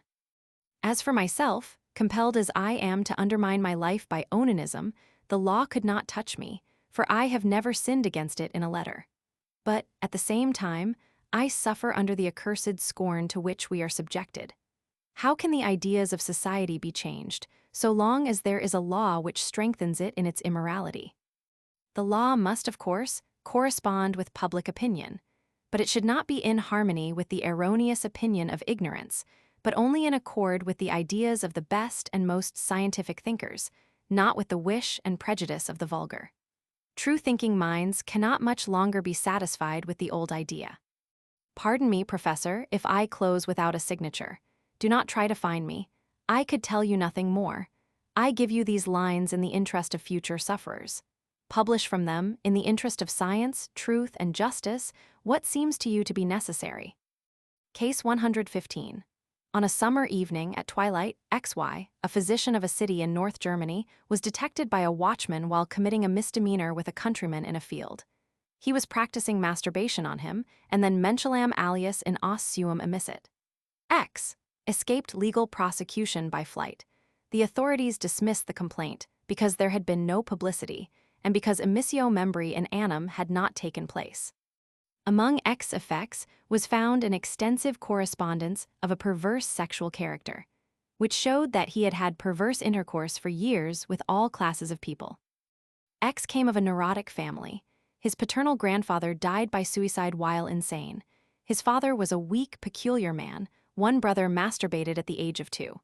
A cousin was sexually perverse and practiced perverse acts similar to those of X. While a youth, he became weak-minded and died of spinal disease. A paternal great-uncle was an hermaphrodite. His mother's sister was insane. His mother is said to have been healthy. X's brother is nervous and irascible. X likewise was nervous as a child. The mewing of a cat would create great fear in him, and if one but imitated the voice of a cat, he would cry bitterly and run to others for protection. Slight physical disturbance caused violent fever. He was a quiet, dreamy child of excitable imagination, but of slight mental capabilities. He did not indulge much in boyish games. He preferred feminine pursuits. It gave him a special pleasure to curl the hair of the housemaid or of his brother. At 13, X went to an institute. There he practiced mutual masturbation, seduced his comrades, and by his cynical conduct made them unmanageable, so that he had to be taken home. At that time, the parents found love letters with lascivious contents, showing perverse sexuality. From the age of 17, he studied under the strict surveillance of a professor in a gymnasium. He made but sad progress in learning. He had only a talent for music. After finishing his studies, the patient entered the university at the age of 19. There he attracted attention by his cynical character and his association with young persons who were thought to be given to masculine love. He began to be dandified, wore striking cravats and shirts that were low cut. He forced his feet into narrow shoes and curled his hair in a remarkable way. This peculiarity disappeared when he left the school and had returned home. At the age of 24, he was for a long time neurasthenic. From that time until his 29th year, he was earnest and skillful in his profession, but he avoided the society of the opposite sex and constantly associated with men of doubtful character. The patient would not allow a personal examination. In writing, he made the excuse for this that it would be of no use, because his impulse to his own sex had existed from his earliest childhood and was congenital. He had always had horror feminae and had never been inclined to avail himself of the charms of women. Toward men, he felt himself in the role of a man. He recognized his impulse toward his own sex as abnormal, and excused his sexual indulgence as being the result of an abnormal natural condition. Since his flight, X lives out of Germany, in southern Italy, and, as I learned from a letter now as before, he indulges in perverse love. X is an earnest, stately man of masculine features, well-grown beard, and normally developed genitals. Dr. X furnished me, a short time ago, with his autobiography, of which the following is worthy of mention. When, at the age of 7, I entered the private school, I felt very uncomfortable and found very little sympathy with my companions. Only toward one of them, who was a very handsome child, did I feel attracted, and I loved him wildly. In childish games, I always knew how to arrange it so that I could appear in feminine attire, and my greatest pleasure was to form intricate coiffures for our servant girls. I often regretted that I was not a girl. My sexual instinct awakened when I was 13, and from the moment of its appearance was directed toward youthful, strong men. At first, I was not really certain that this was abnormal, but consciousness of it came when I saw and heard how my companions were characterized sexually. I began to masturbate at the age of 13. At 17, I left home and went to the gymnasium of a large capital, where I was put to board with a married professor of the gymnasium, with whose son I afterward had sexual relations. It was with him that I first had sexual satisfaction. Thereafter, I made the acquaintance of a young artist, who very soon noticed that I was abnormal and confessed to me that he was in the same condition. I learned from him that this abnormality was very frequent, and this knowledge overcame the trouble that I had had in supposing that I was alone in my abnormality. This young man had an extensive acquaintance with persons in like condition, to which he introduced me. There I became the object of general attention, for on all sides I was declared to be very attractive physically. I soon became insanely loved by an old gentleman, but not finding him to my taste, I endured him but a short time, and then gave ear to a young and handsome officer who lay at my feet. He was really my first love. After passing my final examination, at the age of 19, free from the discipline of school, I made the acquaintance of a great number of people like myself, and among them Karl Ulrichs, Numentinus. When, later, I took up the study of medicine and associated with many normal youths, I was often in a position where I was compelled to visit public prostitutes. After having consorted to no purpose with various prostitutes, some of whom were very beautiful, the opinion was spread among my acquaintances that I was impotent, and I strengthened this by telling of previous sexual excesses. At that time, I had numerous external relations with persons who prized my physical peculiarities, which were considered very beautiful. The result of this was that I was exciting somebody all the time, and I received such a mass of love letters that I was often in embarrassment. The acme of this was reached later, when, as a physician, I lived in the hospital. There I moved about like a celebrated person, and the scenes of jealousy that took place on my account almost led to the discovery of the whole thing. Shortly after this, I fell ill with an inflammation of my shoulder joint, from which I recovered after 3 months. During this illness, I received subcutaneous injections of morphine several times daily, which were suddenly discontinued, and which I practiced thereafter secretly after my recovery. For the purpose of special study, I spent some months in Vienna before entering into private practice, and there, by means of some recommendations, I gained entrance to various circles of people like myself. I there learned that the abnormality in question, in its various forms, is spread through the lower classes as well as the higher, and that those who are approachable for money are not infrequently met among the higher classes. When I established myself in the country, I hoped to cure myself of the morphine habit by means of cocaine, and then I became a victim of cocaine, which, only after 3 relapses, I was able to rid myself of, about 2 years ago. In my position, it was impossible for me to find sexual satisfaction, and I noticed with pleasure that the use of cocaine had overcome my desire. When, on the first occasion, at the urgent request of my aunt, I had emancipated myself from cocaine, I traveled for a few weeks. In order to improve my health, the perverse impulses were again awakened in their old strength.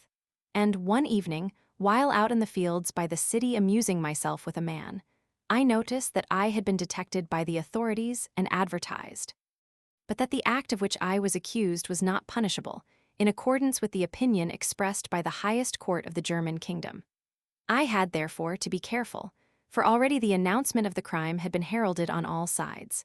I saw that, after this, I would be compelled to leave Germany and find a new home where neither the law nor public opinion would be opposed to that impulse, which, like all abnormal instincts, could not be overcome by the will. Since I was never deceived for a moment about the matter, in recognizing my impulses as opposed to social usages, I repeatedly attempted to become master of them, but by these efforts they were increased in power. This same observation has been communicated to me by acquaintances. Since I was exclusively drawn towards strong, youthful, and masculine individuals, and they were very seldom inclined to yield to my wishes, I was compelled to buy them. Since my desire was limited to persons of the lower classes, I was always able to find such as were purchasable with money. I hope that the following statements will not awaken your repugnance. At first, I intended to omit them, but for the completeness of this communication, I may include them, since they serve to enrich the clinical material. I am compelled to perform the sexual act in the following way. Pene juvenis in os recepto, ita ut commovendo or mio efferum, ut is quem cupio, semen ejaculaverit, sperma in perineum expuo, femora comprimi jubio et penem meum adversus et intrafemora compressa emitto. Dum hic fiant necess est, ut juvenis me, quantum potest amplictator. Qui prius me fessis nerevi, indem mihi afferunt voluptatem, acsi ips ejaculo. Ejaculationem pene in anum imitendo vel manu terrendo assequi, mihi nequequem ammonum est. Sed inveni, qui penem meum receperant ac effaciens, qui supra exposui, efferent, ut libidines me plain sint saturati. Concerning my person, I must still mention the following. I am 186 centimeters tall, of masculine appearance, and with the exception of abnormal irritability of the skin, healthy. My hair and beard are black and thick. My genitals are of medium size and normally formed. I am able, without any trace of fatigue, to perform the sexual act from 4 to 6 times in 24 hours. My life is very regular. I use alcohol and tobacco very sparingly. I play the piano quite well, and some of my unpretentious compositions have been much applauded.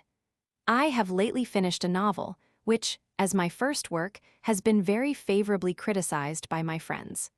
The story has several problems taken from the life of earnings in the subject matter. Among the large number of fellow sufferers that are personally known to me, I have naturally been in a position to make observations concerning the condition and the degrees of abnormality. And, perhaps, the following communications may be of service to you. The most abnormal thing that I am acquainted with was the impulse of a gentleman who lived in Berlin. He preferred, above all others, young fellows with unwashed feet, which he would lick passionately. A gentleman in Leipzig was similar to him, who, where it was possible, would linguam in anum emitter, preferring the parts to be uncleaned. Several have assured me that the sight of riding boots or of parts of military uniforms induced such excitement in them that ejaculation resulted. A man in Paris compelled a friend ut in os I minget. With reference to the degree in which many feel themselves as women, which is with me not the case, 2 persons in Vienna are examples. They bore feminine names. One is a barber who calls himself French Laura, the other was formerly a butcher, who calls himself Selcher Fanny. Both of them never missed an opportunity, during the carnival time, to show themselves in very fantastic feminine masks. In Hamburg, there is a person that many people believe to be a woman, because he always goes about the house in feminine attire and only occasionally leaves the house, and always in such clothing. This man wished to stand as godmother at a christening, and, as a result of it, gave rise to great scandal. Feminine timidity, frivolity, obstinacy, and weakness of character are the rule in such individuals. Several cases of perverse sexuality are known to me where epilepsy and psychoses are present. Hernias are remarkably frequent. In practice, many persons come to me to be treated for diseases of the anus because of recommendation by friends. I saw 2 syphilitic and 1 local canker and several fissures, and at present I am treating a gentleman for condylomata of the anus, which form a rounded tumor as large as a fist. 1 case of primary affection of the soft palate I saw in Vienna, in a young man who was accustomed to frequent mask balls dressed as a girl and entice young men. He would then pretend that he was menstruating and thus induce the others to use him per os. The assertion was made that in this way he had deceived 14 men in 1 evening. Since, in none of the publications concerning contrary sexuality that I have seen, I have found anything concerning the intercourse of pederasts among themselves, I venture to communicate something concerning it in conclusion. As soon as individuals that are affected with contrary sexuality become acquainted, there is a detailed narration of their experiences, loves, and seductions, as far as the social difference between them allows such entertainment. Only in very few cases is this amusement uncommon with new acquaintances. Among themselves, they call themselves aunts, in Vienna, sisters, and 2 very masculine public prostitutes in Vienna, whom I accidentally became acquainted with, and who lived in a perverse sexual relation with each other, told me that for the corresponding condition in women the name uncle was used. Since becoming conscious of my abnormal instinct, I have met thousands of such individuals. Almost every large city has some meeting place, as well as a so-called promenade.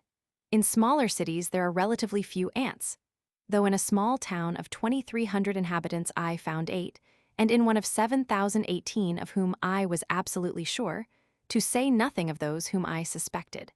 In my own town of 30,000 inhabitants, I personally know about 120 ants. The greater number of them, and I especially, possess the capability of judging another immediately as to whether they are alike or not, which, in the language of the ants, is called reasonable or unreasonable. My acquaintances are often astounded at the certainty of my judgment.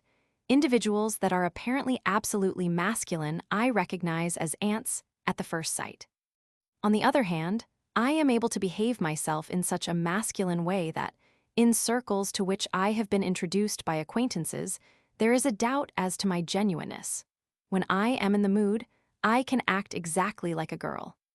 Since the majority of ants, like myself, in no way regret their abnormality, but would be sorry if the condition were to be changed, and, moreover, since the congenital condition, according to my own and all other experience, cannot be influenced. Therefore, all our hope rests upon the possibility of a change of the laws with reference to it, so that only rape or the commission of public offense, when this can be proved at the same time, shall be punishable. Case 116. Contrary sexual instinct in a woman. S.J., aged 38, governess, came to me for advice about a nervous trouble. Her father was temporarily insane and died of a brain disease. The patient is an only child, and even when quite young she suffered with feelings of anxiety and painful ideas. She thought, for example, that she would awake in her coffin after it had been closed, that at confession she might forget something and make a sinful confession. She suffered much with headache. She was always very much excited and apprehensive, but yet she had to see horrible things, like corpses, etc. Even in her earliest childhood, the patient was excited sexually and began to masturbate without any teaching. The menses began at 14 and were always accompanied by colicky pains, violent sexual excitement, migraine, and depression. After her 18th year, she learned to repress her impulse to masturbate. The patient has never felt any inclination toward persons of the opposite sex. If she thought of marriage, it was only because she sought in matrimony a means of being supported. On the other hand, she felt powerfully attracted by girls. At first, she regarded this inclination as friendship, but in the depth of her attachment to female friends and in the longing she constantly felt for them, she recognized that the feeling was something more than friendship. The patient cannot understand how a girl can love a man, but she can easily see how a man might love a girl.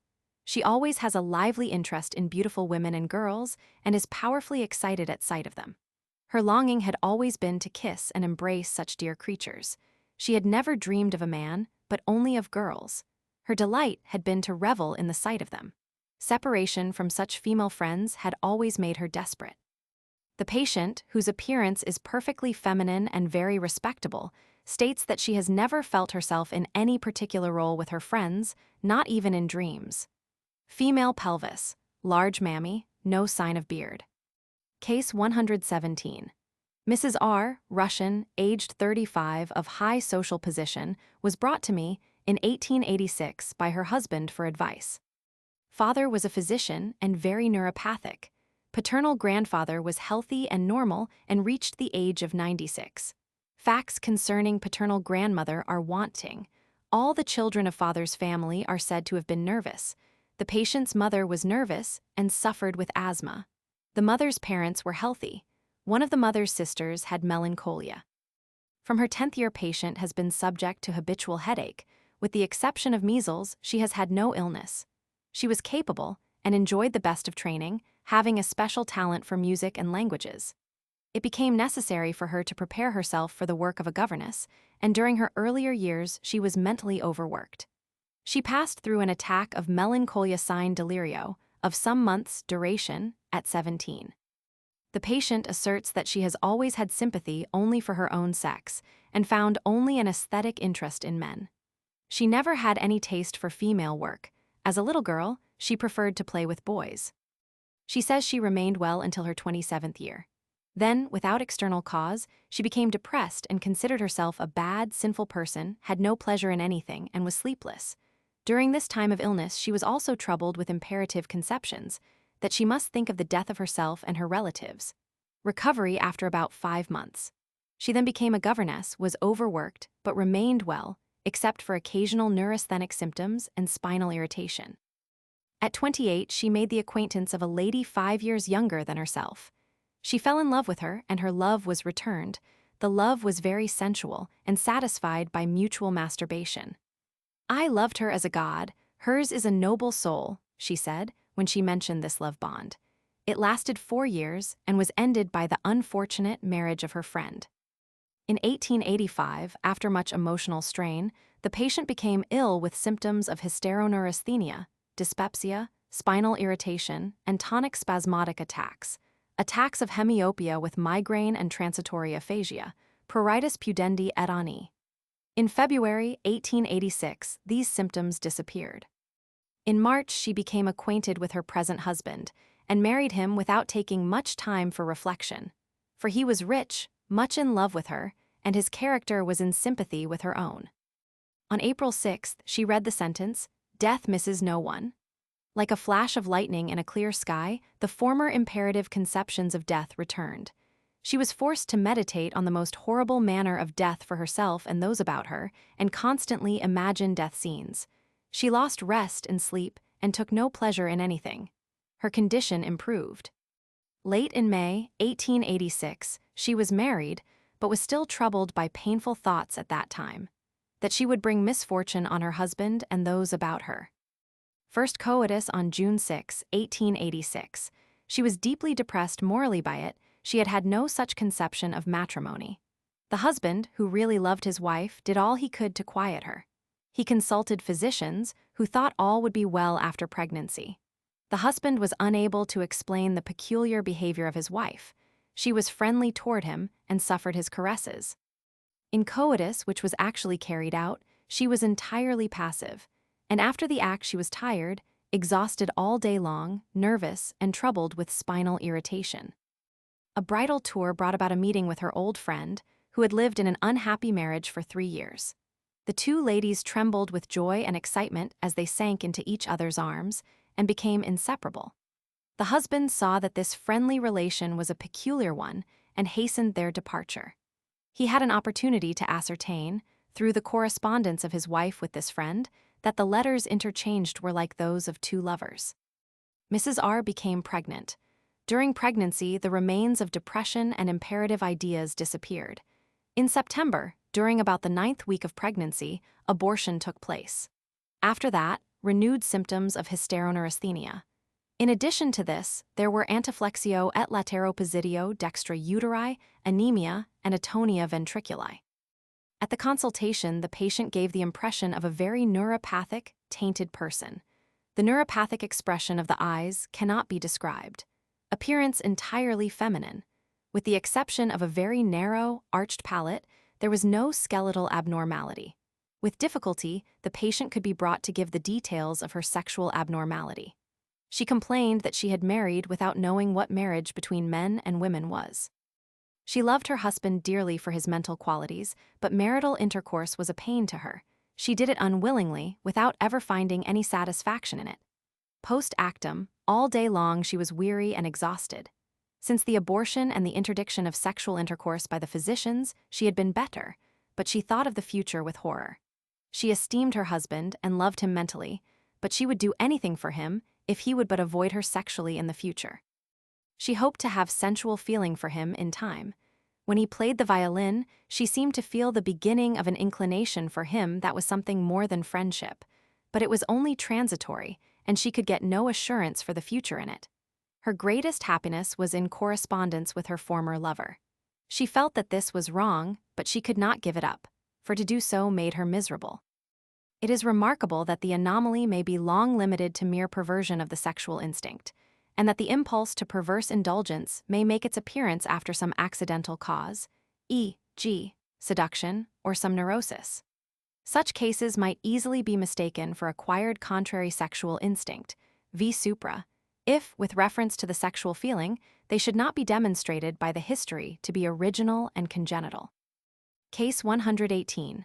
Mrs. C, aged 32, wife of an official, a large, not uncomely woman, feminine in appearance, comes of a neuropathic and emotional mother. A brother was psychopathic and died of drink. Patient was always peculiar, obstinate, silent, quick-tempered, and eccentric. The brothers and sisters are excitable people. Pulmonary phthisis has been frequent in her family. When only a girl of 13, with signs of great sexual excitement, she attracted attention by enthusiastic love for a female friend of her own age. Her education was strict, though the patient secretly read many novels and wrote innumerable poems. She married at 18 to free herself from unpleasant circumstances at home. She says she has always been indifferent toward men. In fact, she avoided balls. Female statues pleased her. Her greatest happiness was to think of marriage with a beloved woman. She was not aware of her sexual peculiarity until marriage, and the thing had remained inexplicable to her. Patient did her marital duty and bore 3 children, 2 of whom were subject to convulsions. She lived pleasantly with her husband, but she esteemed him only for his moral qualities. She gladly avoided coitus. I should have preferred intercourse with a woman. Until 1878, she had been neurasthenic. On the occasion of a sojourn at a watering place, she made the acquaintance of a female Urning, whose history I have reported as Case 6 in the Renfreund, No. 1, 1884. The patient came home a changed person. Her husband says, "She was no longer a woman, no longer had any love for me and the children, and would have no more of marital approaches. She was inflamed with passionate love for her female friend, and had taste for nothing else." After the husband forbade her lover the house, there was interchange of letters with such expressions in them as "My dove, I live only for you, my soul." There were meetings and frightful excitement when an expected letter did not come. The relation was in nowise platonic. From certain indications, it is presumable that mutual masturbation was the means of sensual satisfaction. This relation lasted until 1882 and made the patient decidedly neurasthenic. She absolutely neglected the house, and her husband hired a woman of 60 years as a housekeeper and also a governess for the children. The patient fell in love with both, who, at least, allowed caresses and profited materially through the love of their mistress.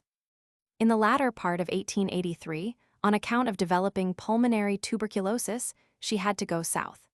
There she became acquainted with a Russian lady of 40 years and fell passionately in love with her, but she did not meet with a return of love in her sense. One day insanity became manifest. She thought the Russian lady a nihilist, that she was magnetized by her, and she presented formal persecutory delusions. She fled and was caught in an Italian city and placed in a hospital, where she soon became quiet.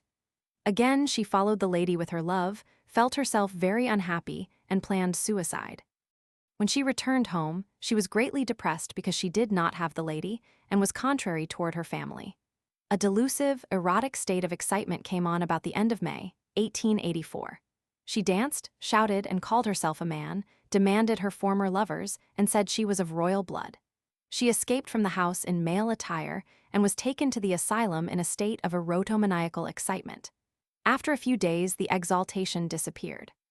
The patient became quiet and made a despairing attempt at suicide, and after it she was in great anguish of mind with tedium vitae. The perverse sexual feeling grew less and less noticeable, and the tuberculosis progressed.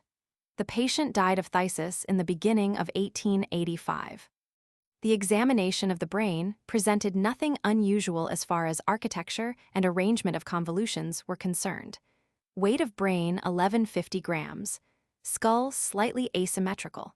No anatomical signs of degeneration. External and internal genitals without anomaly. 3. Effemination and virginity. There are various transitions from the foregoing cases to those making up this category, characterized by the degree in which the psychical personality, especially in general manner of feeling and inclinations, is influenced by the abnormal sexual feeling. In this group, fully developed cases in men are females in feeling, in women, males. This abnormality of feeling and of development of the character is often apparent in childhood. The boy likes to spend his time with girls, play with dolls, and help his mother about the house. He likes to cook, sew, knit, and develops taste in female toilettes, so that he may even become the advisor of his sisters. As he grows older, he eschews smoking, drinking, and manly sports, and on the contrary, finds pleasure in adornment of person, art, belles letters, etc., even to the extent of giving himself entirely to the cultivation of the beautiful. Since women possess corresponding inclinations, he prefers to move in the society of women. If he can assume the role of a female at a masquerade, it is his greatest delight.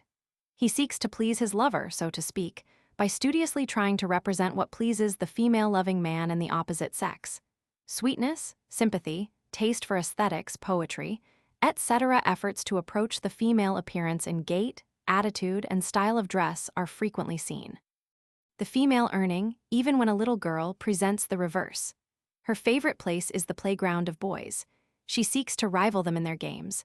The girl will have nothing to do with dolls. Her passion is for playing horse, soldier, and robber. For female employments, there is manifested not merely a lack of taste, but often unskillfulness in them. The toilette is neglected, and pleasure found in a coarse, boyish life. Instead of an inclination for the arts, there is manifested an inclination and taste for the sciences. Occasionally, there may be attempts to smoke and drink. Perfumes and cosmetics are abhorred. The consciousness of being born a woman, and, therefore, of being compelled to renounce the university, with its gay life, and the army, induces painful reflections. In the inclinations of the Amazon for manly sports, the masculine soul in the female bosom manifests itself, and not less in the show of courage and manly feeling. The female Urning loves to wear her hair and have her clothing in the fashion of men, and it is her greatest pleasure, when opportunity offers, to appear in male attire. Her ideals are historical and contemporary feminine personalities distinguished for mind and energy. With reference to the sexual feeling and instinct of these Urnings, so thoroughly permeated in all their mental being, the men, without exception, feel themselves to be females, the women feel themselves to be males. Thus they feel themselves to be antagonistic to persons of their own sex constituted like themselves, for of course they are like them in form. But on the other hand, they are drawn toward those of their own sex that are homosexual or sexually normal. The same jealousy which occurs in normal sexual life also occurs here, when rivalry is threatened. And indeed, since they are, as a rule, hyperesthetic sexually, this jealousy is often boundless. In cases of completely developed contrary sexuality, heterosexual love is looked upon as a thing absolutely incomprehensible. Sexual intercourse with a person of the opposite sex is unthinkable, impossible. Such an attempt brings on the inhibitory concept of disgust or even horror, which makes erection impossible. Only 2 of my transitional cases to the third category were able, with the help of their imagination, by thinking of themselves as men with reference to the woman, to have cohabitation. But the act, which was inadequate for them, was a great sacrifice, and afforded them no pleasure. In homosexual intercourse, the man always feels himself, in the act, as a woman, the woman as a man. The means of indulgence in the case of a man, where there is irritable weakness of the ejaculation center, are simply succubus or passive coitus interfemora, in other cases, passive masturbation or ejaculatio viridalcti in or propria. Many have a desire for passive pederasty. Occasionally a desire for active pederasty occurs. In one attempt of this kind, the man desisted because of the disgust which seized him when the act reminded him of coitus. There was never inclination for immature persons, boy love. Not infrequently there were only platonic desires. The sexual satisfaction of the female probably consists of amor lesbicus or active masturbation. Case 119. Autobiography. One descent. I am now in my 23rd year. I have chosen the study of the technical arts as an occupation and am completely satisfied with it. I had but the mild diseases of children, while the other children, who are now healthy, had to pass through severe illnesses. My parents are both living and my father is an advocate. He, like my mother, is, as we say, nervously hypersensitive. In my father's family there were 2 other children, who died early. To my person, as for my physical peculiarities, I am of robust figure, without being of especially handsome form. Eyes, gray, hair blonde, hair and beard correspond with my sex and years. The mammy and genitals are normally developed. My gait is firm and almost heavy, my bearing careless. It is remarkable that the breadth of the pelvis is exactly equal to that of the shoulders. I am naturally well endowed mentally. In one of my certificates, my talents are, in fact, called excellent. Without any particular desire to excel in them, I passed my examinations with distinction. I have an interest in everything that concerns the well-being of humanity and in science, art, and industry. With my energy, it is comparatively easy to postpone for a time the satisfaction of my desires, which will be described hereafter. Intentionally and consciously, I curse the morality of today, which forces those who are abnormal sexually to break laws that are voluntarily established, and regards sexual congress of two persons of the same sex as a matter depending on the choice of the individual, and a matter in which lawmakers have a right to interfere. From my studies, I have found the most earnest incentives to construct, on the basis of the Darwinian theory, after Carnary's method, a system of morals which, to be sure, does not harmonize with the prevailing system, but which seeks to elevate and improve mankind in accordance with natural law. I think that there are not many marks of hereditary taint in me. There is a certain hypersensitiveness. A very intense dream life is perhaps important. In general, it is occupied with indifferent matters and never has so-called sensual images as a subject. At most, in this direction, it is concerned only with female attire and putting it on, which for me is a lustful thought. At the same time, until my 16th year, it often went to the extent of somnambulism, or, very frequently, as is still often the case, to loud talking in sleep. 3. My inclinations. The above-mentioned abnormal proclivity is the fundamental factor in my sexual feeling. When I am dressed like a woman, I feel perfectly satisfied. A peculiar feeling of peace and comfort comes over me, which allows me to work mentally with greater ease. My libido for indulgence in sexual intercourse is extremely slight. 2. I have much love and taste for female handiwork, and without assistance, I learned to crochet and embroider, and I like to do these things in secret. I also like other female employments like sewing, etc. So that at home, where I keep my proclivity perfectly concealed and guard against indulging it by involuntary activity, I have often won the praise of being as good as a servant girl, which did not make me ashamed, but on the contrary filled me with secret pride. I can make nothing out of dancing with women. I liked to dance only with my schoolfellows, for which the manner of our instruction in dancing gave opportunity. But in this it gave me pleasure only when I could dance as a lady. A multitude of other desires and dreams, which seem to have something typical about them, I pass over, because they seem exactly similar to those described in Psychopathia Sexualis. In other respects, my inclinations are not different from those of my sex. I smoke and drink moderately, love delicacies, and have no pleasure in physical exercises. For development, after this brief description of my personality, I may pass on to an analysis of the developmental history of my abnormality. As soon as I was able, to some extent, to think independently, and I understood the difference between the sexes, it was my secret and fixed desire to be a girl. In fact, I believed I was one. But when in the bath I saw the same genitals on other boys, the impossibility of my thought became apparent. I reduced my wish, and hoped that I was at least an hermaphrodite. And, owing to the fact that I had a certain shyness about looking closely at pictures or descriptions of the genitals, this hope was entertained, notwithstanding the fact that I had abundant opportunity to read writings on the subject, until my studies compelled me to make a closer acquaintance with the matter. During this time, I read everything I could get about hermaphroditism, and longed to be in the place of the female who, as the newspapers often reported, had been raised as a male and been restored to her sex by accident. The recognition of my masculinity made an end of this dreaming and did not fill me with any especial delight. I tried to destroy my sexual glands by gradual pressure, but pain soon caused me to desist. My longing is still for the external characteristics of the female sex, for a pretty coiffure, a rounded breast, a slim waist. At the age of 12, I first had an opportunity to put on female attire, and I soon came to drape myself, by means of bedclothes, bed linen, etc., with female petticoats. When I grew older, it was my greatest delight to put on my sister's dresses secretly, even if it could be but for a few moments, and with constant danger of detection. Later, much to my delight, I had an opportunity to play a female role in a love scene, and it is said that I was not at all bad in the part. When I began to lead an independent life as a student, I immediately obtained female dresses and linen, which I kept in order myself. When at night, safe from discovery, I can put on one article after another, from corset to apron and bracelet, I am perfectly satisfied and devote myself to some quiet employment, inwardly happy and full of delight in doing it. While dressing, an erection usually occurs, but it is never followed by an ejaculation and soon disappears. I also try to approximate the female appearance in externals by arranging my hair appropriately and removing the beard, which I should have preferred to tear out. 5 Sexual inclinations.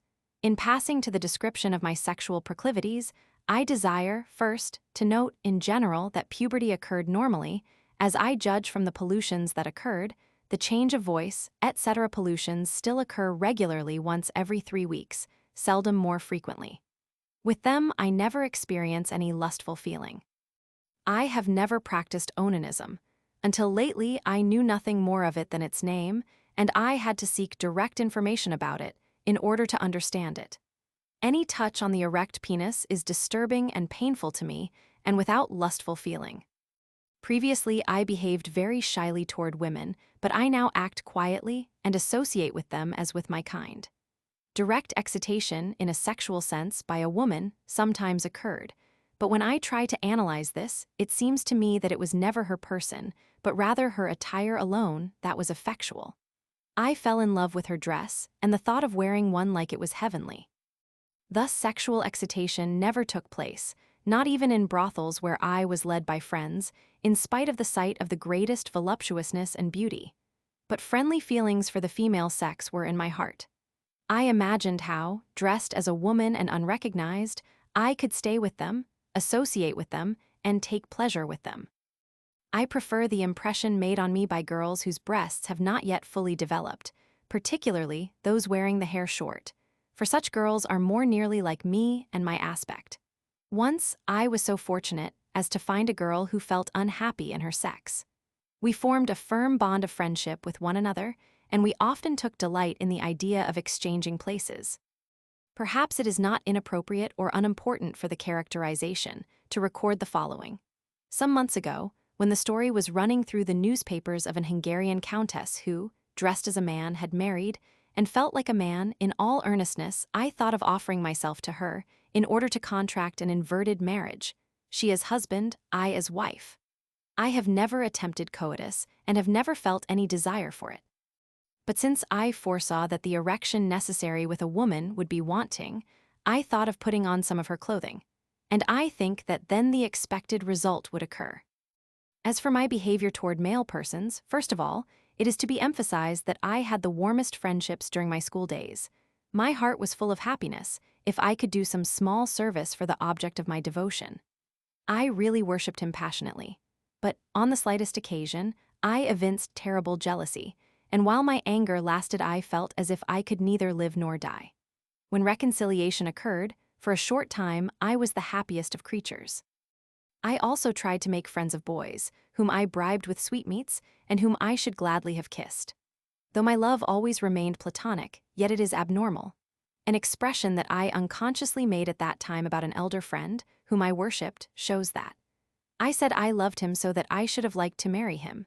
And even now, when I indulge but little in intercourse, I am easily taken with a handsome man with a fine beard and refined features. Yet I have never met a being feeling like myself, whom I could confide in, and with whom I could live as a female friend. I never attempted to exercise my inclinations directly, and never committed any foolish act of this kind. Finally, I ceased to visit museums where nude male figures were displayed, for the erections, which were sure to occur, were exceedingly annoying. I had often secretly wished to sleep with a man, and often found opportunity. I was asked by a rather unattractive elderly man to sleep with him. Cum eo concubui, ille genitalia me tetigit, and though his person was unattractive to me, I was filled with an intense feeling of lust.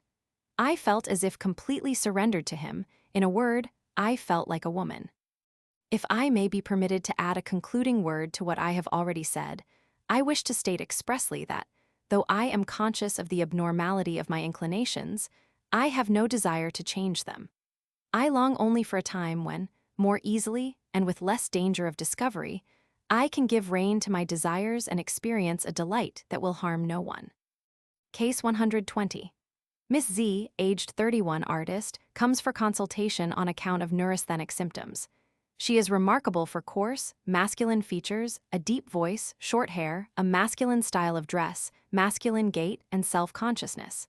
In other respects, she is feminine, with well-developed mammy and a female pelvis, and without any indication of beard. Examination with reference to contrary sexual instinct gives a positive result.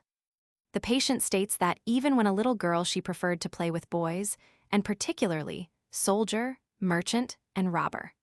She was very wild and unrestrained in these games with boys, but never had any proclivity for dolls or female employment, of which she learned only the most ordinary things, knitting, sewing.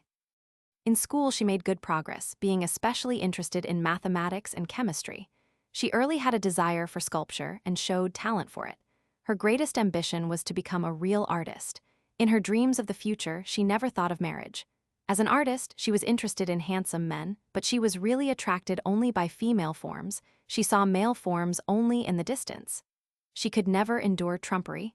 Manly dress was all that pleased her. The ordinary society of girls was repugnant to her, because their talk about toilettes, ornaments, and love affairs with men seemed stale and tiresome to her. On the other hand, since her childhood she had had enthusiastic friendships with certain girls. At the age of 10 she was in love with a girl companion and wrote her name everywhere. Since then she had had numerous female friends with whom she had indulged in passionate kissing. She pleased the girls, as a rule, because of her masculine bearing.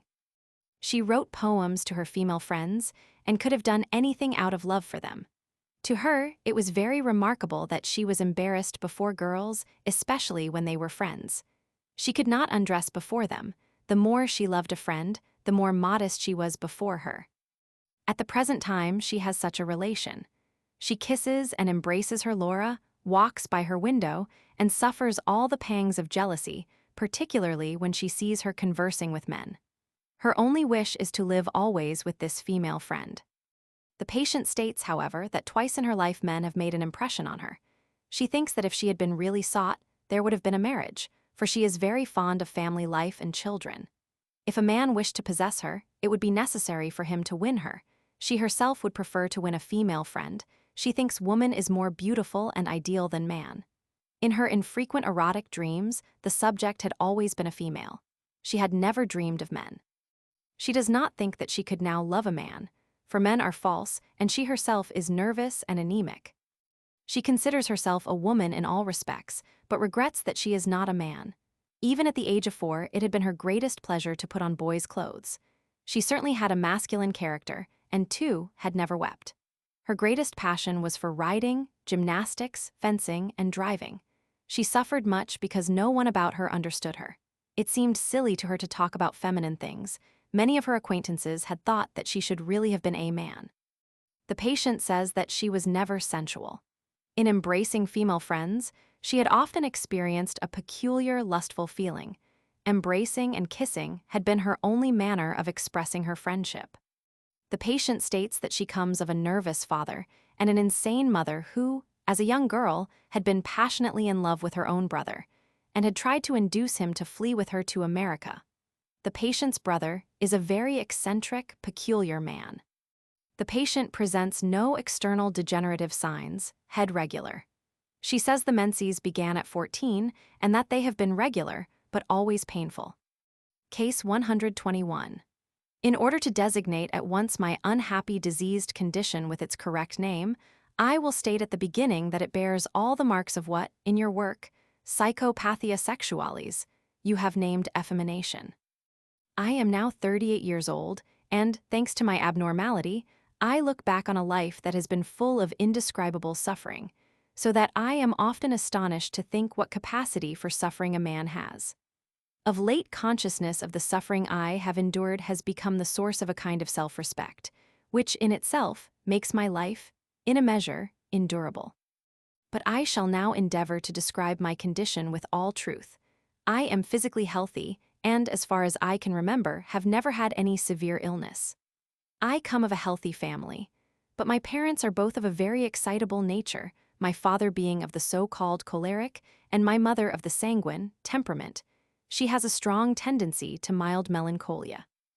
She is a lively woman, loved for her good-heartedness and active benevolence, but she is still very dependent and deficient in self-confidence.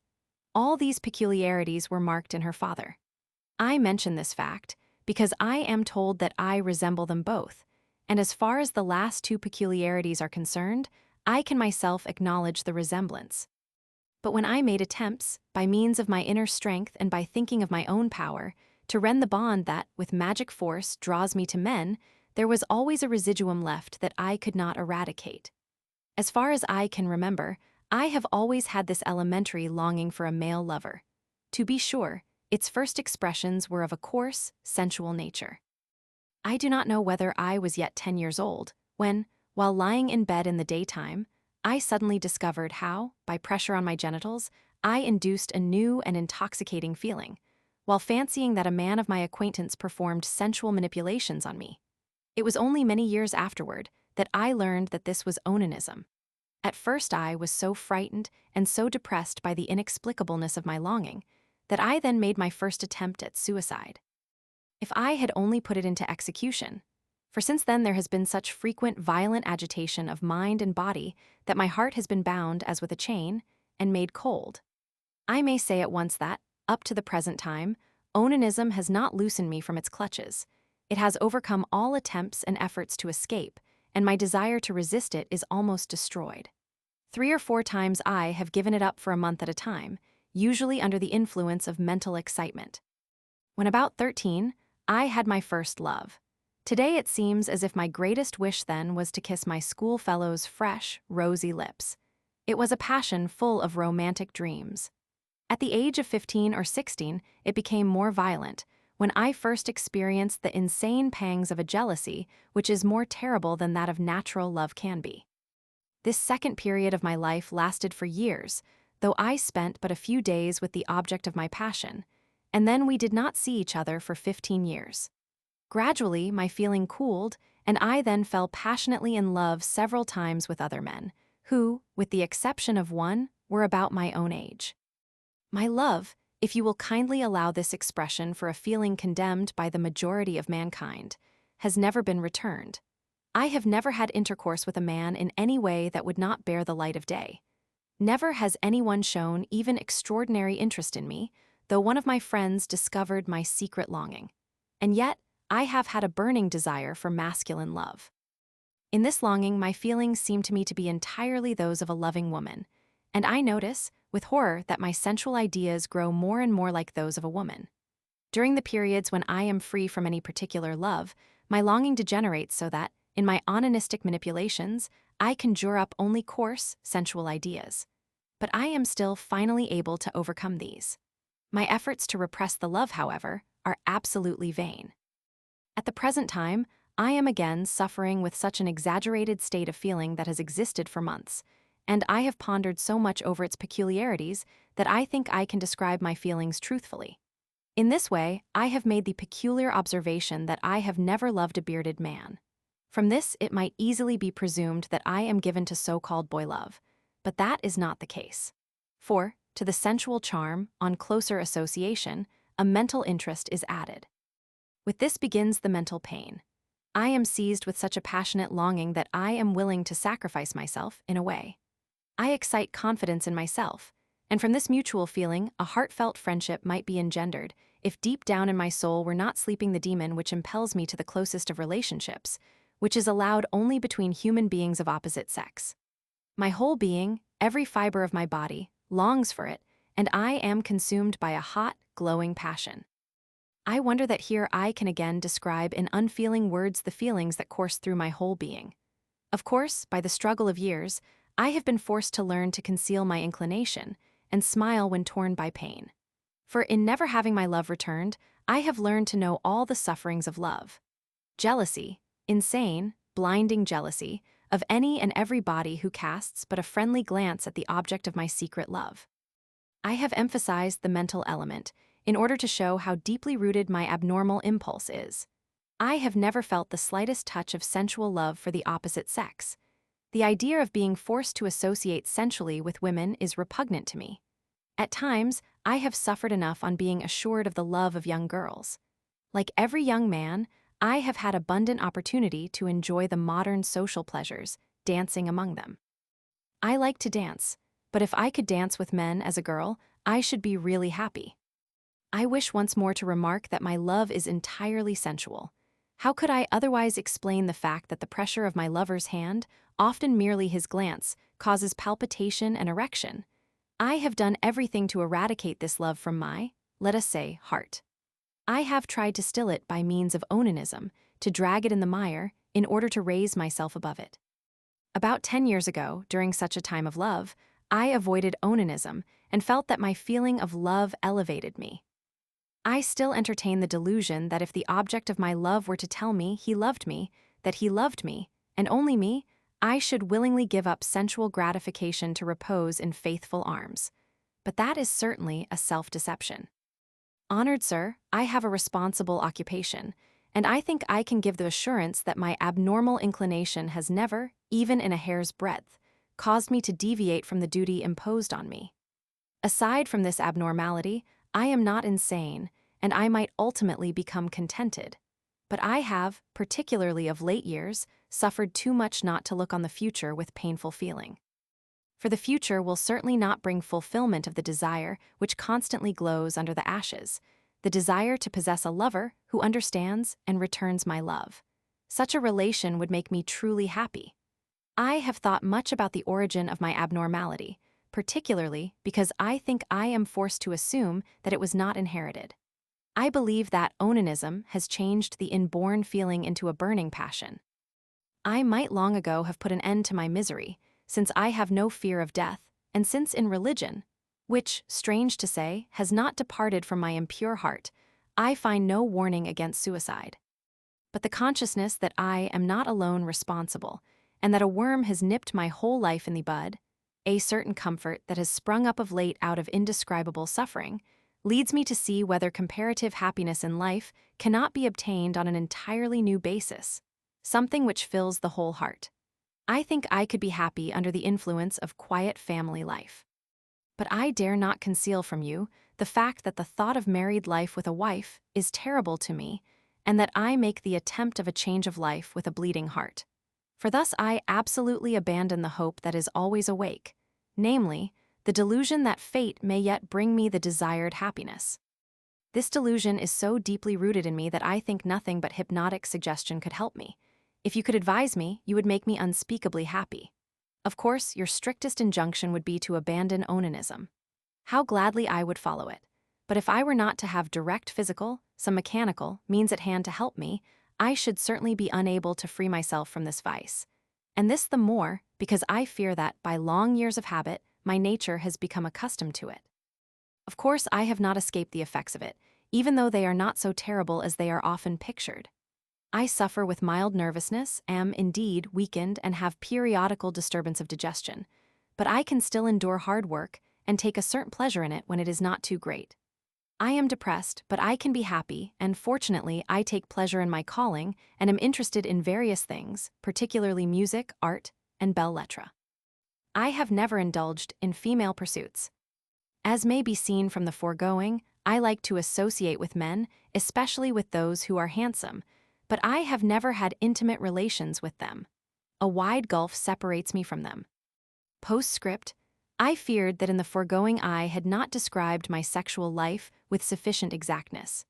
It consists only in onanism, but in it I abandon myself to almost all the repugnant acts that are comprehended under coitus inter femora, ejaculatio in or, etc. My role is passive. When I am seized by a passion, their ideas change and become entirely a desire to be impregnated. The struggle against such a passion is so terrible because my mind is also implicated. I long for the closest, the most complete union that can be conceived as existing between two men, always together, common interests, unlimited confidence, sexual union. I think that natural love is different from this only in its degree of warmth. It does not reach the boiling point of our passion. Just now I am fighting the battle over again. With force I stifle the insane passion that has so long enthralled me. All night long I walk about, followed by the image of him I love, for love of whom I would give up all I possess. How sad it is that the noblest feeling given to man, friendship, is sullied by common sensual feeling. I wish once more to state that I cannot come to the determination to transform my sexual life by means of sexual intercourse with the opposite sex. The thought of such intercourse fills me with repugnance and disgust. Case 122. I write, as well as I can, the history of my suffering, actuated only by the desire by this autobiography to clear up to some extent the misunderstanding and errors concerning contrary sexual instinct, which are still so widely prevalent. I am 37 years old and come of healthy parents, both of whom were very nervous. I only mention this because I have often had the thought that my contrary sexual instinct came by way of inheritance, but this is nothing more than vague. Of my grandparents, whom I did not know, the only remarkable thing I can mention is that my maternal grandfather was known as a great Don Juan. I was rather a weak child, and during my first 2 years suffered severely with fits, as a result of which my understanding and memory may have suffered, for I learn but slowly things which do not particularly interest me, and easily forget them. I may also mention that, during the time before I was born, my mother was subject to violent mental excitement and was often frightened. From my 3rd year I have been perfectly well and have escaped severe illness. Only when a boy, from the age of 12 to 16, I had peculiar, indescribable nervous sensations, which made themselves felt in my head and fingertips, and in which it seemed to me as if my whole being were about to cease. For many years, however, these attacks have ceased to occur. I am rather a powerful man, with abundant growth of hair, and in all respects masculine. Even when a boy of 6 years, I came independently to masturbate, and until my 19th year, I practiced the vice quite persistently, and even now, fought demia, I quite frequently resort to it, notwithstanding the fact that I understand the vileness of the passion and always feel somewhat weakened after it. But sexual intercourse with a man does not affect me in the least. On the contrary, it gives me a feeling of being strengthened.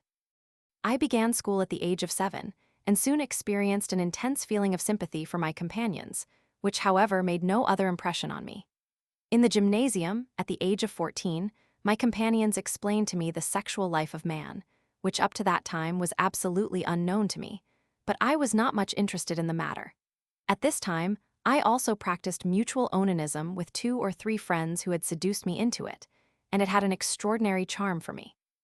I was still perfectly unconscious of the perversity of my sexual instinct, and considered my vices as sins of youth, like those committed by all boys of the same age. Interest in the female sex I thought would come in time.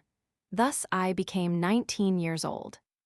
During the following years I fell insanely in love 3 times, once with a very handsome actor, then with a bank employee, and with one of my friends, the last 2 being men who were nothing less than beautiful and calculated to excite sensual feeling. But this love was merely platonic, and occasionally found expression in glowing poetry. It was, perhaps, the most perfect period of my life, for I regarded everything with pure, innocent eyes. In my 21st year, I gradually began to notice that I was not constituted exactly like my comrades, for I found no pleasure in masculine pursuits. I had but little liking for smoking, drinking, and card-playing, and I was frightened to death by a brothel. I have never been in one. I was always able to avoid visiting one on some pretext or other. But I now began to think about myself. I often felt terribly lonesome, miserable, and unhappy, and longed for a friend constituted like myself, without, however, ever thinking that there could be other men like me. At 22, I made the acquaintance of a young man who finally explained to me contrary sexual instinct and the individuals affected with it. He, being also an earning, was in love with me. It was as if scales had fallen from my eyes, and I blessed the day this explanation came to me. From that time, I saw the world with different eyes. I saw that many others were given the same fate, and I began to learn to content myself with this lot as well as I could. Unfortunately, I did not succeed very well, and I am still often seized with bitterness and a deep hatred of the modern ideas which treat us poor earnings with such terrible harshness. For what is our fate? In most cases we are not understood and are derided and despised, and even when all goes well and we are understood, we are still pitied like invalids or the insane, and pity was always sickening to me. I now began to play a part, in order to deceive my fellow men as to my state of mind, and it always gave me great satisfaction to succeed in this. I made the acquaintance of several men like myself, with whom I established relations, which, however, never lasted long, for I was very fearful and cautious. But at the same time, I was very particular and easily wearied. I have always absolutely despised pederasty as something unworthy a man, and I only wish that all those like me would do the same. But, unfortunately, with many this is not the case. If all like me thought as I do, then the contempt and scoffing of men that feel differently would be a still greater injustice to us than it now is. Toward the man I love I feel completely like a woman, and therefore in the sexual act one am quite passive. In general, my whole sensibility and feeling are feminine. I am vain, coquettish, fond of ornament, and like to please others. I love to dress myself beautifully, and in cases where I wish to please, I even make use of the arts of the toilet, in which I am quite skilled. While I have but little interest in politics, I am passionately fond of music and an inspired follower of Richard Wagner. I have noticed this preference in the majority of us. I find that this music is perfectly in accord with our nature. I play the violin quite well.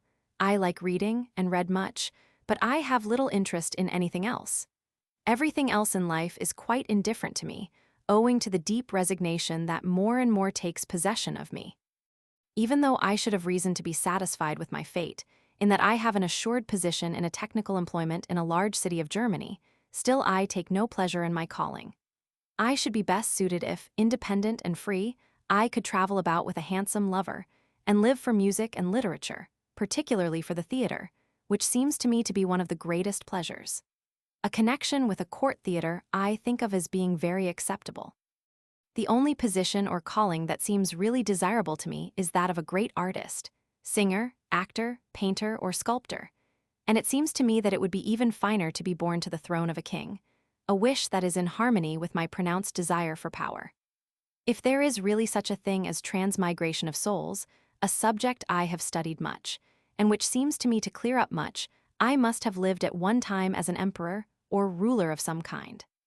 But a man must be born to all this, and since I am not, I am without ambition for so-called social honors and distinctions. As to my tastes, I must mention a painful dissension there is in them. Handsome, intellectual young men of at least 20 years, who must be of my own social station, seem to me to be suited rather for platonic love. But with them I satisfy myself completely with a straightforward, though ideal, friendship, which seldom goes beyond a few kisses. But I can be excited sensually only by coarse, powerful men that are at least of my own age, and mentally and socially beneath me.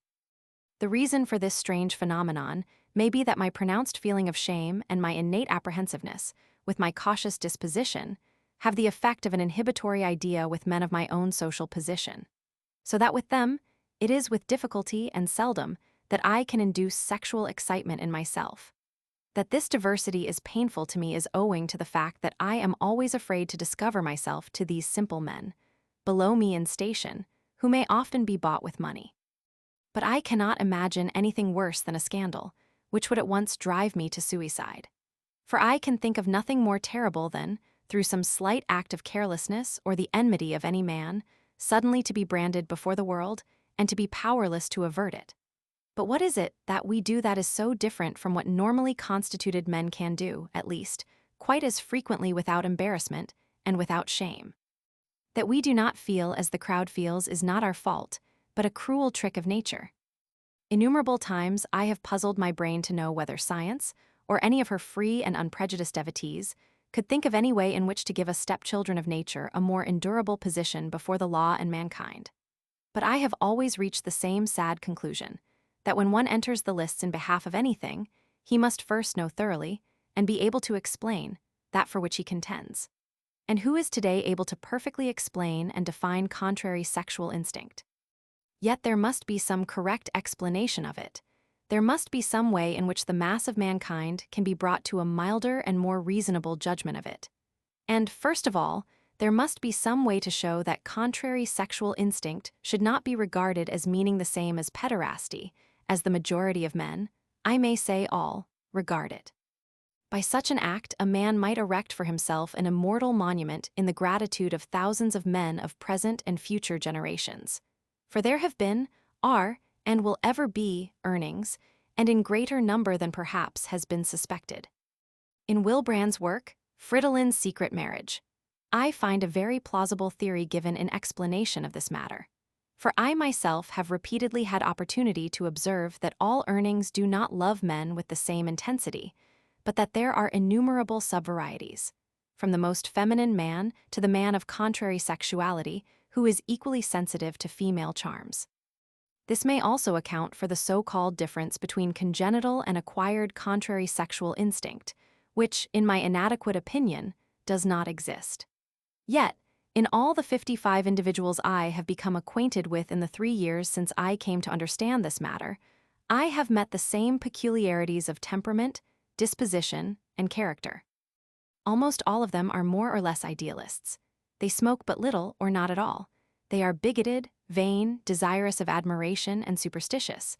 And unfortunately, I must confess that they combine more the defects and the reverse sides of both sexes than their good qualities.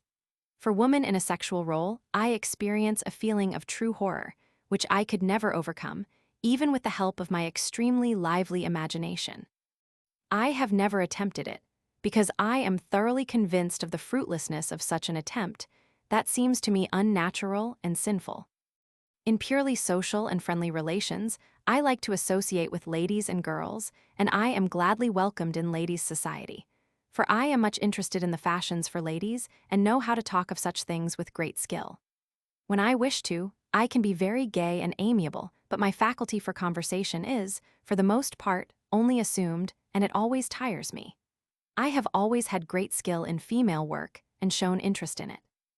As a child and up to my 13th year, I was passionately fond of playing with dolls, whose clothes I made myself, and it still affords me much pleasure to work at beautiful embroidery, which, unfortunately, I can do only in secret. I have the same preference for knickknacks, photographs, flowers, sweetmeats, toilet articles, and such feminine things, and my room, which I arranged and decorated myself, is like the overcrowded boudoir of a lady.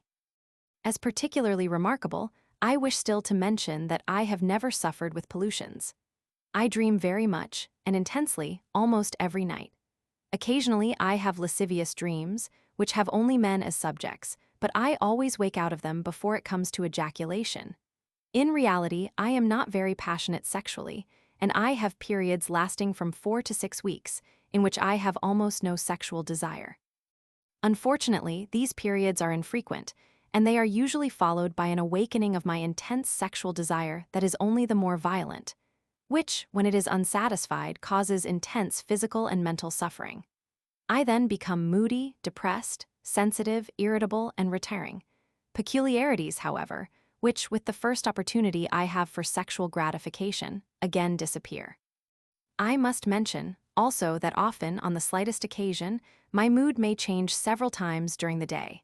It is like April weather. I dance well and like to, but I love dancing only for its rhythmical movement and because of my partiality for music. In conclusion, I wish to speak of something that always arouses repugnance in me. We are usually considered diseased, and that is absolutely incorrect. For in every disease there is a means of cure or amelioration, but no power in the world can take from an earning his perverse natural constitution. Even suggestion, which has been used with so much apparent success, cannot induce any enduring change in the mental life of an earning. In us, effect is mistaken for cause. We are considered diseased, because in time the majority of us really become ill.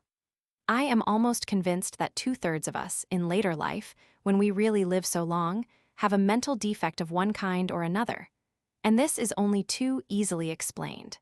For, what strength of will and nerves is required for one to constantly dissimulate, lie, and play the hypocrite all his life?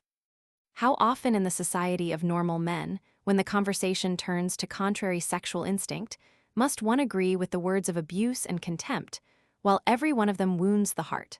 On the other hand, there are always the tiresome and indecent jokes and talk about women, etc., that must be heard, and which today, in so-called good society, are popular, and to show interest and give attention to them.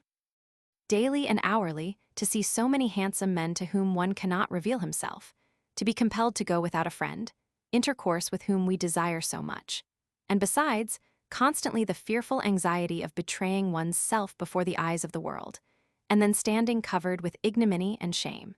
It is really no wonder that the majority of us are incapable of real work, for we need all our strength of will and power of endurance for the struggle with our own fate. How injurious it is to our nerves constantly to be compelled to shut up all these thoughts and feelings in our hearts, where our lively fancy, feeding on it all, plays all the more intensely, so that we go about with a burning fire within us that only too often threatens to consume us.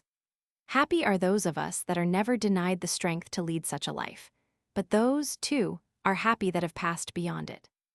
Case 123. Autobiography.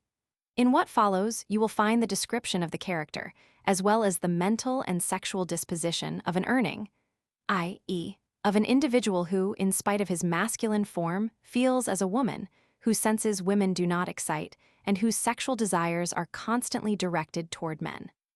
Convinced that the enigma of our existence can be solved, or, at least, illuminated only by the unprejudiced thought of scientific men, I describe my life only with the aim of perhaps clearing up this cruel error of nature, and possibly doing a kindness to people like me to come in later generations.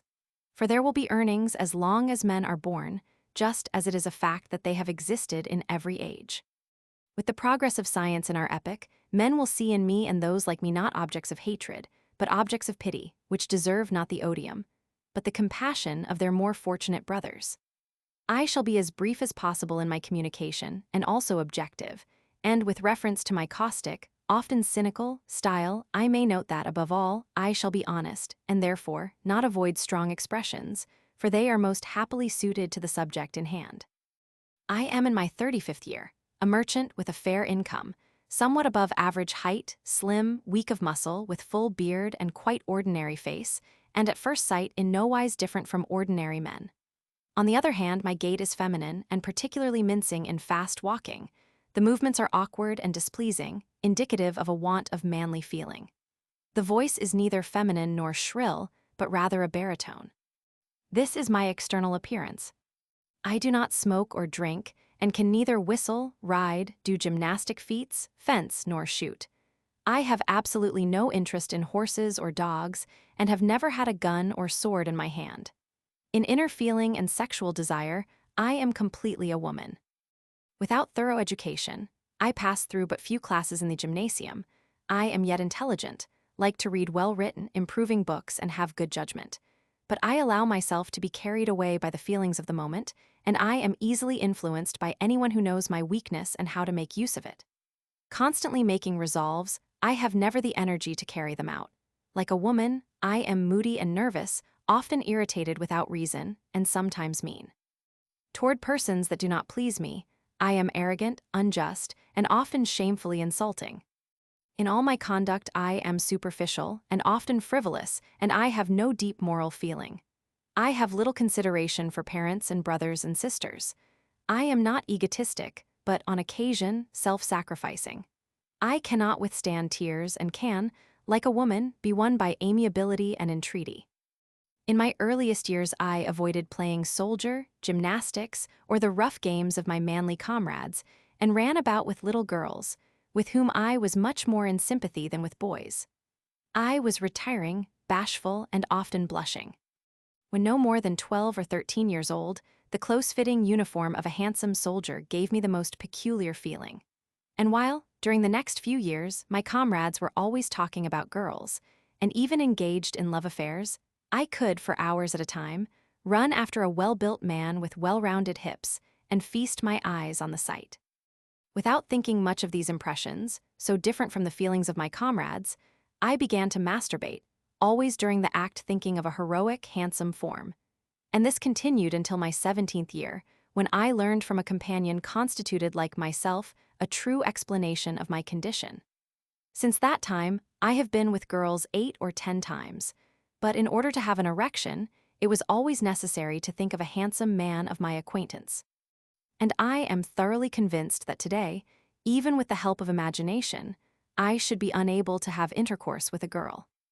Shortly after my discovery, I preferred to associate with mature, powerful earnings. For at this time, I had neither mind nor opportunity to associate with real men. Since this, my taste has changed entirely, and men, real men, of 25 or 35 years, with supple, powerful forms, are the only ones that ravish my senses, and charm me as if I were a woman. Circumstances have allowed me during these years to make about a dozen male acquaintances that would serve my purpose for a gulden or two a visit. If I am alone in a room with a handsome youth, my greatest pleasure is membrum ejus vel maxime si magnum ac crassum est, manibus capere et apprehendir et premier, turgens nates femorac tanger ac totum corpus manibus contractere, et, si conceditor, os facem ac totum corpus, immovero nates, ardentibus osculis obteger. Quodsi membrum magnum purumque est, dominusque ejus mihi placet, ardent libidine mentionam ejus in osmium receptem complurs horas suger possum, nec autem delector, si semen in osmium ejaculator, cum maxima aerum qui earnings, nominanter pars hac re non modo delectator, sed etiam semen non nunquam devoret. The most intense delight, however, is experienced when I find a real man, qui membrum meum in os recepit et erectionem in orsu concedit. Improbable as it sounds, I am yet able to find some coarse fellows who will allow themselves to be used for this purpose.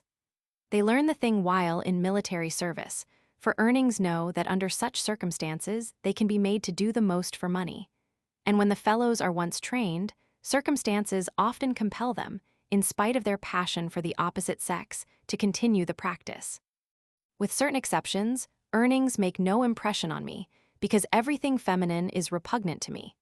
At the same time, there are some that know how to give me the most intense pleasure, just as a real man can, and I prefer to consort with them, for the reason that sometimes they return my passionate caresses.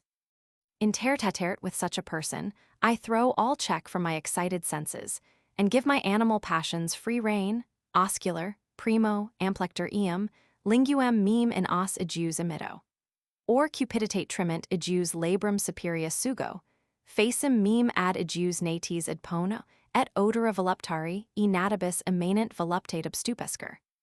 Real men, in close-fitting uniform, make the deepest impression on me, and if I have an opportunity to embrace and kiss such a ravishing fellow, ejaculation takes place at once, a weakness which I attribute to my frequent masturbation. In my earlier years, I practiced it very frequently, almost every time I saw a man pleasing to me, whose image I kept before my eye during the act. For this my taste is in no wise difficult to please, like that a servant girl might have in finding her ideal in a dragoon guard. A handsome face is a pleasant supplement, inflaming my sensual desire, but in no respect an essential. The requisite remains: ver inferior corporis part robusta et bene formosa, turgidis femoribus durisque natibus, while the upper portion of the body may be slim. Corpulence disgusts me. A sensual mouth with pretty teeth affects me more intensely, and if the person has also a membrum pulchrum magnum et equiliter formatum, all my demands, the most far-reaching, are fulfilled. When I was younger, with men that pleased me and excited my passions intensely, ejaculation took place from 5 to 8 times in a night, and now it occurs from 4 to 6 times, for I am unusually strong sensually, and, as an example, even the clinking of a hussar's sword may excite me. At the same time, I have a very lively fancy, and spend most of my leisure hours thinking of handsome men with strong limbs, and I would be delighted to look on when a powerful fellow, using force, magna mentula predidis me present puellam futuat. Mihi persuasum est, for ut hoc aspectu sensus me vehementissima perturbation efficienter, et dum futuit corpus adolescentes pulchri tangem et, si licet, ascendum in eum dum cum puella concumbit ac idem cum eo faciam et membrum meum in ejus anum emittam. The accomplishment of these cynical ideas, with which my mind is often filled, is hindered only by my limited means. Otherwise, I should long ago have had the reality. Soldiers have the greatest charm for me, but I have also a weakness for butchers, fakirs, drivers, circus riders, and boat captains, and all these must be supple and powerfully built. Earnings I hate in intimate relation, and for the majority of them I have an inexplicable and unjust aversion. I have never had but one earning for an intimate friend. On the other hand, the most affectionate and enduring ties bind me to men of my own age, in whose company I delight, but with whom I have no sexual relations, and who have no idea of my condition.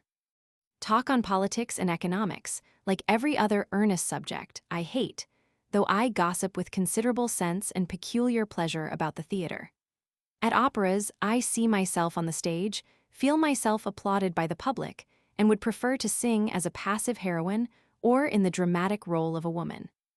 The most interesting subject of conversation for me, and those like me is, however, always men. For us this is inexhaustible.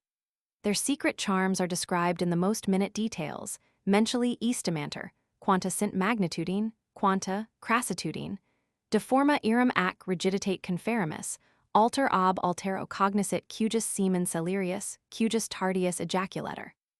I may add that, of my 4 brothers, one gave himself to the service of earnings without himself being one, and all 4 are ladies' men and indulge in sexual excesses.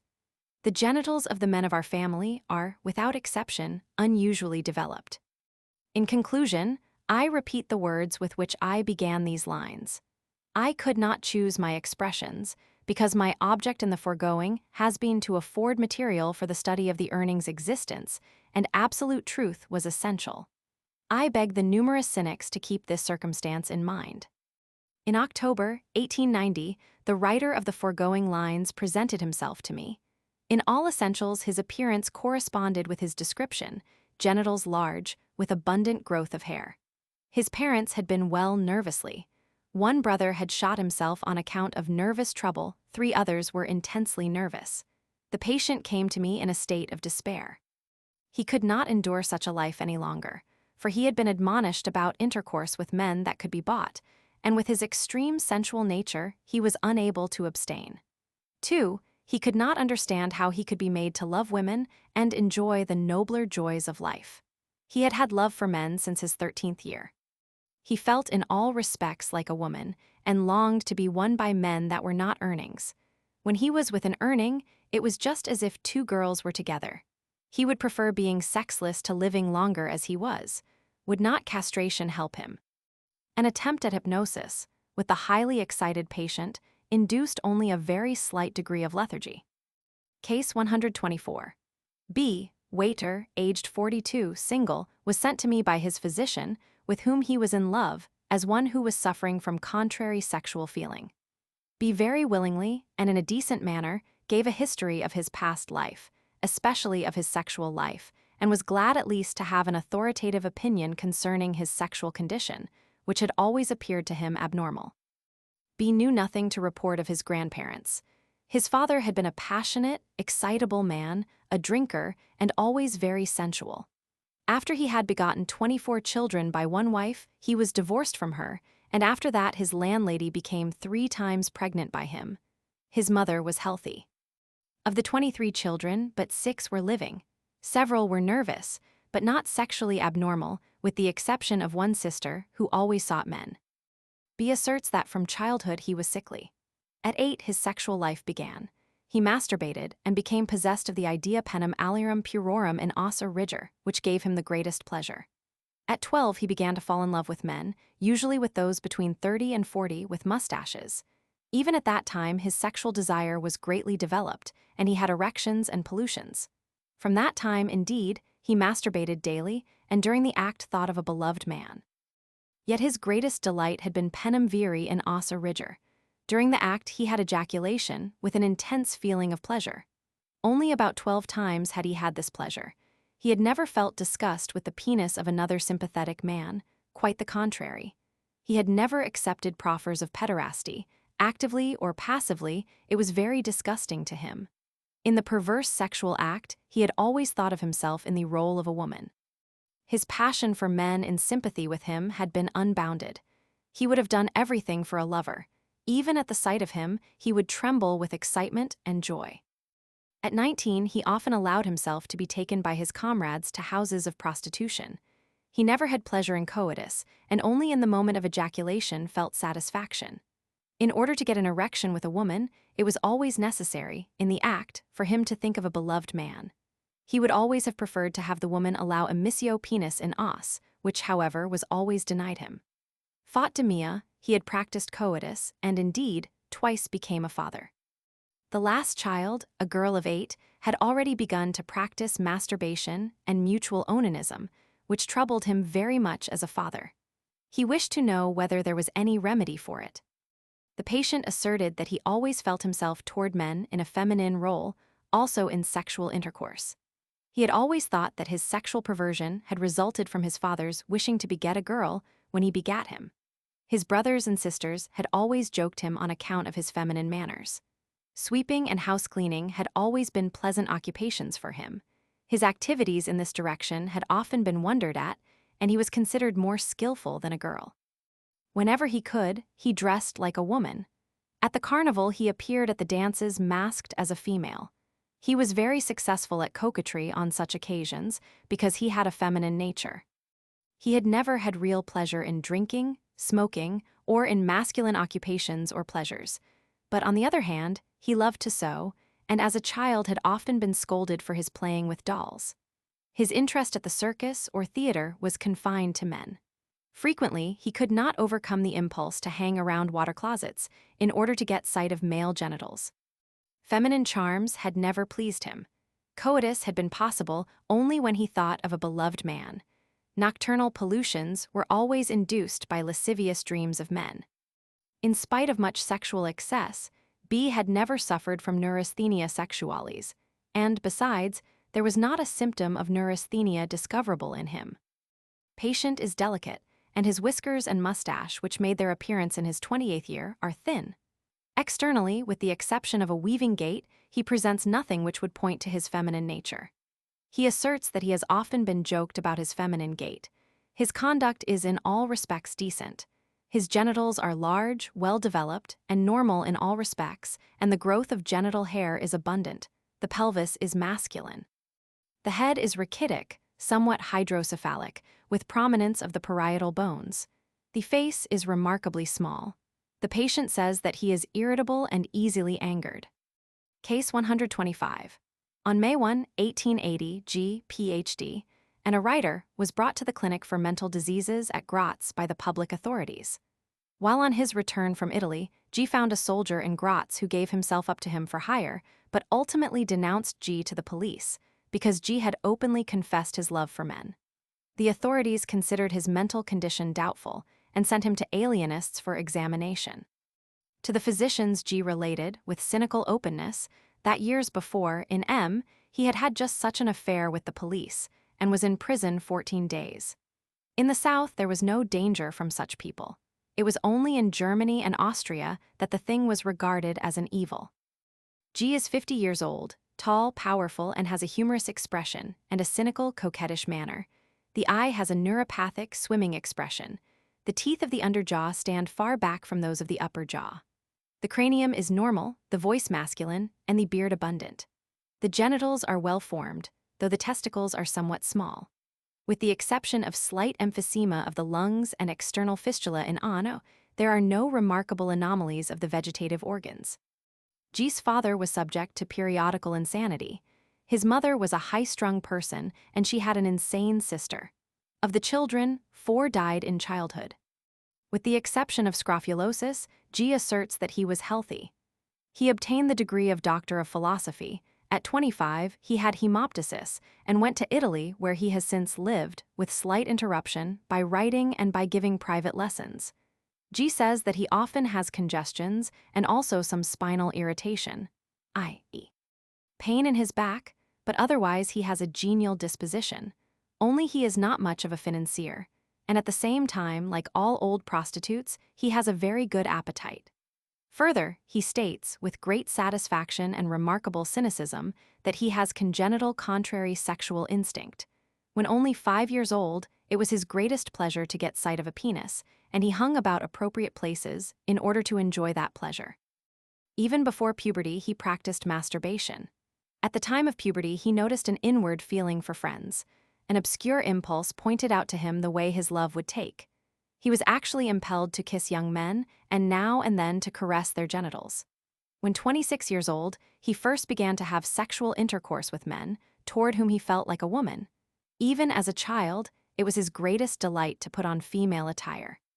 He was often chastised by his father because, in the effort to satisfy this impulse, he put on his sister's clothing. If he happened to see a ballet, only the male dancers interested him. Since he could remember, he had had a horror femini. If he happened to visit a brothel, it was only to see young men.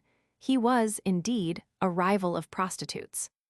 If he saw a young man, he just looked at his eyes. In case these pleased him, then came the mouth, whether it was well formed for kissing. Then he would look at the genitals, whether they were well developed.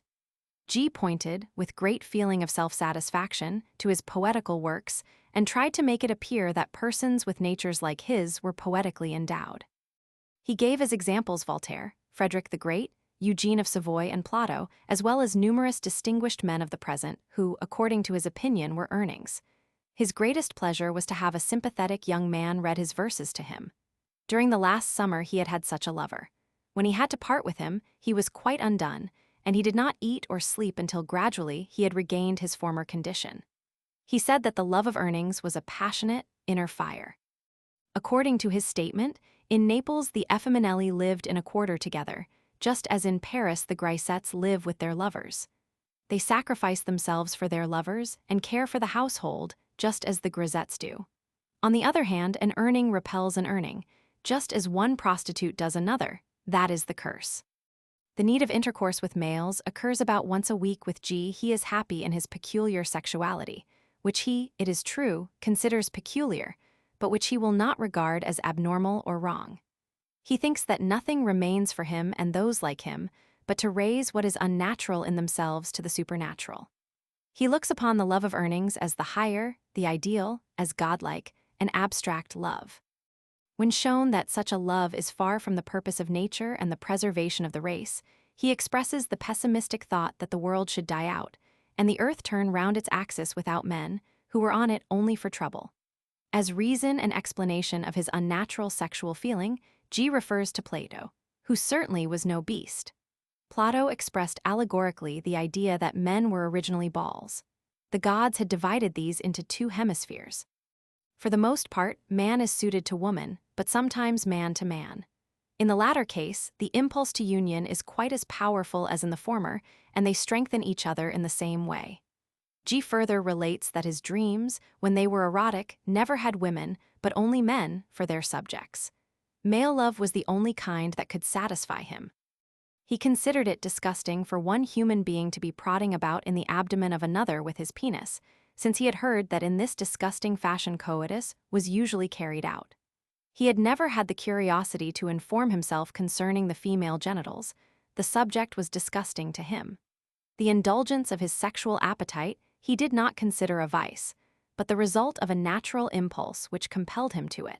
It conduced to self-preservation. Onanism was a poor substitute, and, moreover, injurious, while Urning love was morally elevating and conducive to physical well-being. With moral indignation, which in contrast with his cynicism in other directions appeared ridiculous, he protested against the classification of Urnings with those who indulged in pederasty. He looked on the podex with disgust, as it was a secreting organ. The intercourse of Urnings always took place in front and was combined onanism. This was the extent of G's disclosures, whose mental condition was certainly congenitally abnormal.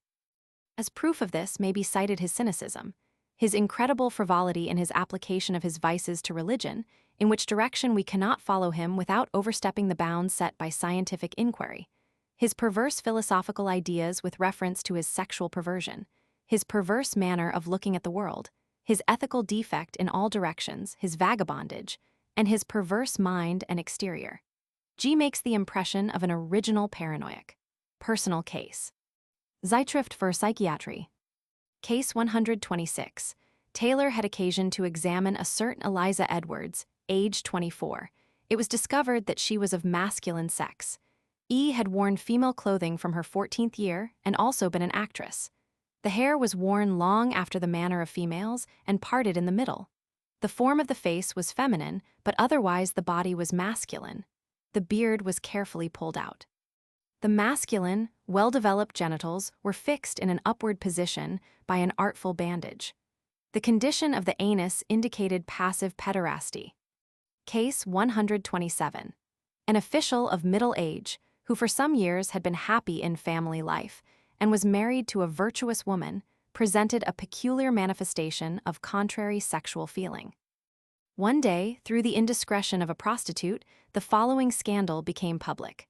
About once a week X would appear in a house of prostitution and there dress himself up as a woman, always requiring as a part of his costume a coiffure. When his toilet was completed, he would lie down on the bed and have the prostitute perform manustupration. But he very much preferred to have a male person, a servant of the house. This man's father was hereditarily tainted, had been insane several times, and was afflicted with hyperesthesia and paresthesia sexualis. Case 128. C.R., maidservant, age 26, suffered from the time of her development with original paranoia and hysteria. As a result of her delusions, her life had been somewhat romantic, and in 1884, in Switzerland, where she had gone as a result of delusions of persecution, she came under the observation of the authorities. On this occasion, it was ascertained that R was affected with contrary sexual instinct. Concerning her parents and relatives, there is no information at hand. R asserted that, with the exception of an inflammation of the lungs at the age of 16, she had never been severely ill. First menstruation at 15, without any difficulties. Thereafter it was very often irregular and abnormally excessive. The patient declared that she never had had inclinations toward the opposite sex and had never allowed the approach of a man. She never could understand how her friends could describe the beauty and amiability of men, but it was charming and inspiring for her to imprint a kiss on the lips of a beloved female friend. She had a love for girls that was incomprehensible to her. She had passionately loved and kissed some of her female friends, and she would have given up her life for them. Her greatest delight would have been to have constantly lived with such a friend and absolutely possessed her. In this she felt toward the beloved girl like a man. Even as a little child, she had an inclination only for the play of boys, and she loved to hear shooting and military music, was always much excited by them, and would gladly have gone as a soldier. The chase and war have been her ideals. In the theater, only feminine performers interested her. She knew very well that the whole of this inclination was unwomanly, but she could not help it. It had always been a great pleasure for her to go about in male clothing, and in the same way she had always preferred masculine work and had shown unusual skill in it, while with reference to feminine occupations, especially handiwork, she had to say the contrary. The patient had also a weakness for smoking and spirits. On account of persecutory delusions, in order to rid herself of her persecutions, the patient had often gone about in male attire and played the part of a man. She did this with such congenital skill that, as a rule, she was able to deceive people concerning her sex. It is authoritatively established that in 1884, for a long time, the patient went about in male attire, now in the garments of a civilian, now in the uniform of a lieutenant. And in August of the same year, dressed as a male servant, she fled to Switzerland as a result of delusions of persecution. There she found service in a merchant's family and fell in love with the daughter of the house, the beautiful Anna, who, on her side, not recognizing the sex of R, fell in love with the handsome young man. Concerning this episode, the patient makes the following characteristic statement: "I was madly in love with Anna. I don't know how it came about, and I cannot put myself right concerning this impulse. In this fatal love lies the reason why I played the role of a man so long. I have never yet felt any love for a man, and I believe that my love is for the female and not the male sex. I can in no wise understand my condition." From Switzerland, R wrote letters home to her friend, Amelia, which were produced at the examination. They are letters showing passionate love, which goes beyond the bounds of friendship. She apostrophizes her friend, "my flower, son of my heart, longing of my soul." She was her greatest happiness on earth, her heart was hers. And in her letters to her friend's parents she wrote, "You too should watch your flower, for, if she should die, you also would be unable to endure life."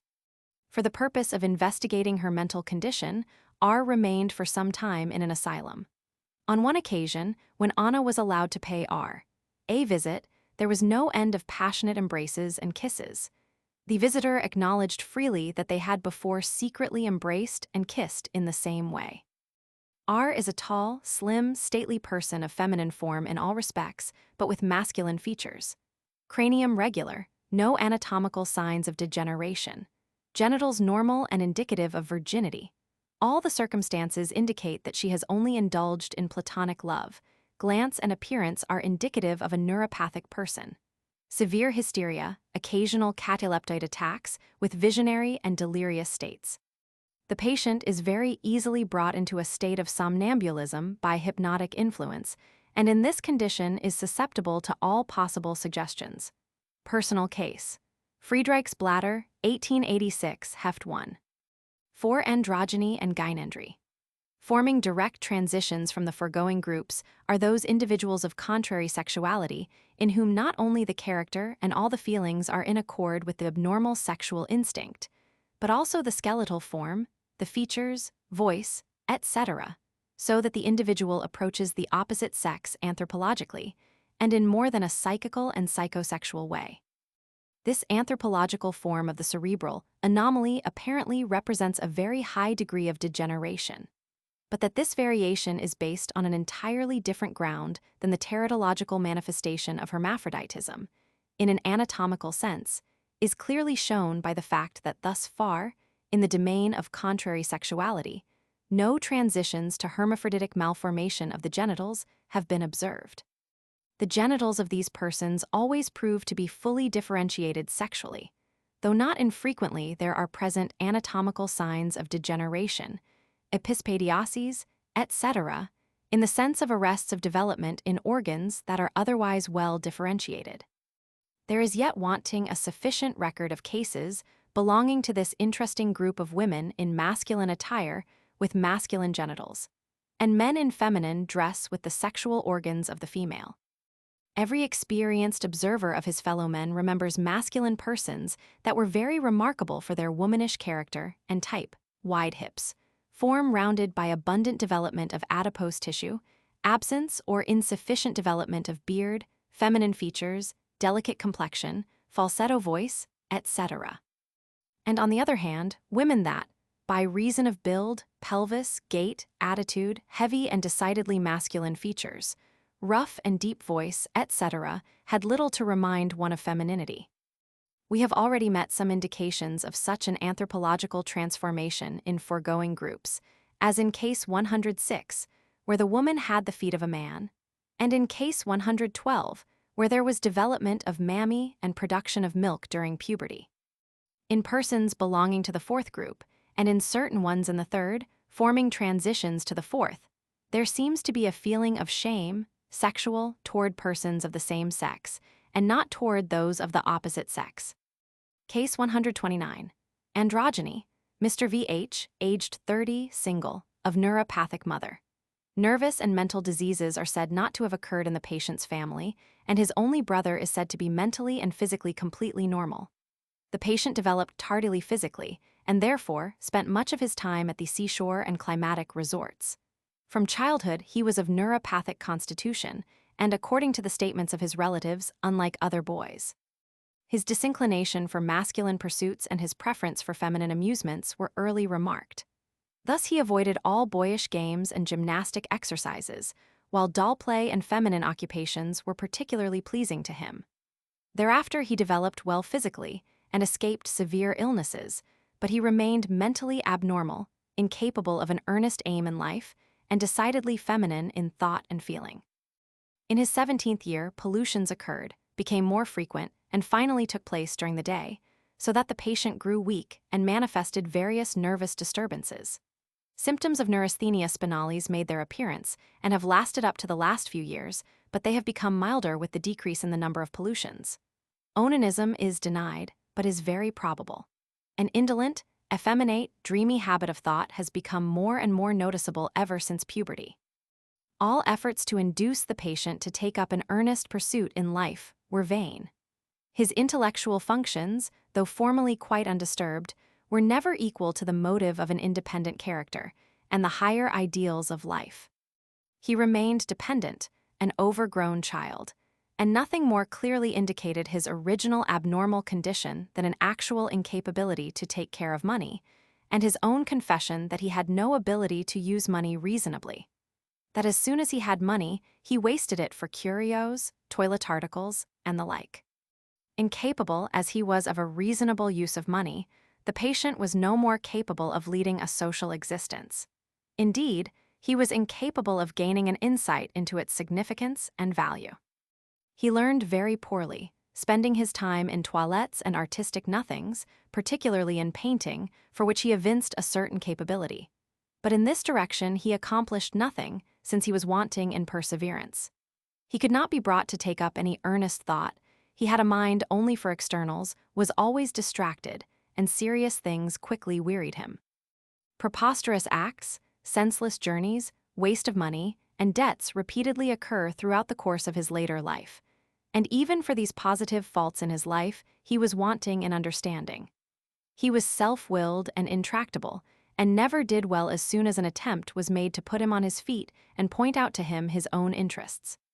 With these manifestations of an original, abnormal, and defective mind, there were notable indications of perverse sexual feeling, which were also indicated in the somatic habitus of the patient. Sexually, the patient felt like a woman toward men and had inclinations toward people of his own sex, with indifference, if not actual disinclination, for females. In his 22nd year, it is asserted that he had sexual intercourse with women and was able to perform the act of cohabitation normally. But partly on account of increase of neurasthenic symptoms, which was occasional after coitus, and partly on account of fear of infection, but really by reason of a want of satisfaction, he soon ceased to indulge in such intercourse. Concerning his abnormal sexual condition, he is not quite clear. He is conscious of an inclination toward the male sex, but confesses, only in a shamefaced way, that he has certain pleasurable feelings of friendship for masculine individuals, which, however, are not accompanied by any sensual feelings. The female sex he does not exactly abhor. He could even bring himself to marry a woman who could have an attraction for him, by means of similarity in artistic tastes, if he could but be freed from conjugal duties, which were unpleasant to him, and the performance of which made him tired and weak. He denied having had sexual intercourse with men, but his blushing and embarrassment, and, still more, an occurrence in N, where the patient, some time before, provoked a scandal by attempting to have sexual intercourse with youths, gave him the lie. 2. His external appearance, habitus, form, gestures, manners, and dress are remarkable, and decidedly recall the feminine form and characteristics. The patient, however, is over middle height, but thorax and pelvis are decidedly of feminine form. The body is rich in fat, the skin is well cared for, delicate, and soft. This impression of a woman in masculine dress is further increased by a thin growth of hair on the face, which is shaven with the exception of a small mustache. By the mincing gait, the shy, effeminate manner, the feminine features, the swimming, neuropathic expression of the eyes, the traces of powder and paint, the curtailed cut of the clothing with the bosom-like prominence of the upper garments, the fringed, feminine cravat, and the hair brushed down smoothly from the brow to the temples. The physical examination makes undoubted the feminine form of the body. The external genitals are well developed, though the left testicle has remained in the canal. The growth of hair on the mons veneris is thin, and the latter is unusually rich in fat and prominent. The voice is high, and without masculine timbre. 2. The occupation and manner of thought of VH are decidedly feminine. He has a boudoir and a well-supplied toilet table, with which he spends many hours in all kinds of arts for beautifying himself. He abhors the chase, practice with arms, and such masculine pursuits, and calls himself an aesthete, speaks with preference of his paintings and attempts at poetry. He is interested in feminine occupations, which, e.g., embroidery, he engages in and calls his greatest pleasure. He could spend his life in an artistic and aesthetic circle of ladies and gentlemen, in conversation, music, and aesthetics. His conversation is preferably about feminine things, fashions, needlework, cooking, and household work. The patient is well-nourished but anemic. He is of neuropathic constitution and presents symptoms of neurasthenia, which are maintained by a bad manner of life, lying abed, living indoors, and effeminateness.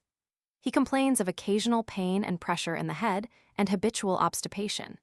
He is easily frightened, complains of occasional lassitude and fatigue and drawing pains in the extremities in the direction of the lumbo-abdominal nerves. After pollutions, and regularly after eating, he feels tired and relaxed. He is sensitive to pressure over the spinous processes of the dorsal vertebrae, as also to pressure along accessible nerves. He feels peculiar sympathies and antipathies for certain persons, and when he meets people for whom he has an antipathy, he falls into a condition of peculiar fear and confusion. His pollutions, though now they occur but seldom, are pathological, in that they occur by day and are unaccompanied by any sensual excitement. Opinion 1. Mr. VH, according to all observations and reports, is mentally an abnormal and defective person, and that, in fact, ab origin. His contrary sexual instinct represents a part of his abnormal physical and mental condition. This condition, in that it is congenital, is incurable. There exists defective organization of the highest cerebral centers, which renders him incapable of leading an independent life and of obtaining a position in life. His perverse sexual instinct prevents him from exercising normal sexual functions, and this is attended by all the social consequences of such an anomaly and the danger of satisfaction of perverse impulses arising out of his abnormal organization, with consequent social and legal conflicts. Fear of the latter, however, cannot be great, since the perverse sexual impulse of the patient is weak.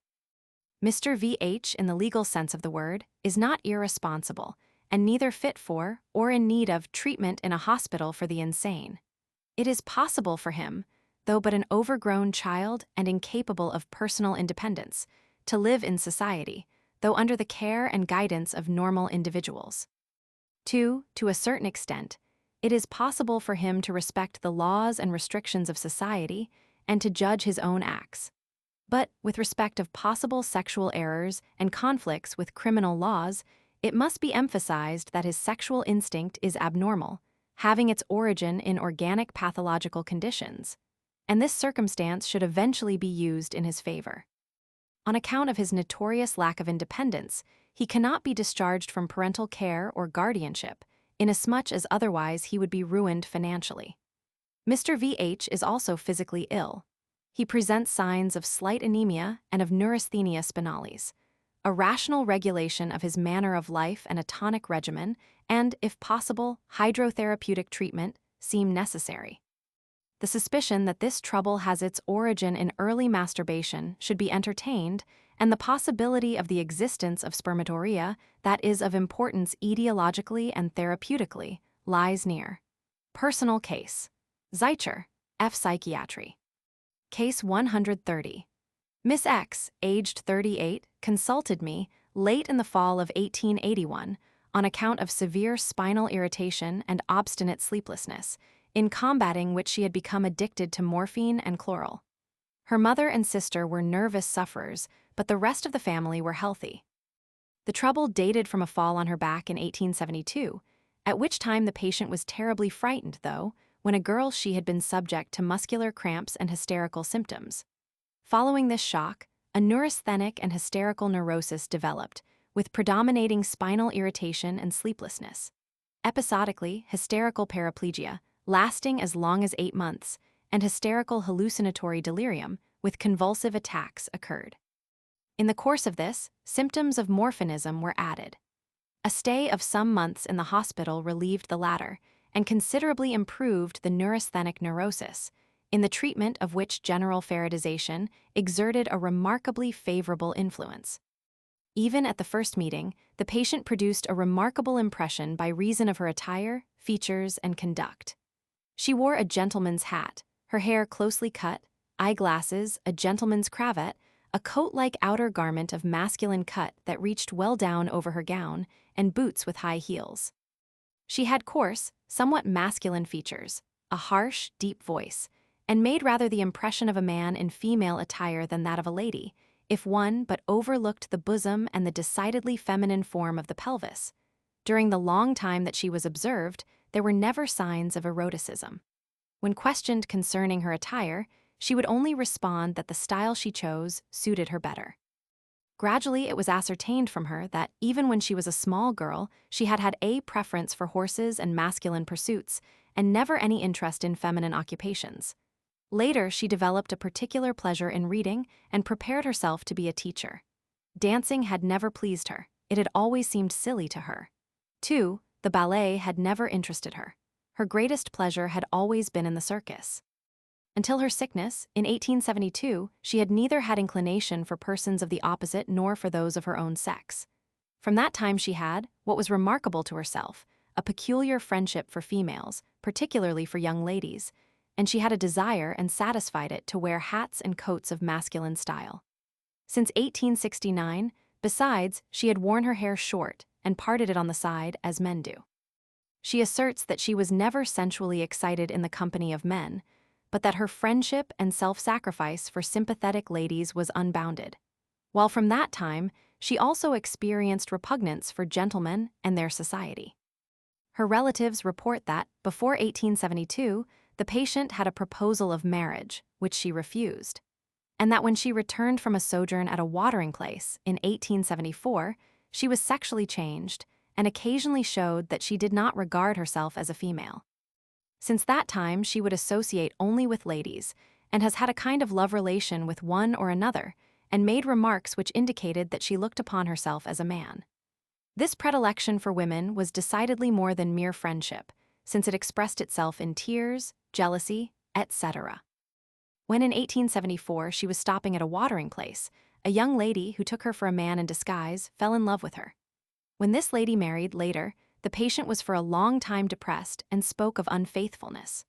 Moreover, since her sickness, her relatives were struck by her desire for masculine attire, her masculine conduct, and disinclination for feminine pursuits, while previously, at least sexually, she had presented nothing unusual. Further investigations showed that the patient had a love relation, which was not purely platonic, with the lady described in case 118, and that she wrote her affectionate letters like those of a lover to his beloved. In 1887, I again saw the patient in a sanitarium, where she had been placed on account of hysteroepileptic attacks, spinal irritation, and morphinism. The contrary sexual feeling existed unchanged, and only by the most careful watching was the patient kept from improper advances toward her fellow patients. Her condition remained quite unchanged until 1889. Then the patient began to fail, and she died of exhaustion in August 1889. The autopsy showed in the vegetative organs amyloid degeneration of the kidneys, fibroma of the uterus, and cyst of the left ovary. The frontal bone was much thickened, uneven on the inner surface, with numerous exostoses, dura adherent to vault of cranium.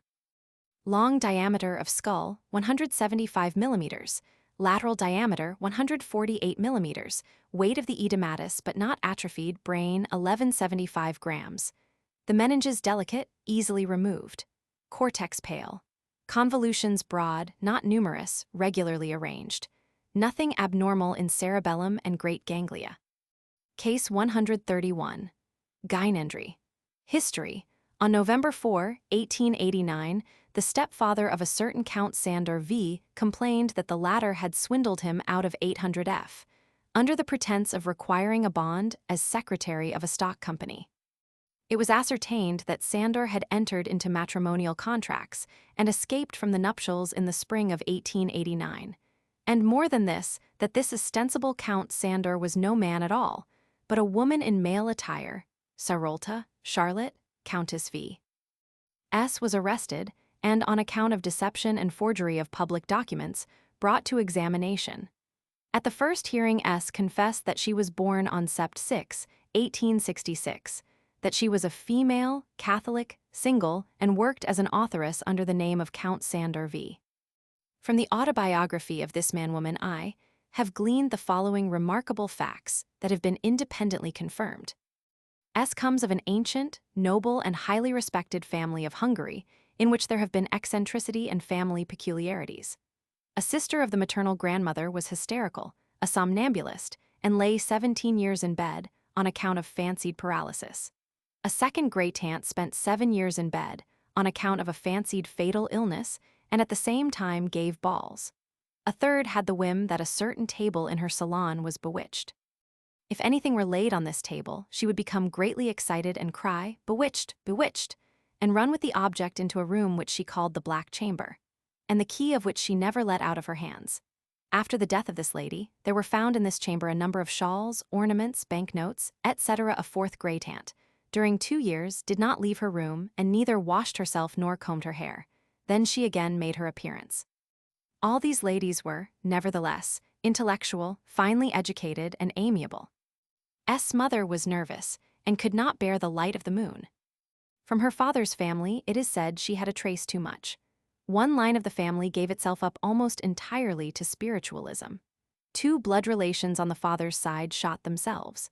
The majority of her male relatives are unusually talented.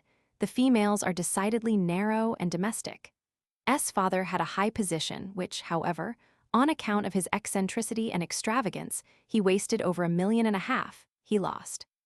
Among many foolish things that her father encouraged in her was the fact that he brought her up as a boy, called her Sandor, allowed her to ride, drive, and hunt, admiring her muscular energy. On the other hand, this foolish father allowed his second son to go about in female attire and had him brought up as a girl. This farce ceased in his 15th year when the son was sent to a higher school. Sarolta Sandor remained under her father's influence till her 12th year, and then came under the care of her eccentric maternal grandmother, in Dresden, by whom, when the masculine play became too obvious, she was placed in an institute and made to wear female attire. At 13, she had a love relation with an English girl, to whom she represented herself as a boy and ran away with her. Sarolta returned to her mother, who, however, could do nothing, and was compelled to allow her daughter to again become Sandor, wear male clothes, and, at least once a year, to fall in love with persons of her own sex. At the same time, S. received a careful education and made long journeys with her father, of course, always as a young gentleman. She early became independent and visited cafes, even those of doubtful character, and indeed boasted one day that in a brothel she had a girl sitting on each knee. S. was often intoxicated, had a passion for masculine sports, and was a very skillful fencer. She felt herself drawn particularly toward actresses or others of similar position, and, if possible, toward those who were not very young. She asserts that she never had any inclination for a young man, and that she has felt, from year to year, an increasing dislike for young men. I preferred to go into the society of ladies with ugly, ill-favored men, so that none of them could put me in the shade. If I noticed that any of the men awakened the sympathies of the ladies, I felt jealous. I preferred ladies who were bright and pretty.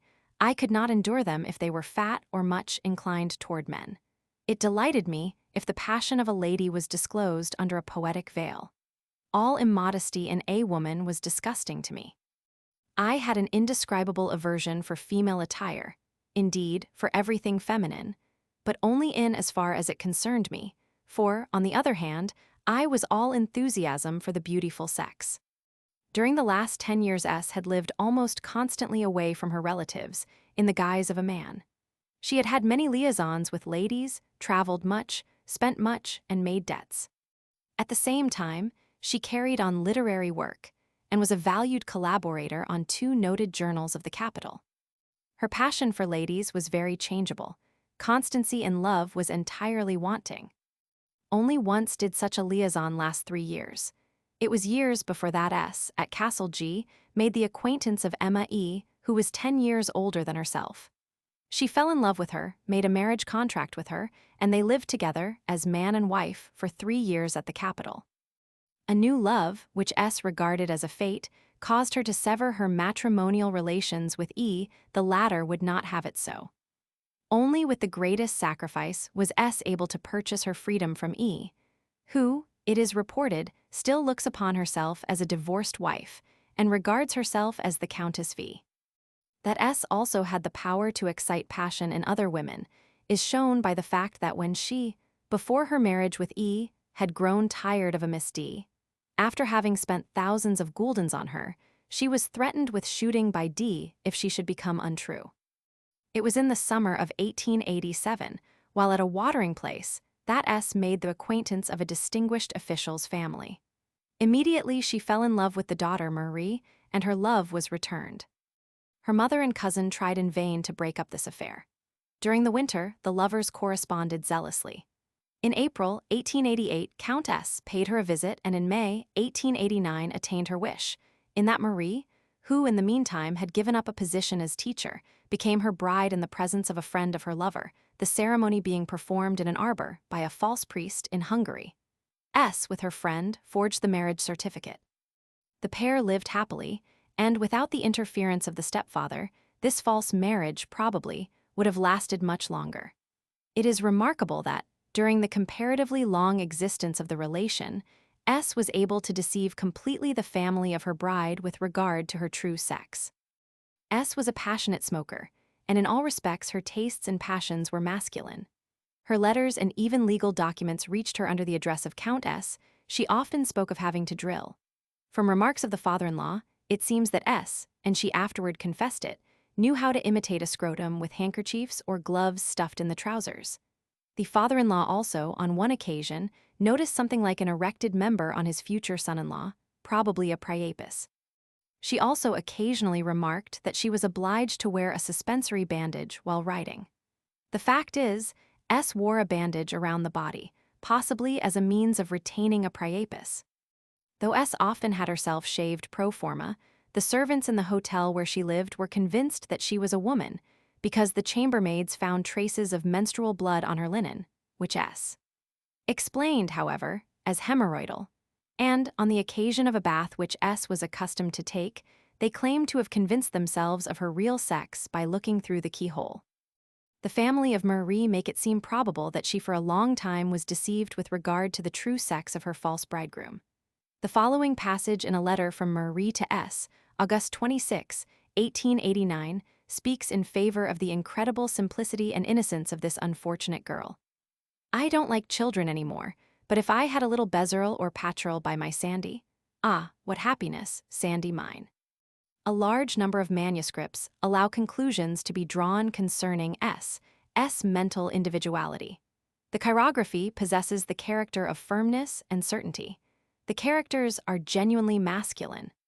The same peculiarities repeat themselves everywhere in their contents: wild, unbridled passion, hatred and resistance to all that opposes the heart thirsting for love, poetical love which is not marred by one ignoble blot, enthusiasm for the beautiful and noble, appreciation of science and the arts. Her writings betray a wonderfully wide range of reading in classics of all languages, in citations from poets and prose writers of all lands. The evidence of those qualified to judge literary work shows that S.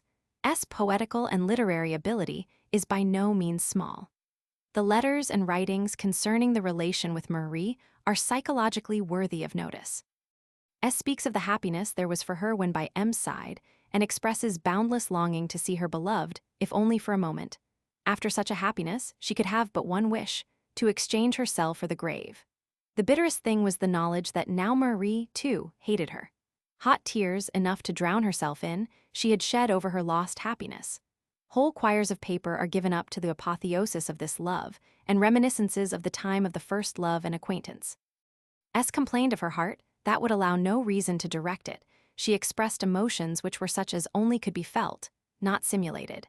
Then, again, there were outbreaks of most silly passion, with the declaration that she could not live without Marie. Thy dear, sweet voice, the voice whose tone perchance would raise me from the dead, that has been for me like the warm breath of paradise. Thy presence alone were enough to alleviate my mental and moral anguish. It was a magnetic stream. It was a peculiar power your being exercised over mine, which I cannot quite define, and therefore I cling to that ever-true definition. I love you because I love you.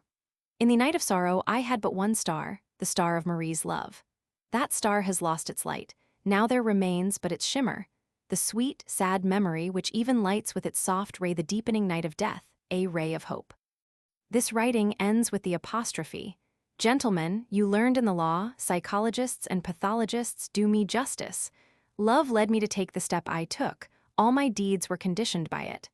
God put it in my heart. If he created me so, and not otherwise, am I then guilty? Or is it the eternal, incomprehensible way of fate? I relied on God that one day my emancipation would come. For my thought was only love itself. which is the foundation, the guiding principle of his teaching and his kingdom. O God, thou all-pitying, almighty one, thou seest my distress, thou knowest how I suffer. Incline thyself to me, extend thy helping hand to me, deserted by all the world. Only God is just. How beautifully does Victor Hugo describe this in his Legends du Cycle. How sad do Mendelssohn's words sound to me. Nightly in dreams I see thee. Though S knew that none of her writings reached her lover, she did not grow tired writing of her pain and delight in love, in page after page of deification of Marie.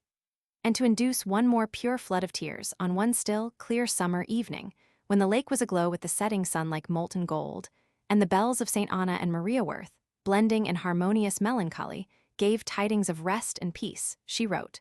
For that poor soul, for this poor heart that beat for thee till the last breath. Personal examination, the first meeting which the experts had with S, was, in a measure, a time of embarrassment to both sides, for them, because perhaps S' somewhat dazzling and forced masculine carriage impressed them, for her, because she thought she was to be marked with the stigma of moral insanity. She had a pleasant and intelligent face, which, in spite of a certain delicacy of features and diminutiveness of all its parts, gave a decidedly masculine impression, had it not been for the absence of a mustache. It was even difficult for the experts to realize that they were concerned with a woman, despite the fact of female attire and constant association, while, on the other hand, intercourse with the man Sandor was much more free, natural, and apparently correct. The culprit also felt this. She immediately became more open, more communicative, more free, as soon as she was treated like a man. In spite of her inclination for the female sex, which had been present from her earliest years, she asserts that in her 13th year she first felt a trace of sexual feeling, which expressed itself in kisses, embraces, and caresses with sensual pleasure. And this on the occasion of her elopement with the red-haired English girl from the Dresden Institute. At that time, feminine forms exclusively appeared to her in dream pictures, and ever since, in sensual dreams, she has felt herself in the situation of a man, and occasionally, also, at such times, experienced ejaculation. She knows nothing of solitary or mutual onanism. Such a thing seemed very disgusting to her and not conducive to manliness. She had, also, never allowed herself to be touched ad genitalia by others because it would have revealed her great secret. The menses began at 17, but were always scanty and without pain. It was plain to be seen that S had a horror of speaking of menstruation, that it was a thing repugnant to her masculine consciousness and feeling. She recognized the abnormality of her sexual inclinations, but had no desire to have them changed, since in this perverse feeling she felt both well and happy. The idea of sexual intercourse with men disgusted her, and she also thought it would be impossible. Her modesty was so great that she would prefer to sleep among men rather than among women. Thus, when it was necessary for her to answer the calls of nature or to change her linen, it was necessary for her to ask her companion in the cell to turn her face to the window, that she might not see her. When occasionally S came in contact with this companion, a woman from the lower walks of life, she experienced a sexual excitement that made her blush. Indeed, without being asked, S related that she was overcome with actual fear when, in her cell, she was compelled to force herself into the unusual female attire. Her only comfort was that she was at least allowed to keep a shirt. Remarkable, and what also speaks for the significance of olfactory sensations in her Vita Sexualis, is her statement that, on the occasions of Marie's absence, she had sought those places on which Marie's head was accustomed to repose, and smelled of them in order to experience the delight of inhaling the odor of her hair. Among women, those who are beautiful, or voluptuous, or quite young do not particularly interest her. The physical charms of women she makes subordinate. As by magnetic attraction, she feels herself drawn to those between 24 and 30. She found her sexual satisfaction exclusively in corpora femini, never in her own person, in the form of manustupration of the beloved woman or cunnilingus. Occasionally she availed herself of a stocking stuffed with oakum as a priapus. These admissions were made only unwillingly by S, and with apparent shame, just as in her writings, immodesty or cynicism are never found. She is religious, has a lively interest in all that is noble and beautiful, men excepted, and is very sensitive to the opinion others may entertain of her morality. She deeply regrets that in her passion she made Marie unhappy and regards her sexual feelings as perverse, and such a love of one woman for another, among normal individuals, as morally reprehensible. She has great literary talent and an extraordinary memory. Her only weakness is her great frivolity and her incapability to manage money and property reasonably. But she is conscious of this weakness and does not care to talk about it. She is 153 centimeters tall, of delicate skeleton, thin but remarkably muscular on the breast and thighs. Her gait in female attire is awkward. Her movements are powerful, not unpleasing, though they are somewhat masculine and lacking in grace. She greets one with a firm pressure of the hand. Her whole carriage is decided, firm, and somewhat self-conscious. Her glance is intelligent, mien somewhat diffident. Feet and hands remarkably small, having remained in an infantile stage of development. Extensor surfaces of the extremities remarkably well covered with hair, while there is not the slightest trace of beard, in spite of all shaving experiments. The hips do not correspond in any way with those of a female. Waist is wanting. The pelvis is so slim and so little prominent that a line drawn from the axilla to the corresponding knee is straight, not curved inward by a waist or outward by the pelvis. The skull is slightly oxycephalic, and in all its measurements falls below the average of the female skull by at least 1 centimeter. The circumference of the head is 52 centimeters, the occipital half circumference 24 centimeters, the line from ear to ear over the vertex 23 centimeters, the anterior half circumference 5 centimeters, the line from glabella to occiput 30 centimeters, the ear-chin line 26.5 centimeters, long diameter 17 centimeters, greatest lateral diameter 13 centimeters. Diameter at auditory medi 12 centimeters, zygomatic diameter 11.2 centimeters. The upper jaw projects strikingly, its alveolar process projecting beyond the underjaw about 0.5 centimeter. The position of the teeth is not fully normal, the right upper canine has not developed. Mouth remarkably small. Ears prominent, lobes not differentiated, passing over into the skin of the cheek. Hard palate narrow and high, voice rough and deep, mammy fairly developed, soft, and without secretion. Mons veneris covered with thick dark hair. Genitals completely feminine without trace of hermaphroditic appearance, but at the stage of development of those of a 10-year-old girl. The labia majora touch each other almost completely. Labia minora have a coxcomb-like form and project under the labia majora. The clitoris is small and very sensitive. Frenulum delicate, perineum very narrow, introitus vaginae narrow, mucous membrane normal. Hymen wanting, probably congenitally, likewise the carunculi meatiforms. Vagina so narrow that the insertion of a membrum virile would be impossible, and it is also very sensitive. Certainly coitus had not taken place. Uterus is felt, through the rectum, to be about the size of a walnut, immovable, and retroflected. The pelvis appears generally narrowed, dwarf pelvis, and of decidedly masculine type. The distance between anterior superior spines is 5 centimeters instead of 26.3 centimeters. Distance between the crests of the ilii, 26.5 centimeters instead of 29.3 centimeters. Between the trochanters, 27.7 centimeters, 31. The external conjugate diameter, 17.2 centimeters, 19 to 20. Therefore, presumably, the internal conjugate would be 7.7 centimeters, 10.8. On account of narrowness of the pelvis, the direction of the thighs is not convergent, as in a woman, but straight. The opinion given showed that in S there was a congenitally abnormal inversion of the sexual instinct, which indeed expressed itself, anthropologically, in anomalies of development of the body, depending upon great hereditary taint. Further, that the criminal acts of S had their foundation in her abnormal and irresistible sexuality. S characteristic expressions: God put love in my heart. If he created me so, and not otherwise, am I, then, guilty, or is it the eternal, incomprehensible way of fate, are really justified? The court granted pardon. The countess in male attire, as she was called in the newspapers, returned to her home and again gave herself out as Count Sandor. Her only distress is her lost happiness with her beloved Marie. A married woman in Brandon, Wisconsin, whose case is reported by Dr. Kiernan, the Medical Standard, 1888, November and December, was more fortunate. She eloped in 1883 with a young girl, married her, and lived with her as husband undisturbed. An interesting historical example of androgyny is a case reported by Spitzka, Chicago Medical Review, August 20, 1881. It was that of Lord Cornbury, governor of New York, who lived in the reign of Queen Anne. He was apparently affected with moral insanity, was terribly licentious, and, in spite of his high position, could not keep himself from going about in the streets in female attire, coquetting with all the allurements of a prostitute. In a picture of him that has been preserved, his narrow brow, asymmetrical face, feminine features, and sensual mouth at once attract attention. It is certain that he never actually regarded himself as a woman.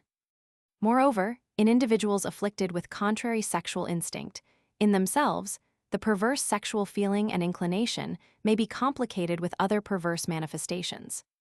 Thus here, with reference to the activity of the instinct, there may be acts quite analogous to acts indulged in by individuals in perverse satisfaction of the instinct, but who, at the same time, have a natural inclination toward persons of the opposite sex. Owing to the circumstance that abnormally increased sexuality is almost a regular accompaniment of contrary sexual feeling, acts of lustful cruelty in the satisfaction of libido are easily possible.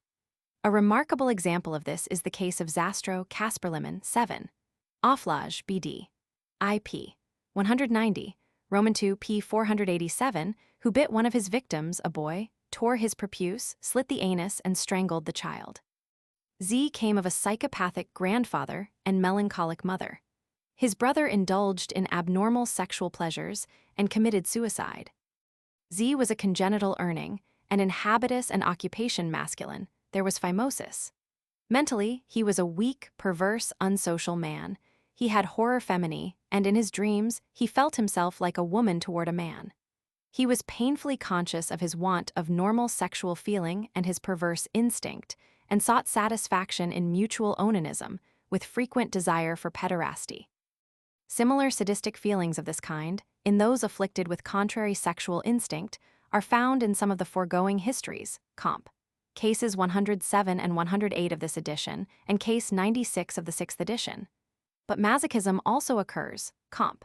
Case 43, 6th edition, cases 111 and 114 of this edition, and case 3 in the 1st edition of New Forschungen.